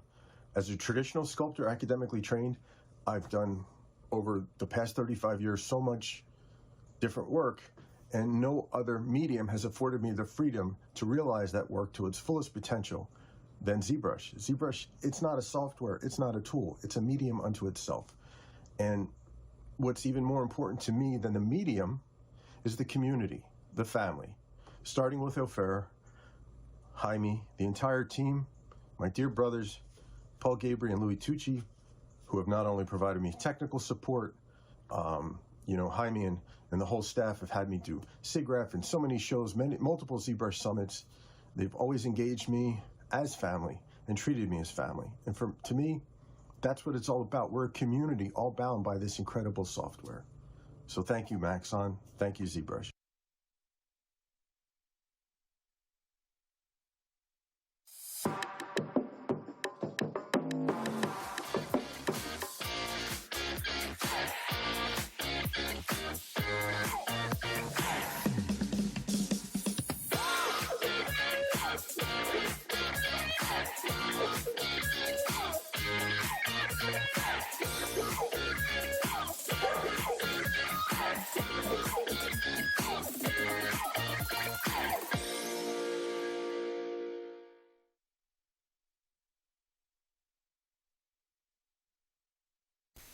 Hi, I am Danko and I am an Italian sculptor working for the collectible industry. I would dare to say that ZBrush literally changed my life. In fact, I met this amazing piece of software about 20 years ago, and back to those days I was working as a biologist. It was love at first sight, up to the point that I realized that what I wanted to do for a living was sculpting things and do creative stuff. So it was a crazy change that luckily for me turned out to be the right choice, and so today I can say that I'm doing my dream job, sculpting things almost 24/7 and getting paid for this. So I'm super grateful to ZBrush and the whole ZBrush team that I really feel like family, together also with the Aveson community of passionate artists that I had the chance to meet throughout all these years.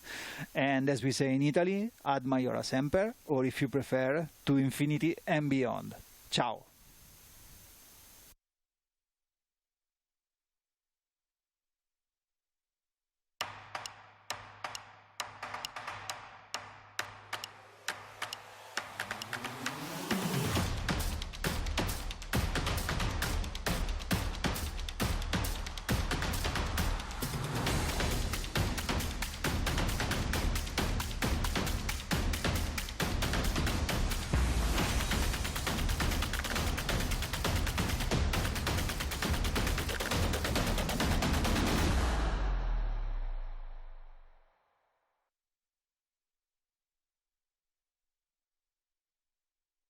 Hello, kind and gentle folk. I'm Tomas Fiddlesbot. I've been using ZBrush for 17, 18 years for jewelry design and manufacturing. For all the really wonderful things I could say about the application, the community is 1,000 times more.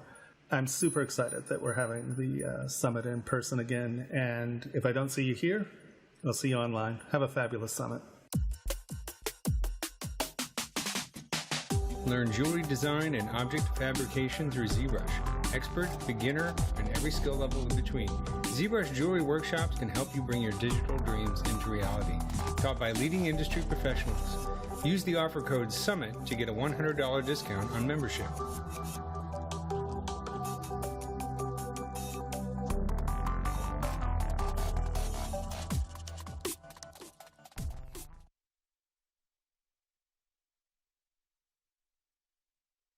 I wasn't like the prodigy of drawing. I was just looking at how to improve my art. So I started taking Gnomon classes. I was the youngest person in my term. I came out of high school, so I kind of had to have this mentality of, was I ready for Gnomon? Got the internship at Legacy Effects because they really liked the creature design work that I did. And then they hired me, and I was working there 4 years. As long as I'm doing character work, as long as I'm telling a story, that's really all that drives me.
Hi, I'm Rick Baker, and I've been a ZBrush user since almost the inception of the software. And, how did that come about? I've been sculpting traditionally, painting traditionally, since I was a little kid. And as you can tell by looking at me, that was a long time ago. And, I love making things, and I love finding new ways to make things. And in the late 80s, I started painting digitally and fell in love with the process, the fact that you could save things at various stages and go back and forth and revert. I called it no fear painting, and I wanted to do the same thing with sculpture. So I got a point and polygon modeling program and played with that for a while, and it just didn't take to it. It was so not organic, not like I was used to pushing clay around and cutting into and adding to. And so I thought digital sculpting was something I was never going to do. And then along came ZBrush. And, mind you, when I started ZBrush, it was a completely different animal back then. There were no, it wasn't Dynamesh, there were no subtools. In fact, this Popeye sculpture I did in ZBrush when I was beta testing the first version of ZBrush that had subtools, and this was a long time ago. Anyways, once I learned to use the program, I loved it, and I couldn't stop. And I just thought of all the possibilities. And now that there's 3D printing and everything, it's just the greatest software for a creative person. And if you're not using ZBrush, what the hell's wrong with you? It's a great software. I know you're going to love it. I love it. Thank you for making it. You allowed me to sculpt digitally, and I really love doing it. So get ZBrush.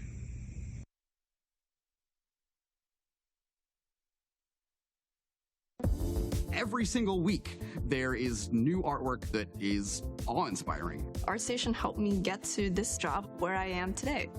Being able to see their work on ArtStation and then reach out to them in that same space is really helpful. Literally the entirety of our artists who work here, we found and originally connected with through ArtStation. You really can't find more amazing artists in one place.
you might recognize me as Donna Erdanov, the 2018 and 2019 live ZBrush Sculpt-Off champion.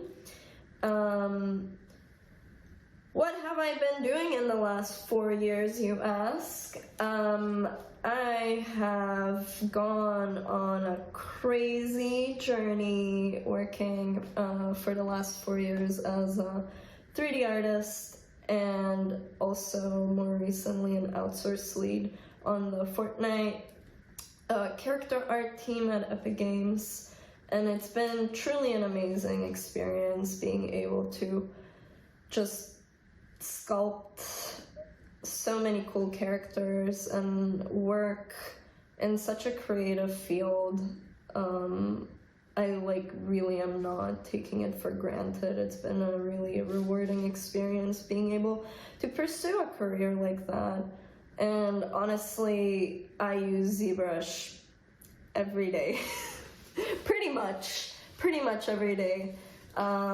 So yeah, I like it.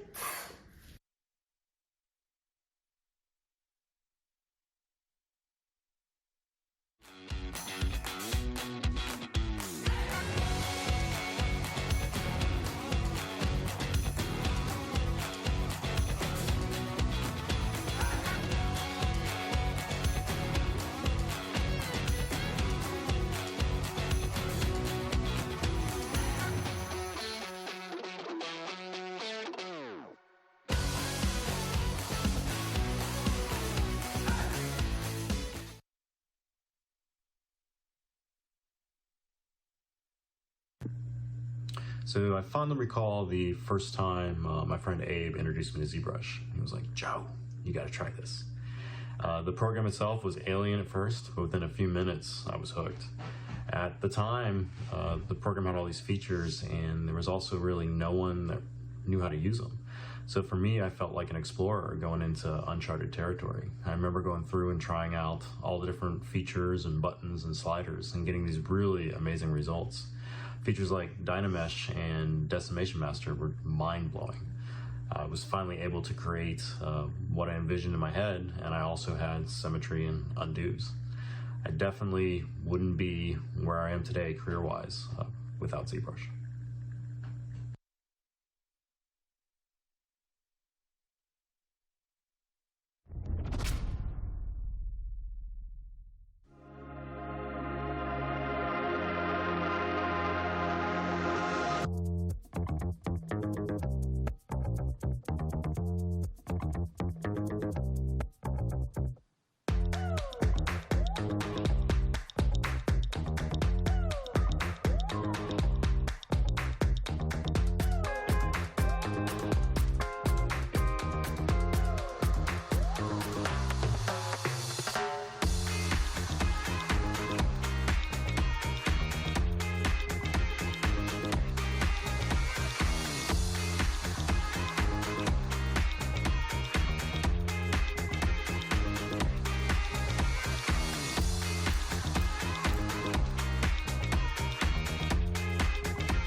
Hey, my name is Marco Plouf. I've been using ZBrush for about 15 years now, and I still remember the first time that I tried the software and how my mind was blown about like how responsive the software was to my needs, and it stayed that way since then. I just feel one with the software.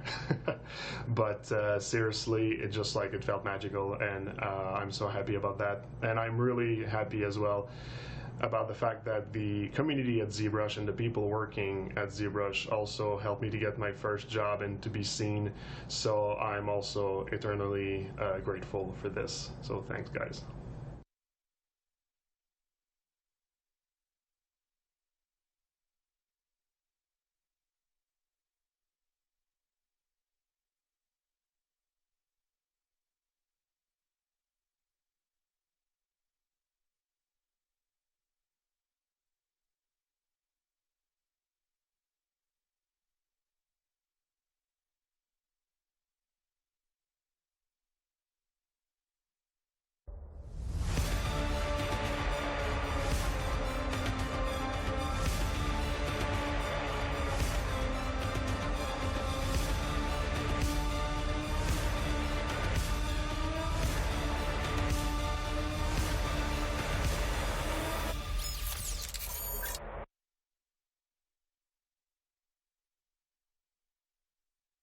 Hello, everybody. My name is Nacho Riescops. Probably some of you already know who I am. You have watched some of my ZBrush live streamings about ZBrush and jewelry. I have been using ZBrush since 2007, 16 years from now, and it was a radical change in my life, becoming the tool that allowed me to be the professional that I am today. It was the first 3D software that I ever used, but as a kid I was a big fan of scaled models. I was modeling figures, painting figures, making dioramas, and then ZBrush allows me to change the traditional tool to a digital tool where I had the feeling that I was sculpting with real clay. ZBrush allows you to work on almost everything. On the jewelry industry, it's an amazing world where ZBrush fits perfectly, reaching possibilities where other software can't. So this is how I started my journey on the jewelry industry as a professional. My knowledge that I was learning in the past about ZBrush opened its doors, and today I'm fully working on it. So thank you, everybody, and enjoy the summit. Bye.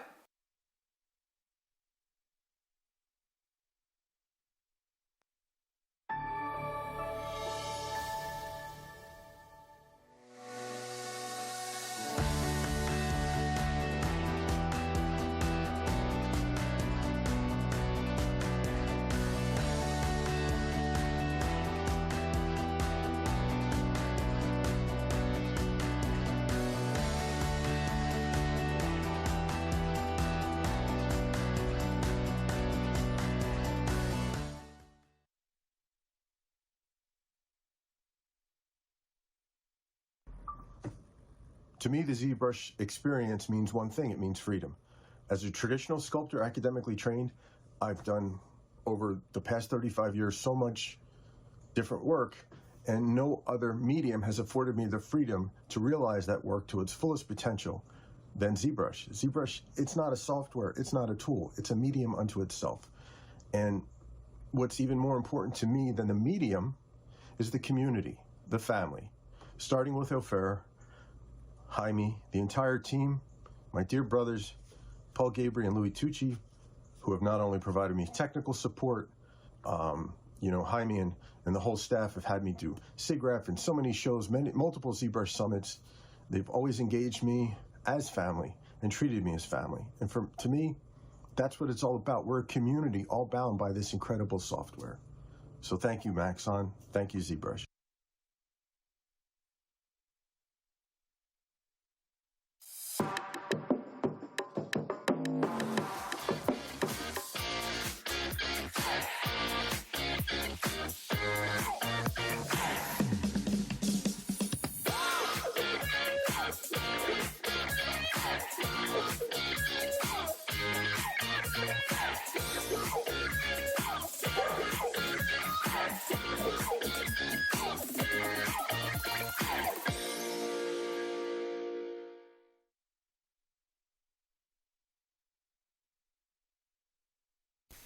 Hi, I am Danko and I am an Italian sculptor working for the collectible industry.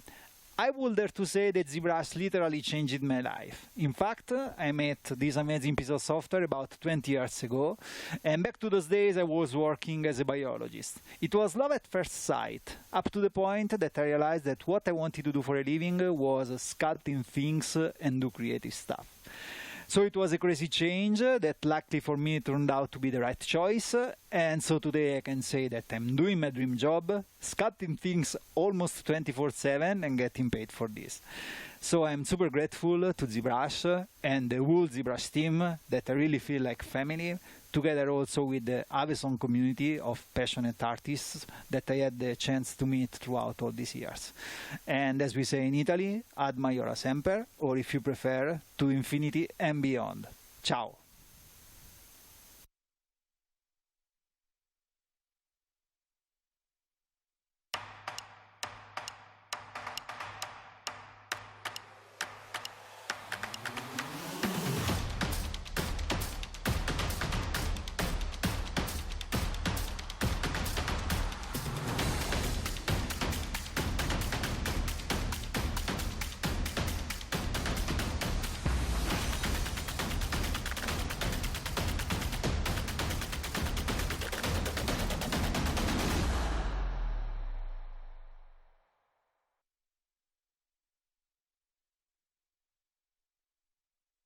Hello, kind and gentle folk. I'm Tomas Fiddlesbot. I've been using ZBrush for 17, 18 years for jewelry design and manufacturing. For all the really wonderful things I could say about the application, the community is 1,000 times more.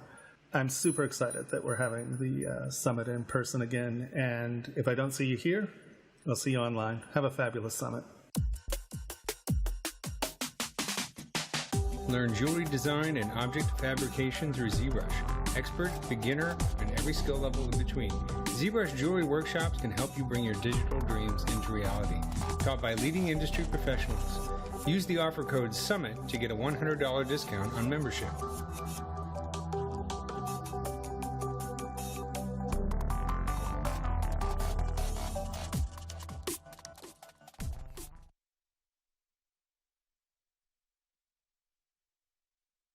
I wasn't like the prodigy of drawing. I was just looking at how to improve my art. So I started taking Gnomon classes. I was the youngest person in my term. I came out of high school, so I kind of had to have this mentality of, was I ready for Gnomon? Got the internship at Legacy Effects because they really liked the creature design work that I did. And then they hired me, and I was working there 4 years. As long as I'm doing character work, as long as I'm telling a story, that's really all that drives me.